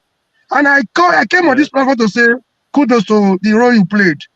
And if I had money, I would have given it to you, even 10 billion. I didn't have up to that. No, so you don't want to give. You have. You don't want to give. You have. Okay. I didn't want to see as if I was bribing you. Okay. Back to the same thing now. Now, if your submission is ready to go by, you are ready to forgive Soludo for castigating Obi for making such utterances against Obi in the last dispensation than supporting Valentine. Now, if you put Soludo side by side, Valentine Ozigbo, in terms of quality, in terms of credibility, and who you think he can deliver on the job, who will you choose? Will you not, because of APC, throw away Valentine at the bathwater because he has joined APC? Even if Valentine has gone to SDP or stayed in Labour, by 1 million miles away, if it were before Soludo became governor, one might be thinking which one is better. But Soludo has shown capacity that he will perform. The only governor in Nigeria now, without borrowing shishi, he said it. No kobo borrowed till today, but he's still doing what he's doing because Obi said the standard, everybody follows it. That's one. 36 states in Nigeria, we have to share 480-something billion World Bank loan. Soludo said Anambra won't take that. That is borrowing Anambra into slavery. And only Anambra State did not make use of the loan. He said he doesn't want it.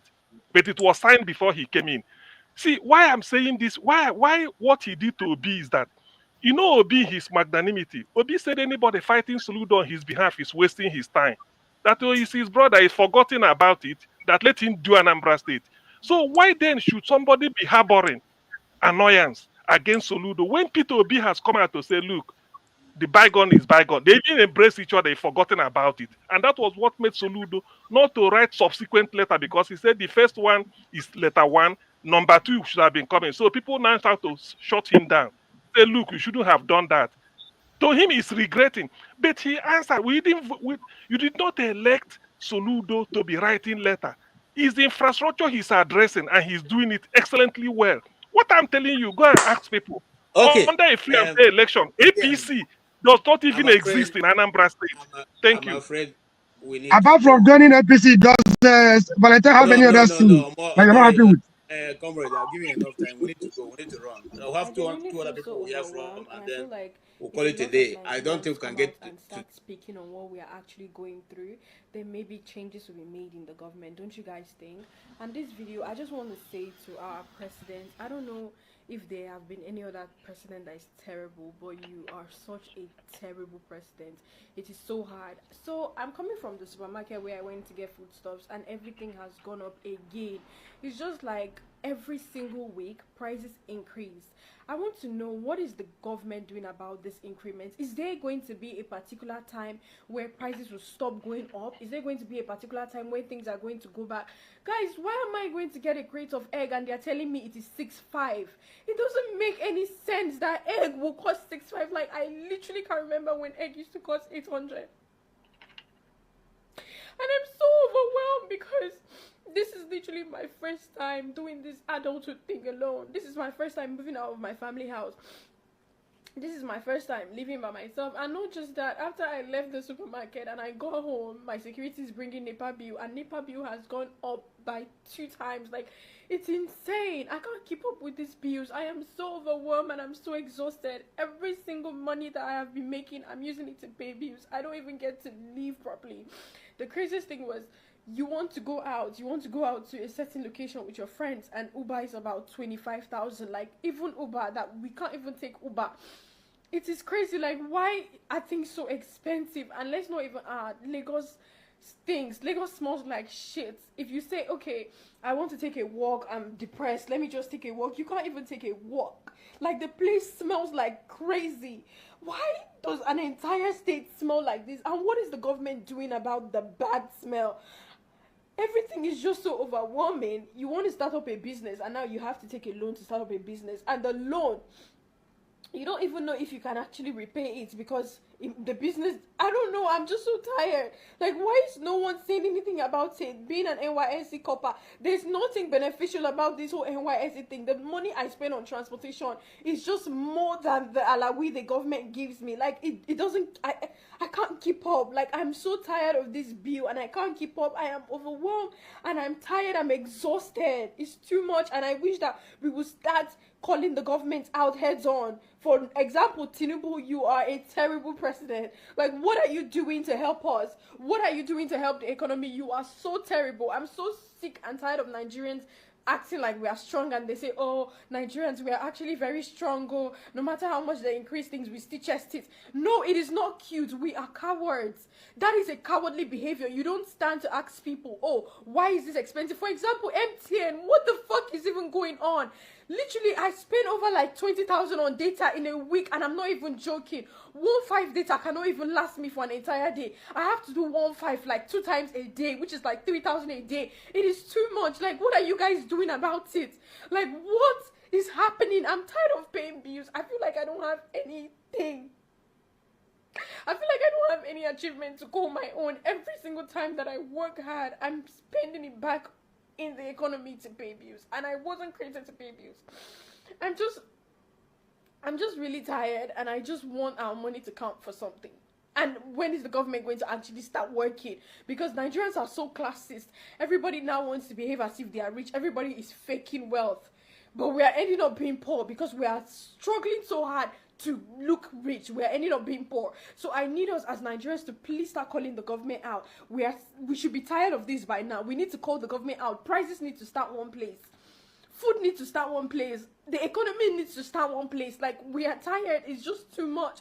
The more you work hard to achieve something, the higher it gets. The dream car that I was saving money for has literally gone double. I can't even afford it anymore. Instead, I'm going to use my money to buy, to just keep paying bills. And now house rent is double. Like, I am so sick. And I'm so tired of this. And I really need the government to intervene because I am so overwhelmed.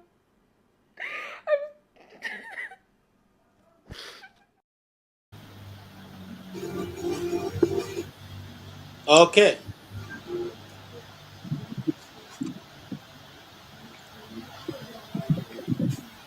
That is the position of things from that young NYSC copper. And other ones on, they can also keep your mic up. All right. Now, there's another second video which I'm not going to play because again we have run out of time. And the second video is saying that the NYSC have called her to say, threatening her, taking her address, and everybody's calling her. I want to say this upfront before we go into this debate, even though maybe I'll hand over to CM because if it's taking too long, CM may continue and then call off. Now, the NYSC is a paramilitary organization. There are very few people who have the opportunity of singing, "You to be declare and call, let us have a..." Very few of us sang that song. When you sang that song, you actually meant it. At that time, NYSC was fun to do, and Nigeria was a bit stable. But now it's no longer fun. Youth are no longer obeying the clarion call and serving our nation, under the rain and in the sun, with dedication and selflessness. It's no longer there because we see our leaders there themselves are not selfless. So why do you want the youth to be selfless? Anyway, what my point here is that she probably didn't know, like some of us knew, that we are a paramilitary organization who cannot criticize the commander-in-chief, which is the president. But she had gone ahead to do that, and she had done that out of frustration. Yes, in one way or the other, if you're judging her strictly as a paramilitary organization, then she should be punished for that. But you can see that this young girl is crying out of frustration because it's true. You just see your money going. You don't even know what you have done with the money. You just keep going. And so she's crying out. Exactly. And now the nation has risen up. Some people, NYC especially, is calling her to question. Gentlemen, if you heard her, what would be your take? And I will start from those who just came in. Maska, what is your take? And then just 1 or 2 points of the discussion you had before the last discussion before you came in. All right. Good evening, KJ. And good evening, everybody. Good evening, Maska. I actually came in out of curiosity to ask my good friend Odi to expatiate on a statement he made. But apparently, you've used your immense power to yank him off. Kudos, no, KJ. I didn't. He moved himself out. I didn't move him out. Okay. Anyway, so I will leave that. The girl that you played,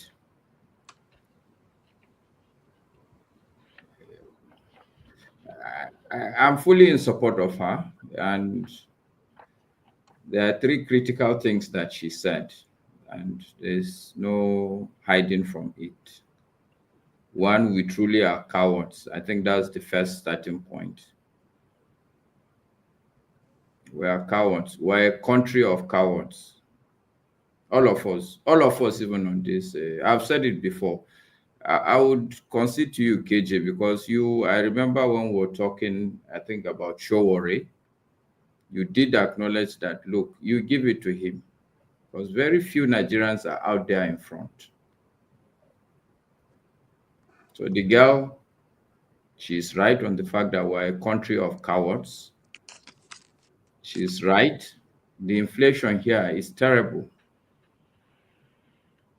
And I was just making notes, actually, coincidentally, to write a piece on on inflation. It's just so terrible. If you ask me, that is the critical issue today the country should really be facing.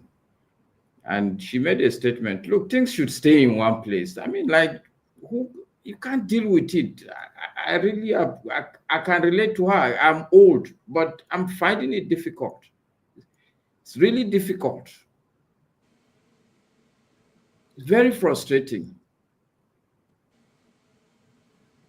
You know, the level of, look, you know, it's causing so much problem. My son sent me a bill. He went to buy some things. He said 8,300.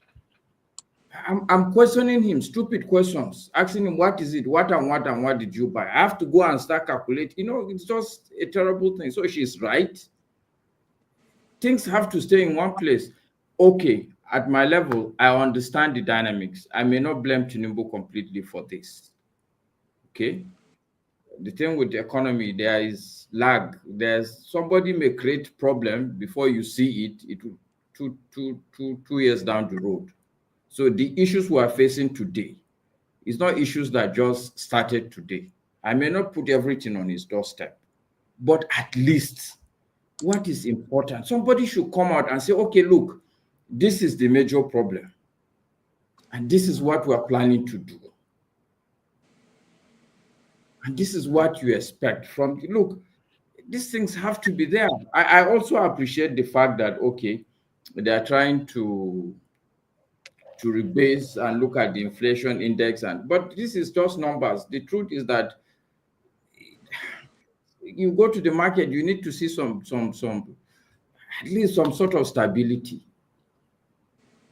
It doesn't look, the prices may not stay in one place, but there are a lot of things the government can actually do. Like I said, the minimum is at least talk to people, stand with us that yes, this is a problem, and let us see that people are working day in, day out on it, even if it's lies. But at least let there be some sort of emotional peace or some sort of water on us. And the last thing she said, it's also very true. Forget the fact that we're cowards, but this attitude is not gonna. We have to, at some point, you have to do something. We have to do something as a country. We need to do something. I don't know what it is, but something has to happen. It's just not okay. We are not even talking about development here, please. We are not even talking about even security here now. I'm just saying that some things have to stay in one place. Like, it's like you want to take it, everything is moving all over the place. So look, you took me unawares. This is not the mood I wanted for myself, but it is what it is, unfortunately. But again, she said it, we indeed are strong people, but you see, look, the strength is in the wrong place. Honestly, we're doing the strong men in the wrong place. But as a Nigerian, also the reality is I have to man up also, and because it's just a tough environment. Not now, since the time, is it the fall queue we've been queuing up? You go for, at my young age, I was queuing for 3 days in filling state. It's just a tough life, honestly, but it's okay. Thank you so much. And that's queuing part. It was in the queuing part. I was in the queue of the NNPC filling station sometime many years ago. By the one by that between Harley Brothers and the Shippers Council. And a taxi driver ran into my car, trying to cover the space in front of me, and he didn't have, I mean, it was so glare, I didn't know what to do. I just bought that car, okay, and it was a big, I was caught in between. And the guy, before I knew it, he pulled his shirt, lie down under the car. I should climb him, and I looked at, what was the time? I was queuing because this was around 2 a.m. in the night. So I'm trying to agree with you, Maska, that sometimes the situation is just overwhelming for you. You don't even know how. Do you hold back as a man? Do you continue to be in this situation? Do you just pack your bag and, get out? What do you even do? Or go to your village and continue to live? That's what I see in that young girl's, and she's just trying to start life. and here she is faced with a problem that it should be her parents that are trying to solve for her. Unfortunately, that is what it is. We bring Okija in so that you can give us your view. Okija, please go ahead. Okay. Sorry. Which one? Or the video? Yes, the video. You have already commented on us on Valentine. Let's move on. Okay, Valentine, we've commented on that, but basically my issue with him was just the party. It's not that he can't win with that party, and it's going to be difficult for people that like him, people like us that like it, to market him, under that party. That's the problem. All right. Yeah. So, I don't know, Nigerians. I wish righteous man, was here to tell us because. He has been the one, he comes here often and he gives us an update of what's going on in Nigeria. Yeah, but updates or what's happening. You just go and buy a few things and spend $8,000. Yeah, I know. I mean, I prefer. I wish righteous man because he's been the one always. Trying to get to mind. Doesn't want to throw the cards, and make it look as if it's helpless. But you can imagine, you can read between the lines what he's saying. Yeah, why I wanted to see if I could, talk to righteous man because he's always, saying people abroad that we should, protest at this.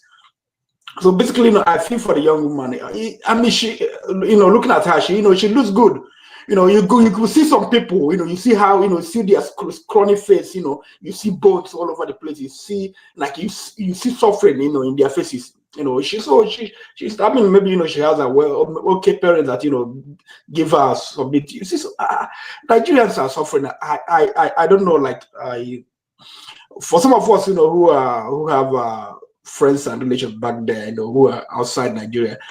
I mean, you can tell that the volume of requests you get on WhatsApp, calls you get has magnified. And but the thing is, Nigerians, that's what that was what I wanted to say about righteous man. Nigerians, they have to do something about their situation, like leaving it there, show a record for demonstration or whatever, and then nothing happened. Without Nigerians doing anything, it's not gonna be. We just talk. It's not a solution. If you want to do protests like Occupy, United States, they do Occupy Wall Street. Nigeria, they did the Occupy whatever. Then we did NSAS, we did some other thing. It's up to you. You have to come out so that these people so that they will know that that you are tired, because you just say this. Some of them, they think that you are doing well. Because you see what they say, or some of these people, the policies they come up with. Could you imagine that people are facing through the, going through this thing, and we are talking about taxes, how to get more taxes from people, and then MTN, just all of a sudden wake up one morning and increase the tariff, nothing is done, no protest, nothing. Nigeria said, okay, today we're gonna, let us not use MTN today, just one day. I don't know. So there's something we can just talk, but it's up to Nigerians. It doesn't have to mean. It doesn't mean that you have to come out on the street to do something. Just for instance, what I said, switch off your MTN for one day or for 1 week or whatever. Do something. Oh, we're not going to work today. Let everybody stay at home. No transportation, no transport vehicles running around. Or we're not taking Uber today. So until you do something, they're just there because they live. They don't understand the life you live. They don't understand that they go to market. Like Tinubu, for instance, now he doesn't know the cost of one cup of gari. He doesn't know. He's very proper. He doesn't know. So a lot of them, in power, people you have in in the corridors of power, in the Senate, in the House, or whatever, in the judiciary, they don't know all these things. Nigeria is a place where small person, you have helpers, so they go to market for you. People don't just give out money. So they don't know. They have to understand that this is one bag of rice is one loaf of bread is 1,500 or 2,000. That a family of four, one loaf of bread is not enough for them. So all these things you have to make sure. Start by being. I'm glad that they're having all these rage video. Do rage. Make sure not only raging on the internet. Making sure that the people that those in power, that they will feel it. That they will feel it. If they don't feel it, nothing will change. We will just make noise and then. Okay. Go. That's all. Yeah. Thank you so much. Yes, I have. CM, how long do you have to stay? Because I need to run off. I need like 30 minutes off. If not, we can just call it off. Can you here for Okay. 30 Well, minutes? after 30 minutes, you'll be back.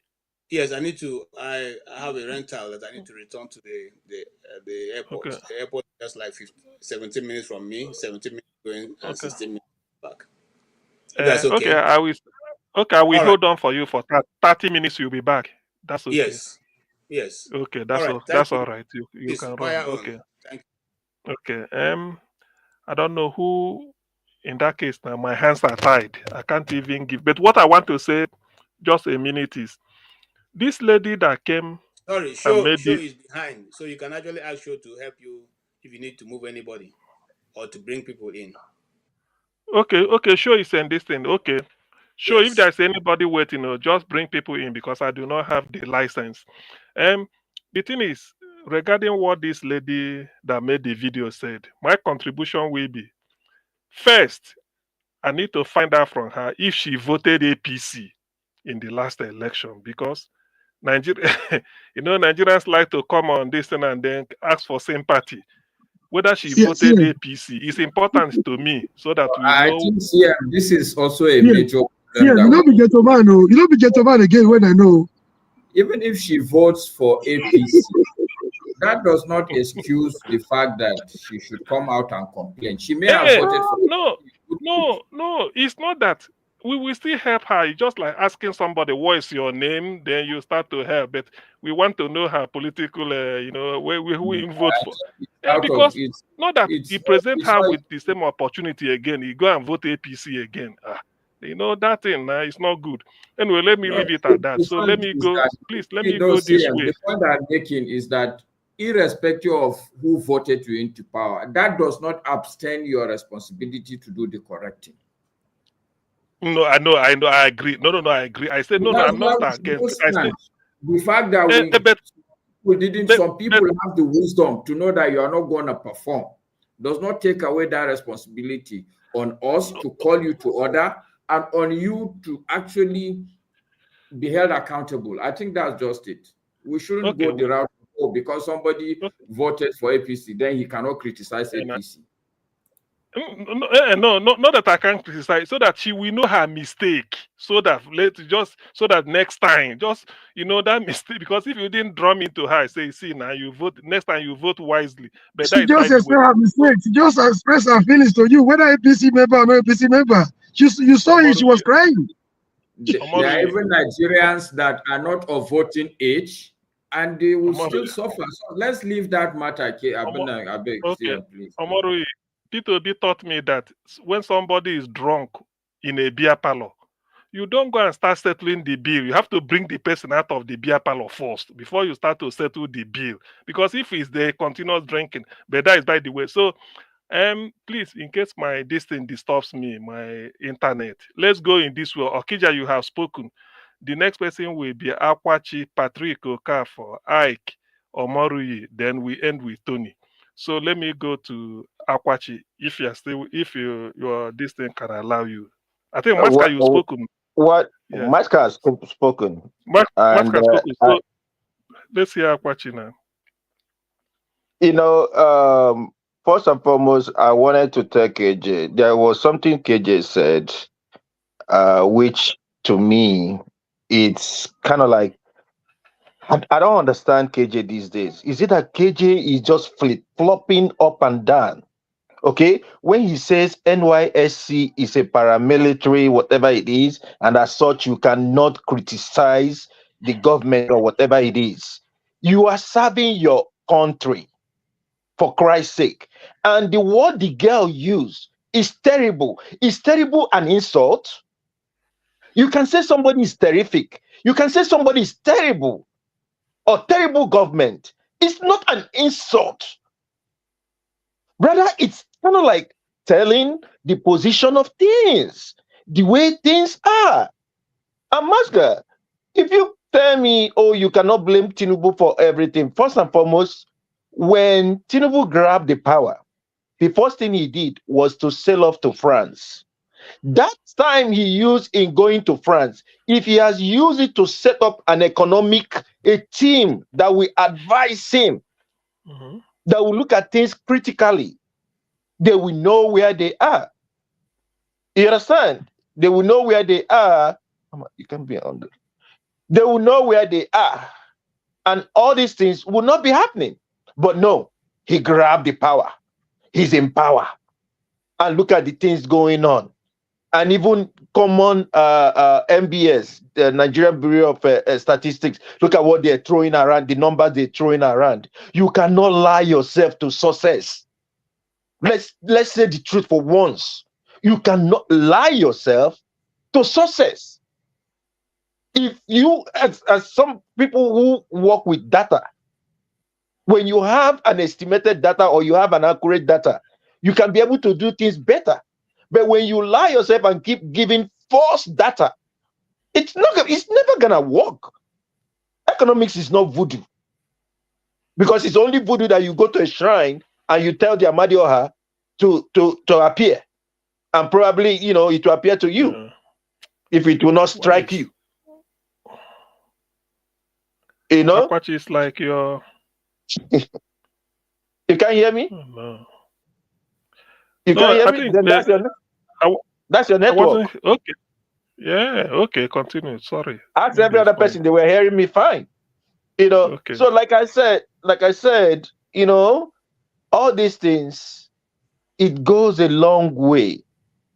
Freedom of speech. When I see where people try to shut people up, like the NYC, whatever, is it supervisors or directors that were calling her to threaten her, take down that stupid. So that's somebody is saying something the way it pains her, and she clearly stated it there. That is her first time of staying away from her parents. As a matter of fact, I think I agree with what Aisha Yusuf had suggested. Can NYC be optional? Because they claim that they will give them allowance. As a matter of fact, the lie they gave this year was that they increased the allowance to 77,000. I have a nephew that is going through it now. He doesn't depend on allowance because that allowance doesn't even get to them. And it's 33,000 that they're giving them. So who is lying to who? For Christ's sake. That's all I can say for now. Thank you. Okay, Patrick Okafor. After you, then we go to Ike. Yeah. Thank you. On the issue of the outburst of yes, Patrick, you can speak now. Yeah. Can you hear me? Yes. Continue. Okay. Yes. I said on the issue of the outburst by the youth copper, and I understand was she arrested or she was removed from camp? I think this is the stock in trade of the APC government. The so-called leadership of the APC that is in power, that claims to fight for our democracy under the platform of NADECO, and all that we have seen the president himself do while he throughout the period of the PDP government's protests and saying all these things. These are all the things they are condemning. They are trying to gag anybody who tries to speak up about bad governance. And it's just a shame that our laws are being interpreted these days to make anything you speak about government to be defamation, to be cyber crime and all that. The lady spoke very well, and she demonstrated something that is really not characteristics of the people of our age, because that age is the age they call Gen Z, and what they do about social media, they are always criticized as being people who don't really know about what is going on in the country. But she really stood out for someone of our age. And if we can have this kind of person to speak up, it is a challenge upon each and every one of us, to keep on putting pressure, because what they hate so much is pressure. And when I listened to the video, I now realize where the girl struck a chord. What really struck a chord in all that she said was that Lagos State is smelling. The Lagos State that somebody built, that same Lagos State that one person single-handedly, they don't like anything. They don't just want people to hear anything contrary about Lagos State. So that, I believe, that was where the girl really stepped on somebody's toes. But the point, and that is APC, mind you, that is APC or APC. Yes, APC. yes. So the point is that it is an infringement of our rights to hold her responsible for speaking up over bad governance, because that was what she did. She didn't say Tinubu stole money, which is a talk for another day. I'm not going into that. She only said that the government is being mismanaged. After all, it is the policies that the government set out about on the first day of governance that put us where we are today. Somebody coming at the inauguration ground to say subsidy gone. You don't have economic team. You don't have plans. And you just come and utter. And you know how Nigerians work with the body language of a president. We are very good at working with body language, where filling stations will be locked up to know how the government will behave. And if they behave in a certain way, they will begin to add money to fuel that is already bought. I think you've rounded off, Patrick. Okay, so I just want to conclude that we should lend our voice on what she's going through and keep on, criticizing government policies that are not in favor of the people. Thank you. Okay, thank you, Patrick. So the next person is Ike. After Ike or Moru, then Tony. Before we get back to NDVC, be like say you miss your turn. So Ike, can we hear you on this APC? Maybe an APC lady, I don't know, but just don't know whether because who is going to see him? Yeah. What is APC phobia, APC obsession? I don't know what's going on. Maybe then the first complaint. Those people shouting Emi Pawa in Lagos, they voted for APC. Can we not kill them because they voted for APC? Okay. They are still human. Thank you, Ike. Continue. I saw the video in the morning and I listened to her reply after the call came from her supervisor. I saw the video also.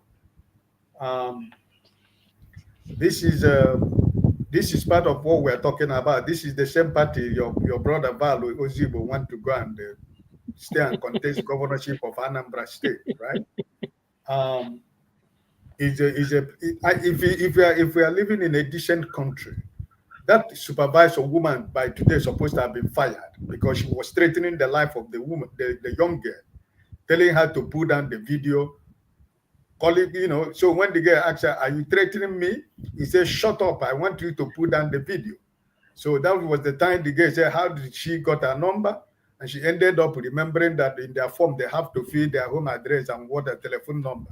So that's why she was saying, listen, that now that she know that they know her house address and telephone number, Nigerians should know whatever that happens to her, they should know where it's coming from. You know, this is a country where we are. Maska said it when he was speaking. It's a country sometimes you want to get angry about helping people in Nigeria. At times you go back, you sit back again and you said, because of humanity, you have to do what they have to do. You know, because it's really sickening that somebody, a student, or somebody who is serving his fatherland, cannot be able to express herself to tell the people what is going on. I don't know where that supervisor used to go and buy her things, or maybe she's no matter whatever your salary is in Nigeria today, at least you can understand from where the young girl is coming from. No, but she's serving her master, so she was trying to bully her to the point that she was threatened. So are we living in a decent society? That supervisor by now would have been fired from her office, you know, and all the people that are threatening her are supposed to have been brought to book. But this is what the government of the day is. It's all about bullying people. It's all about threatening people. It's all about instigating fear on people. It's all about using the government apparatus to threaten Nigerians. So I think that is a clear sign that we don't know where my country is heading to, you know. Sometimes you try to be objective to what is going on in Nigeria, but sometimes you can't. You are frozen. Not me. I'm not frozen. You can't hear me? We can hear you loud and clear. So personally, I think that Nigerians should stand with the young girl. Hashtag that lady, that supervisor should be fired, and everybody who has threatened that lady should be brought. That young girl should be brought to book. This is what leadership is all about. But this leadership that we have, they don't care about the common people. They don't care about the citizens. They don't care about the people they are ruling.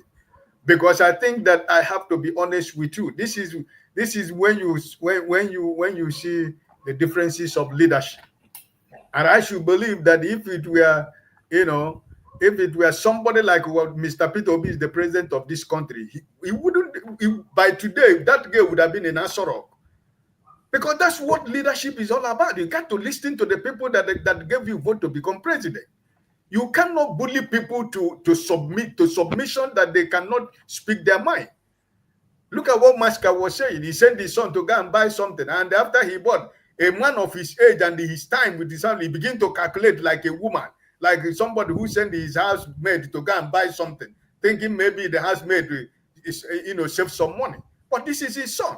That is to tell you what is going on in the country is nobody is sure what is going on in Nigeria.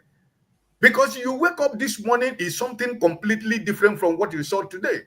So really, honestly speaking, I believe that this young lady has opened another can of warm about this government, and I think that this will go far because I think now Nigerians are on top of it. So I think it will really go far because Nigerians should be able to know that a time shall come, like Maska said.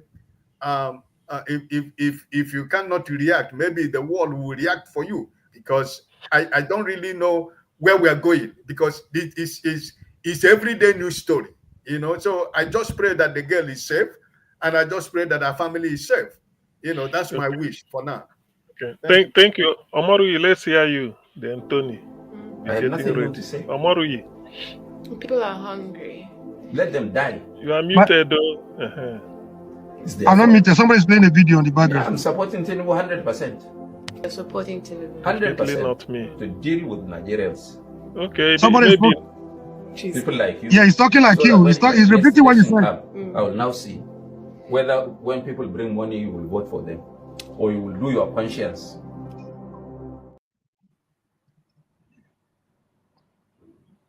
Yeah, that was a good reminder, CM. They just reminded you of your friend, of your comrade, from the north. You know, having said that, that was on the right-hand side. I think there is need for us to wake up. She has every right to complain. You can't beat a child and ask her not to cry, or want to teach her how to cry. You know, I mean, there is, I mean, I don't know. There was something she said that really touched me. You could see that she was speaking from the depth of her heart. She was feeling it, you know. He who wears the shoes know where he pinches. So he was, I mean, she was expressing her pains. Whether she voted for APC or not is immaterial. Those that voted for Donald Trump in America, most of them have started complaining already. You know, at one point, politician can tell you one thing and they do another. You know, even those that work with Donald Trump in the last dispensation, Michael Pence was the VP to Donald Trump. In the last dispensation, even as we speak, they are no longer in good terms. You know, there you can make a mistake. There are people that contributed to the formation of APC today that thought they were looking for a better substitute for PDP. Today, little did they know that they were creating a bigger monster than PDP they tried to replace. So we are human. We can make mistakes. To hell is human. You know, they having said that, there was something she said that really touched me, that we're all cowards. I don't want to believe we are. Fela also said we believe in suffering and smiling. I believe to a generation that we're able to tackle the military out of power, that we're able to face the bullet, we're able to face the tear gas. They will tear gas us today. The next day we are still on the street. We'll be arrested. The very day we are released, it came to a time when Gani taught us how to go with our toothbrush in our bag because we never knew when we could be arrested. Where has that courage gone to? Where has that spirit gone to? Well, have we been captured? I don't believe in spiritual, those that believe in spiritual, whatever. Has somebody cast a spell on us? This is not the Nigeria I grew up to know. This is not the Nigerian youth I grew up to know. What has happened to us? And again, the problem is not far-fetched. It's among us. We are so much divided. I don't blame people that want to defend the tribe, defend the religion. We have a common denominator. That common denominator is our sense of humanity. We were all human before we grew up to say we are Igbos, we are Yoruba, we are Hausas or whatever. We are Fulanis, we are Ibibios, we are those, and we have something in common. That sense of humanity. That is what is lacking today. Instead of building bridges across those, things that we have in common, we are busy arguing and fighting ourselves for things that they don't really, they matter, but that will give our oppressors advantage to continue to lord it over us. I belong to a generation that could hijack a plane because to register their grievances for what they believe in. I belong to a generation where we'll see them buying us on the street. We'll pick up the wounded ones. Take the other ones to the. We continue the fight. Where has that spirit gone to? Where has that spirit gone to? I believe there is giant in every one of us that is sleeping. We have giant inside of us. My own started. I was maltreated in secondary school. A principal told you could give us anything for food, and we were not complaining. But a government teacher came far back as in secondary school. We were less than 15, 16 years old. So he came to later realize that we have rights. We thought we could accept anything from our principal as food. Sometimes we would know, instead of 3 square meals a day, we could not even have 2. Instead of 1 egg, they will cut 1 egg for about 4 of us. But without principal coming to tell us this is our right, we were able to remove that principal from office. We were able to, you send him on early retirement. That spirit continue with him into a higher institution. We were able to, fight against the increment of school fees. We were forced, the visits of institutions, not just institutions we attended. We could go to other institutions to fight for our fellow students. Where has that spirit gone to? Are we actually cowards? Or we have allowed our division, our tribal religious division, to divide us, to weaken us? And this is a wake-up call. I could remember the role Nigerians played a few months ago when one of us was arrested, delivered to me. You could see Nigerians donating money. You could see people volunteering to serve in different departments. When do we begin to do that? Do we allow them to kill all of us before we know we are not actually cowards? There's a limit to which you can push even a goat. I believe we have been pushed to the wall. When are we going to react? When are we going to fight back? These people, I want to end by saying that whether we are, no matter our tribe, no matter our religion, let's first of all defend our humanity. It's only when we are alive that we can talk of our different tribes and religion. It's only when we are alive we can talk of our, ethnicity and tribalism. So when do we wake up? When do we begin to take this narrative beyond the mere talking every day to cure our boredom, to cure our loneliness, to cure our depression, and begin to take action? I don't believe we are cowards. Most of us are still around. We are getting old. If we have people, that are ready, we are still ready to hit the street. So today is not about Shogure. The only guy we see around now that's really ready to fight, the same people will come around to tell you he's fighting for Tinubu, he's fighting for Buhari, he's fighting for this. At least he's doing something. Can we begin to queue behind that guy, even if he doesn't become the president? At least we have to rescue our country first. Thank you, and God bless you all. Okay, thank you, Amaru. The next person should be Tony. After Tony Nduvisi. See, I don't know what to say about this video that was played. I feel so if sad. If you don't know, then Nduvisi will talk to us. If you don't know, then no, that's just by way of introduction. When people begin to castigate Nigerians who take the dangerous route of going through the Sahara Desert and the Atlantic Ocean in balloons and so on and so forth, and you're wondering what would make anybody, any human being, take that kind of risk. This is what the lady just said, the copper just said, is part of what, the desperation that drives people to even think of that, because they take the risk, they know that it's either life or death. It's unfortunate, it's very, very sad. And I think Masca, just encapsulated all that the lady was saying. When I look back, the year that I served my youth corps, the allowance that they pay you, it was enough to take care of you, for the month, and so you wonder what really has gone wrong. The same country, how did we get to this point that, every day, nearly every week, we get calls here, from Nigeria, asking for all kinds of help. Some you're able to help, some you just can't help. And, I was in Nigeria in November, December, and I know how much, we had to spend, in spite of the fact that we had sent some stuff ahead of us, shipped some goods, they all went, and you never can satisfy, people as much as you can. I think the truth is that our country has really gone down.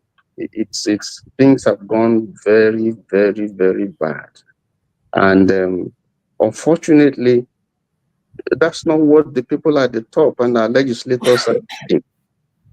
They are there debating about Akpoti and this, and all those Akpabio and all that. But the basic things that they need to litigate, they don't do it. So I think there are two different countries that we have now. Those who live in Banana Island, who don't feel the pain that the common people feel, and those who live in places like Yanakbaja and so on and so forth, who just barely, why wouldn't there be election rigging? If you give someone like that 5,000, 10,000, that's a lot that is going to do for him, So why wouldn't the system that we are running now? Why would things change?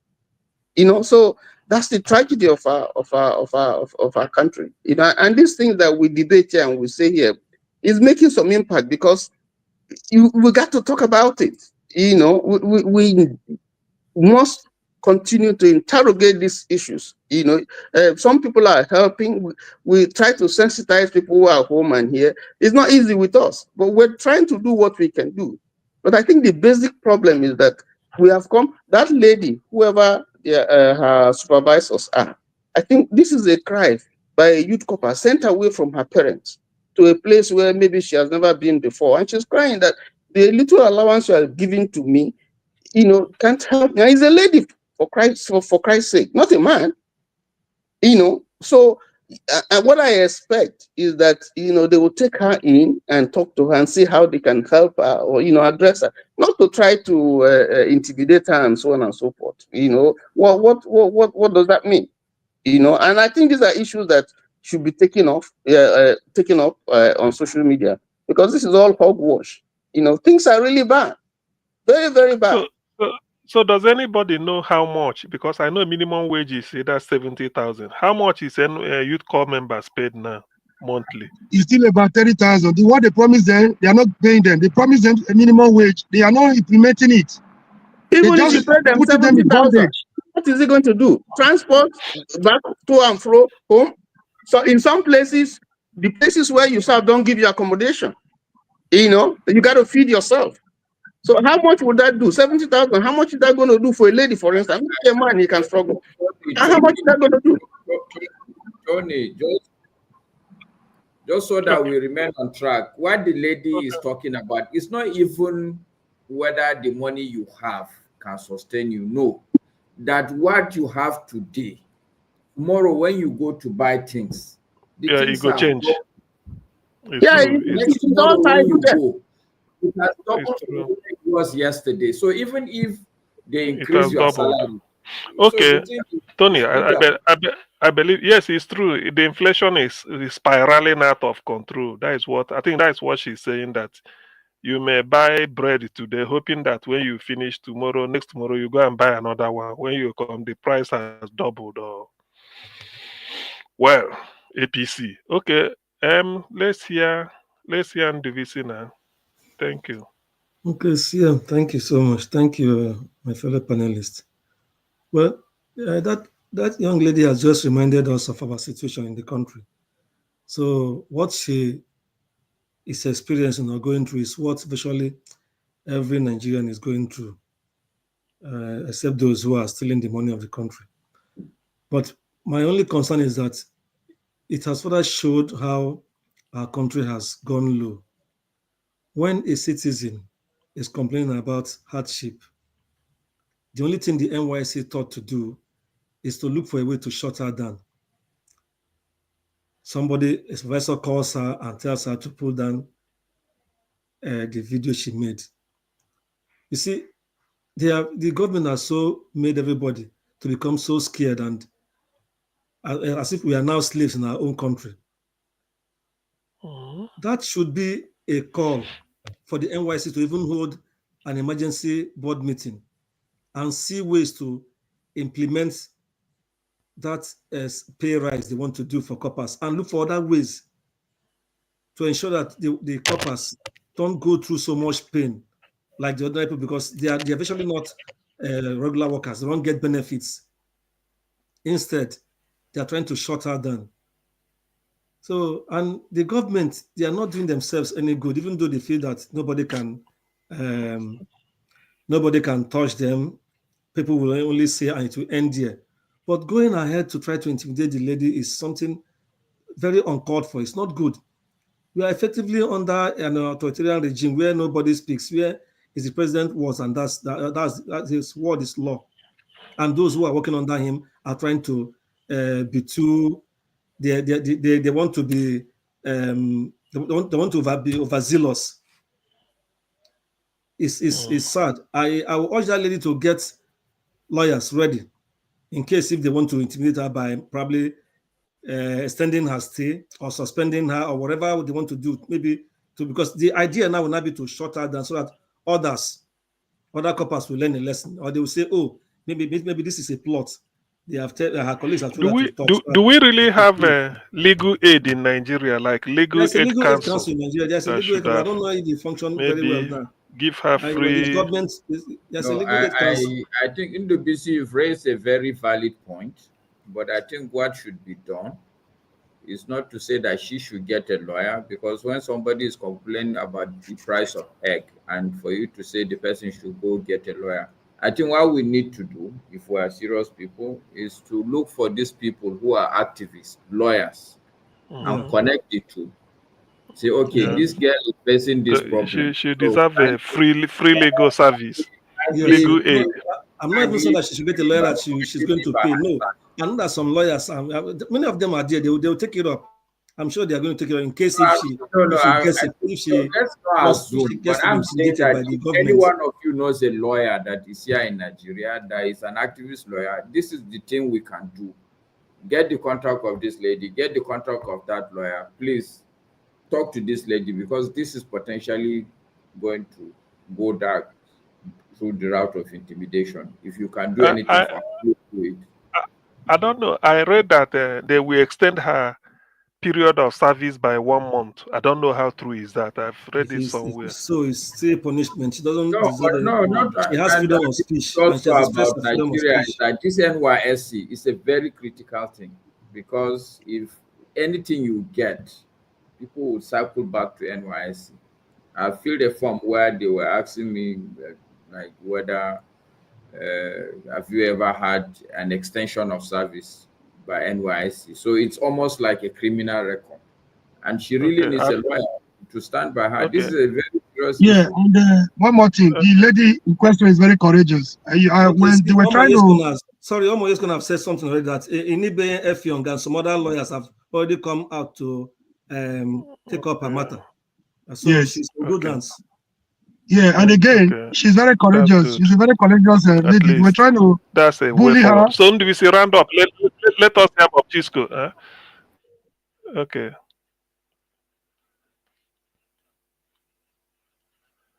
Okay. I don't know whether I'm speaking. Hello, can you hear me? Yes, we can. Yes, I can. Yeah, thank you, CM. I specifically came in just to briefly talk about this lady. You know, in fact, I was almost crying for her. You see, that lady is completely depressed. She's completely depressed. I can also, say that lady might be feeling some suicidal, mission. In fact, this is a lady that has manned herself up to pour out her heart. But unfortunately, in the climate we are, you see, I heard that the NYC have apprehended her. And the next thing now, a lot of punishments, because she expressed her emotions over what she's going through. Some people could take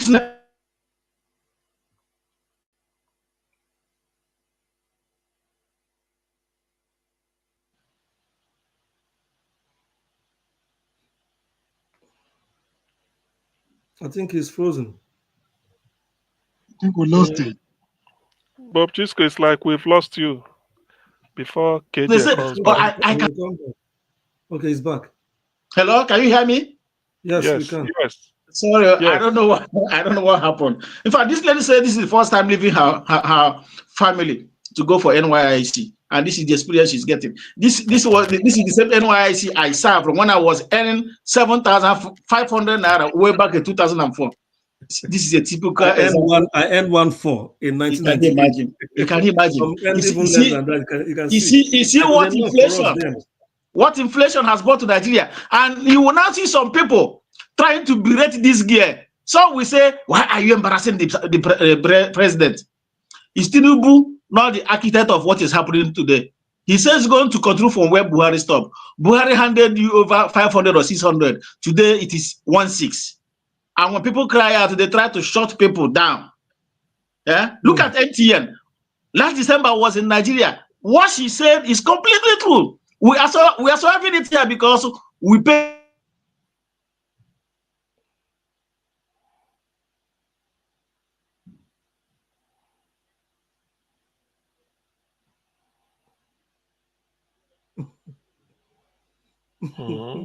Sure, said the West is don't cut Bob Internet.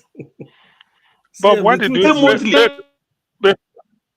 He's back. I don't know if Buhari people, I don't know that he's listening to me and trying to cut my internet from Nigeria.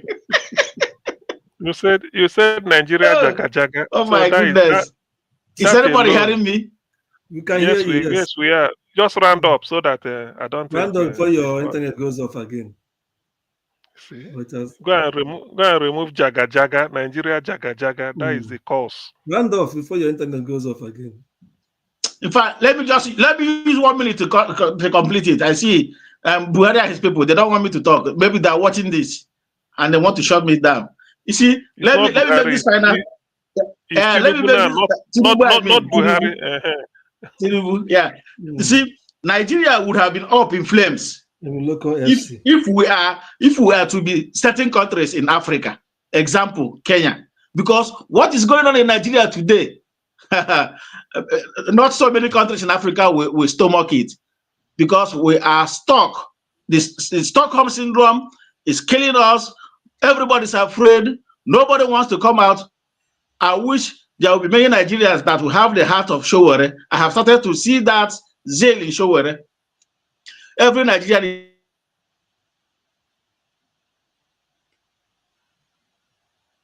Okay. Thank you, Chisco.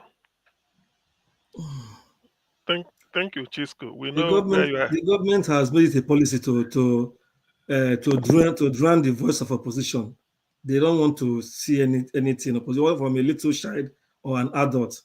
You can imagine a girl of that age, a young lady like that, starting her life, saying that kind of thing. Instead to go back and have a soul searching and see what can be done to alleviate the pain of, at least start from the NYC, if they can't talk about workers. They are there trying to intimidate her, threatening her or here and there. It's terrible. This is a wake-up call for our people, because they want to just grind everybody, squeeze the life out of everybody. Anyway, gentlemen, well, the thing is, the suffering in Nigeria knows no bound, which we all know. And it continues to spiral out of, I don't know, well, sometimes I said I don't know how people survive, but somehow they survive. But for how long? If her colleagues in the National Youth Service Corps, we sort of rally around and probably make it, I don't know, to amplify what she said, that will help.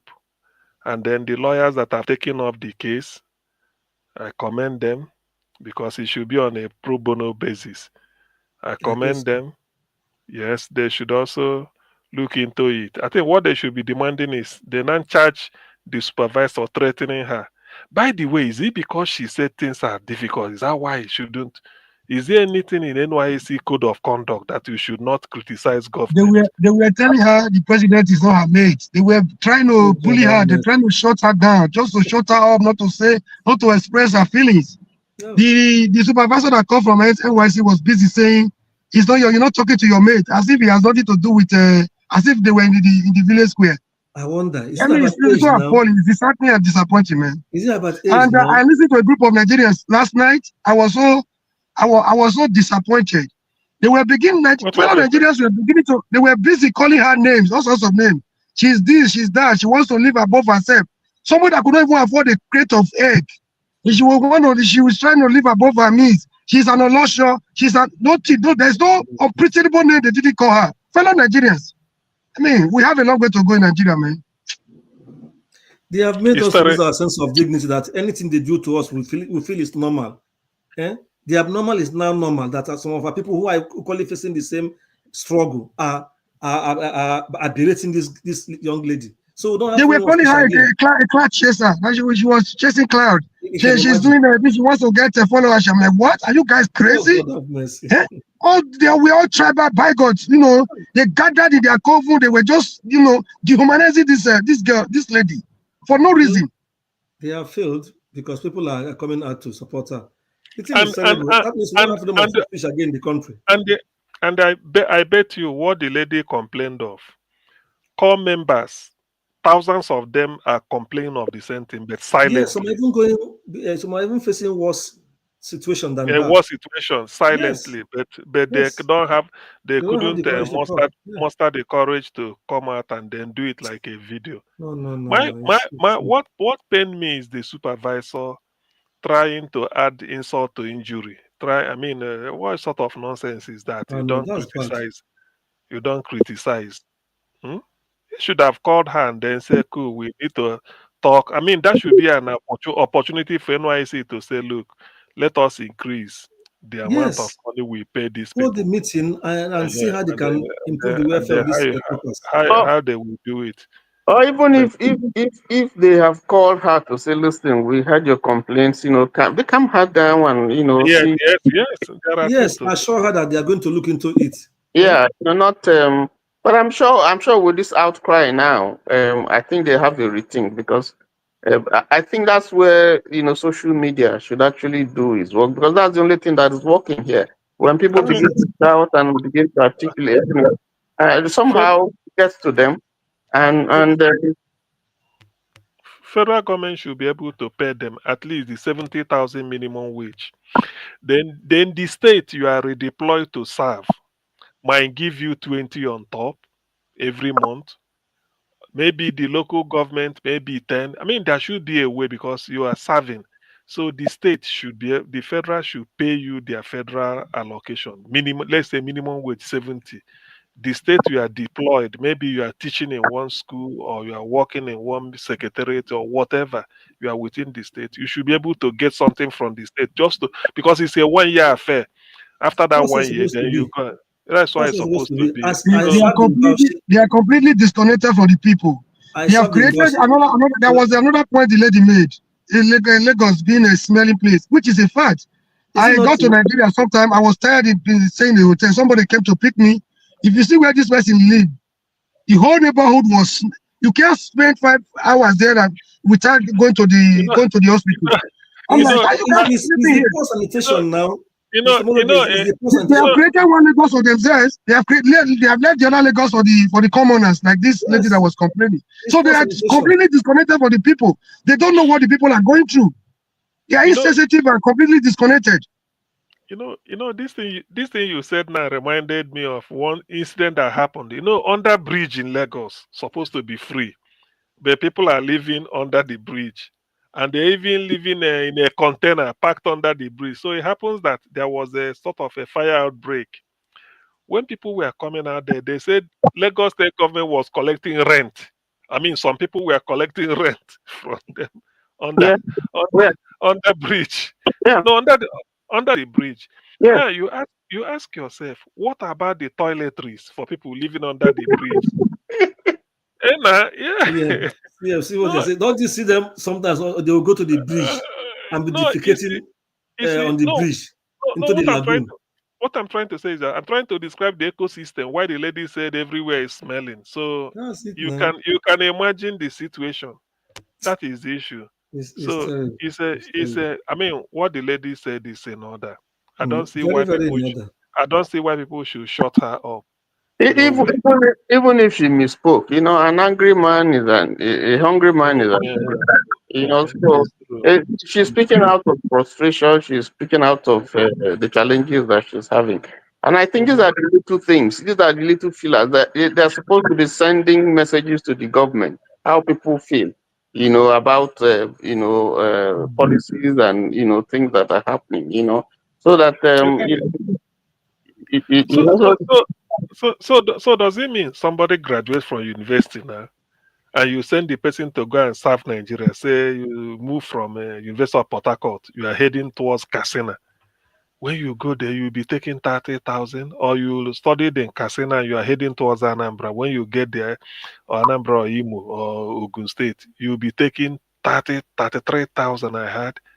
What is 33,000? That is about 30 loaves of bread. If I thought it's 1,003. Is that not? Yes, now. No. Sometimes it depends on where you're serving. If you have some good posting, you still get a couple of, naira that is added to what you have. But it's not always the case.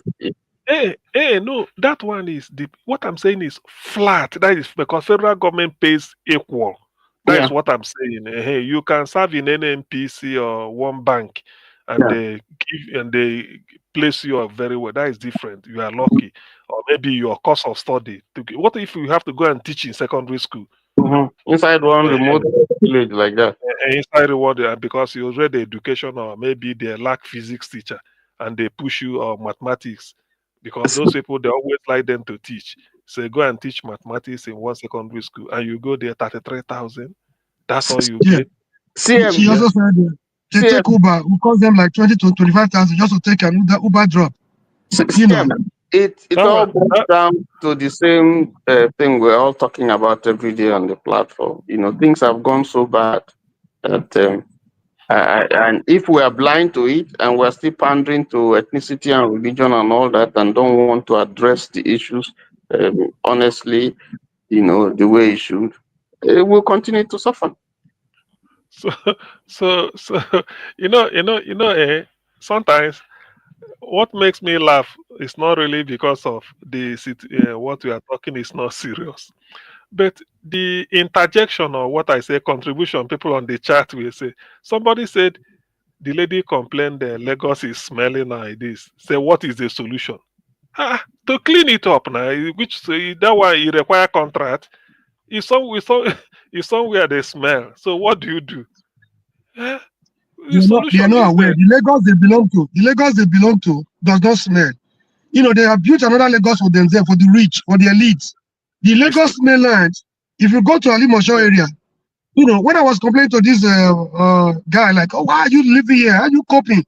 He said, if you go around that place, there are even dead bodies around. They dump dead bodies around the area. So there is no light. In the night, you open your net, you are inhaling this. How do you wake up in the morning? How do you survive this? He said he has no option. That's the only way he could get a cheap accommodation. I'm very sure this guy, he doesn't have the money to pay the accommodation in the Lagos that belongs to the rich.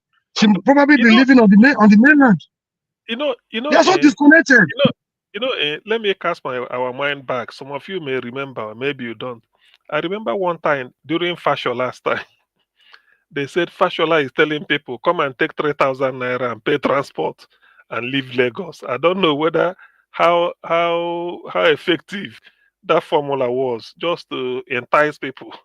Come and take transport money if you don't know how to get back to your village. That Lagos is congested. I don't know how that thing worked. But see, that is Nigeria for you. So it's a shame, really. I wish this this video this lady made should be a wake-up call for Nigeria to review the allowance they pay to UCOR members. Anything short of that 70 or 80,000 minimum wage, I do not accept that. Not that it can be. You can pay them over 100,000. Yes, Nigeria can afford that. But I mean, let there be a base. 33,000, 50,000 is rubbish. It's just funny. Oh, what for what? Is it up to the money to go to town? I don't know how much Lagos City bus. In fact, a way to do all these things is that, let's say if you are serving in a city like Lagos or anywhere, they might say they give you part of your use service and part of your distance. You get a bus card that will entitle you to enter Lagos State bus free of charge anywhere you are going. So far, you wear your uniform. The driver can ask you, this is the postcard. Let me see your NYC ID card. It shows you. And then you to say, okay, you get in. Or you scan it. So this type of thing can also help, not just in Lagos, anywhere you are serving in a city, to make sure that transport has been taken care of. You don't need to pay. Just use your NYC card and everything, because you are serving in the city. If you are serving in the rural area, you may not need to be transported. The buses might be cheaper. I mean, we know they use sense. There are certain things, and it's 1 year affair. So why not pay them well, and then they finish, and then because some people, when you finish, then you now start to get job for yourself. Or part of NYC will be while you are serving, you work for 4 days, use 1 day to go to train yourself, maybe in one skill, free of charge. Nigeria we are not creative, because you said, okay, you do want to go and learn hairdressing for that 1 year, that day, or IT, computing, or cyber security, or anything you want. Any skill, plumbing, piling, whatever. Any skill. Maybe somebody may do civil engineering. Yeah. He's working Monday to this thing. Then if one day of the week he will like to go and learn something like practical plumbing, because Yes. he will join the building industry. Somebody may learn mathematics. He's teaching. So when a one day of the week he say, look, I want to go and learn computing or how to calculate something, I may end up in the bank as actuaries, risk calculator, or I will go and write ICANN. So you are getting them ready for life after. But Nigeria, we are not create. We just not we. The government is not imaginative. Somebody might be doing agriculture. You say, look, when you come out, because you are of the Greek, this thing, why can't we look for, even if it's a local farmer, that you can go there and there are certain things you will learn, some practices, just anything, government will pay for it. It becomes part of, so that when you are serving the government, you are almost acquiring a new skill, different from the one you acquire from the university. And this one, you have to decide the skill you want, hoping that if I leave, and though I study political science, but I'm interested in this something, then you can go and learn that. But in Nigeria, that such things doesn't occur to them. Rather, what they do is to vote money and then spend it. I don't know. Otherwise, NYC should be an opportunity to get you prepared for employment. Not just what you read, but you learn a new skill, and then they expose you, tell you, or somebody say, we want people to do this. Say when you are doing your NYC, if you can get like 10 of you that studied law, when you people finish, 10 of you, we can group you and then post you to some chambers for you to start practicing, learning it from there. Or if some people may have the entrepreneurial skill, one bank can take it up, said we want like 20 coppers when you finish. If you people can be together, then we fund you people to start one type of something. There are things you do. I've been in the UK, in which if you are graduating, some UK universities have studio for music. Music studio. I've seen things, University of Nottingham, music studio. I say, why? He says some people may have the talent to be a good singer. So when they're at university, they tell you can try your hand. It doesn't mean the course you are studying. That is it. If it's not, it's not. Some people may be good football players. By the time they are getting, you train them. So when all these things are happening, but Nigeria, things doesn't work that way. You're on your own.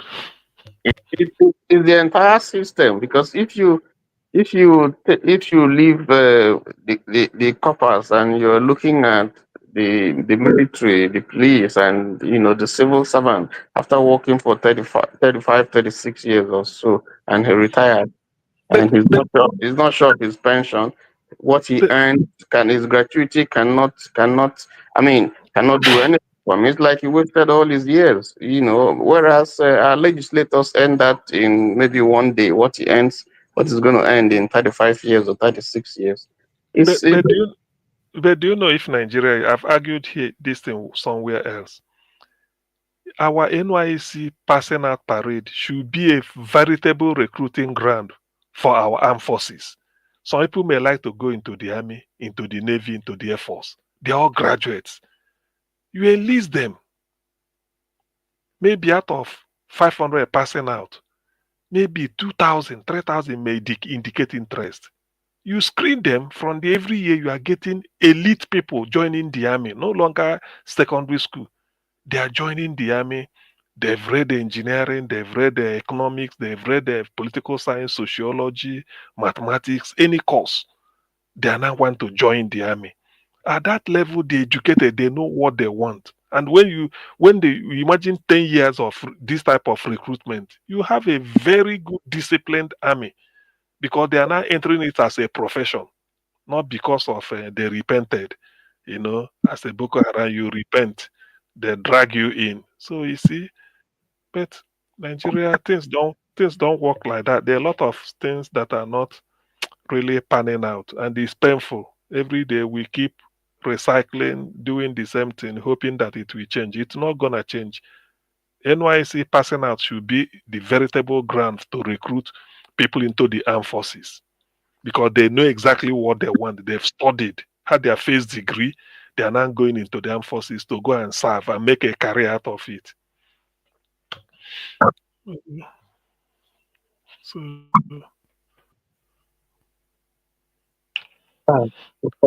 okay.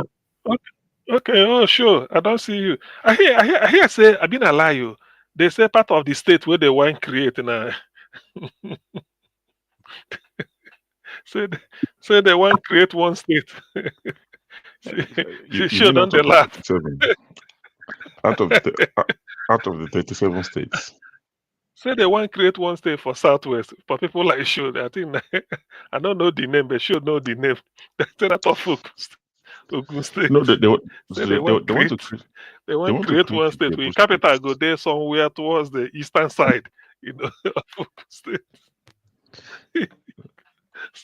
So, They want to create a so I lot of don't know. states. You don't mind those people. No, they mind they just waste money. The Nigeria So they doesn't want to need that. create Ibadan State. They want to create Ijebu State. They want to 37 new states. They are crazy.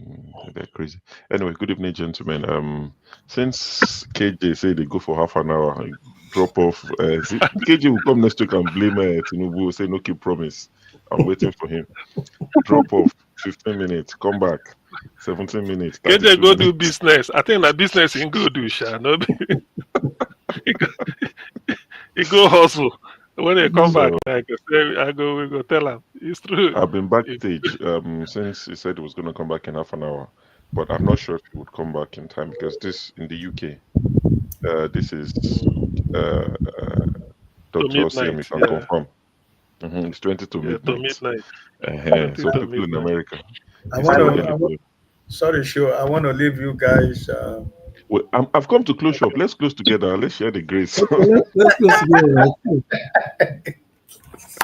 I've come to close the shop. This one where AJ will come back. But I mean, I'll, in case anyone has anything, I just don't want to shut it down like that. In case anyone has any last, comment or anything, Yeah, my last comment for the day is blessings for the new week for every one of us that are here and those that are in the comment section. I pray that God keep us alive till next week where we can meet again here next week. But also for us to know that whatever we do here remains here. We might disagree, we might agree. Sometimes it can be hot, but at the end of the day, we all are pursuing the same goal for a better Nigeria for every one of us.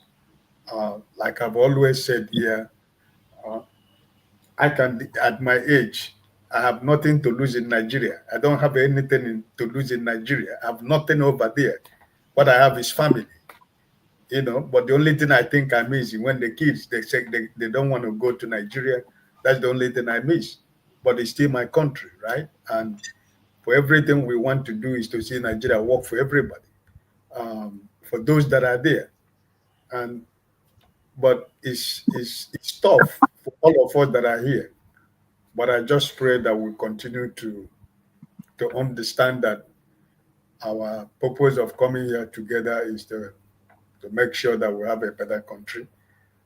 We might think that what we are doing here every week is not working. My brothers and sisters is working a lot. And I think people are listening. And I think it's going around. And people are taking notice of what we do in every platform around the world. And, so I hope that Nigerians themselves can be able to stand up for themselves, because we cannot continue to yell for them,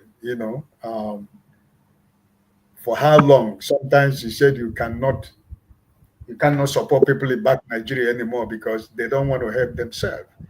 But sometimes when you look at what is going on, humanity comes in, you can't, but no matter whatever, So thank you for the opportunity to be here today. And God bless every one of us. Good night. Thank you so much. Anyone, any final comments? No? Well, Okay. Tell him to say good night. Yes. Good night. I think we've had a good day. I think we'll still keep hope alive. We pray for our country. Try and do whatever we can to assist, to help in whatever way possible.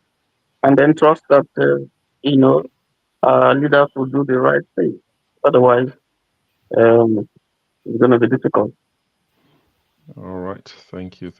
Well, for me, I pray and wish every one of us and our people back home a peaceful and pleasant new week. And we continue to pray that God touches, because He knows everything. He can turn an evil man into a good man. We pray He touches our leaders, even if not from the man at the top, but maybe those who support Him most. Maybe they'll begin to have search their heart and begin to say, no, we should turn the tide around for the better. I hope it will start soon. Thank you. Before you people leave, in the presence of many witnesses, I want us to count the money we made today. I'm going to thank all the people that... let's count together before they say money made. So, say Rudolph na Igbo man and Igbo man, Ijebu man. So, okay, we were witness and we not go get anything. Don't be said this thing. So, I'd like to thank Tope, Igbo Basics, Kulata, Timachek, Oscar Blackbone, Crimson. Those are the people that contributed financially today. I'd like to thank them. But in terms of how much we made today, let's check. We have to be transparent. 1,911,000,000,000. Wow. 844,000,000. All these things. I will see. That's what they call I will see. And 46. I'll take that again. 1,911,000,000. 1,911,844,000,000. 1 trillion. This money is too much for me. 1 trillion. I hope that is not. So Okpolo was not the first to make that kind of mistake. So he took a cue from Akpabio. So you say we don't make plenty money. Omori, I saw that you come back. Good evening. Any final comments before we close shop tonight? Yeah. Can I just add one more thing? I think we are doing enough talking. And when do we begin to elevate the conversation beyond the mere talking, sake? So When in do we America, begin to take action? where are you? Are you in the US? Yeah, I can be anywhere, anytime. If I have any whistle today, then anything is HOB. It's because I'm yesterday in America at the moment. I listened to the show yesterday, and I saw Flagship came to make an announcement. So they've planned something with Flagship, Dr. Damages, and Kene. Flagship and Kene, they live in Atlanta, and they are planning to have like a symposium. Rufai Hussein is going to be there to speak. They're still trying to invite a few other guests to have like a face-to-face conversation and take it, further. I think they said they've reserved 20 rooms, and it's on $149 per night. I think they said Sheraton Hotel. I can't remember. Is it Sheraton or one of those, hotels that you're familiar with? So they've paid for food. They've paid for the hall. So it's just for people to attend, and they're, just saying that they would like for people to attend. I think they said it's the 27th of July. So just to say, people are planning things to say, okay, let's take it offline. Let's meet. Let's discuss. Let's see how we can elevate the conversation. So that's one of the things people are trying to do, and they're not asking anybody to bring money. So it's not a case of come and donate a hair. So just to let you know that one was discussed yesterday. Okay, for those in US mainly anyway. Yeah, but I mean, you can get ESTA. If you live in the UK, you have a British passport, you get ESTA and you go to the US and go and join them. Why not? Your summer holiday. It's in July. And such a conversation should be devoid of our tribal, religious, and can be political affiliations. It's we should discuss as human beings. We should discuss as human beings, as Nigerians that we are, on the way forward. it's face to face, people will be more reasonable. You know, say if you break votes now, if you go talk anyhow, I'm just joking. But because it's face to face, people will be more reasonable. You know, when you're online, you can do anyhow and talk anyhow. But when it's face to face, people will be more responsible. So I like to think it'll be a very, very good outing. Yeah. Okay, they say it's taking place in Atlanta.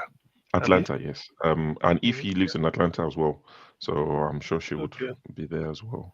Okay. Yeah. All of them with it. I'm you know the Atlanta. Those people we fear so much. They're not only as strong as we think. The only thing they fear most is ability of the people to come together. They fear the people's unity more than any other. So each time the people try to come together, they want to do everything to divide the people.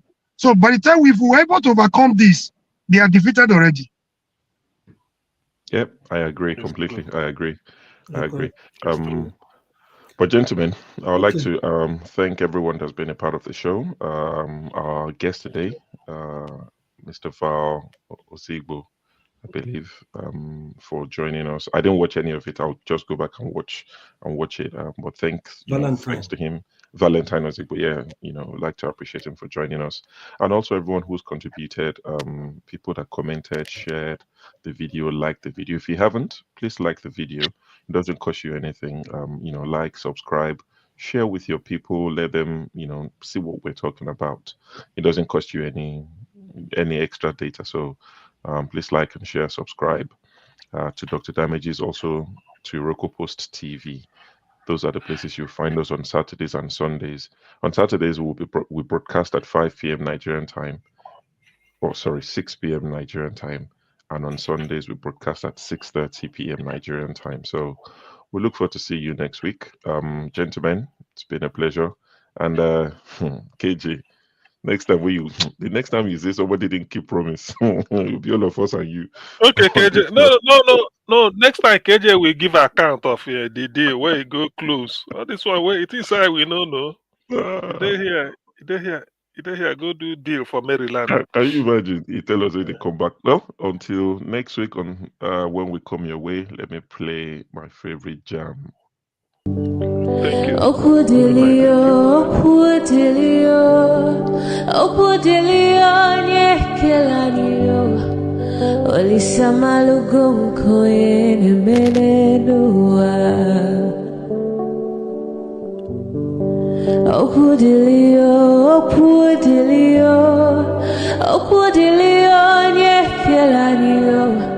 Chukuna malugo yo biadi ocha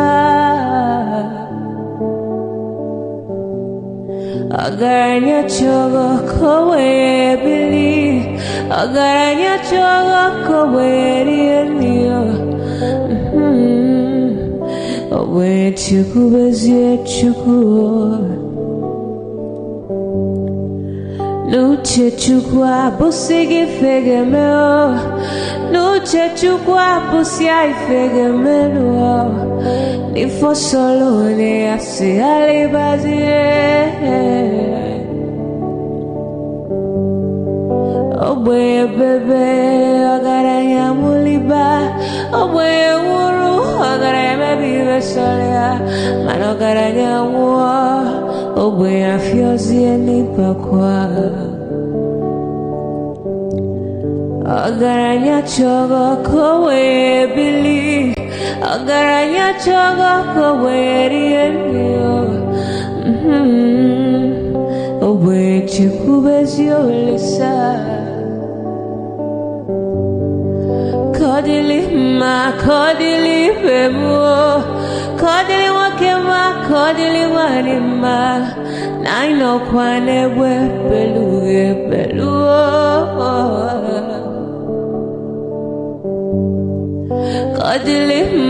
Kodili bemo Kodili kemo Kodili heyo Ibedwe me wanem Nikadiezi bohimo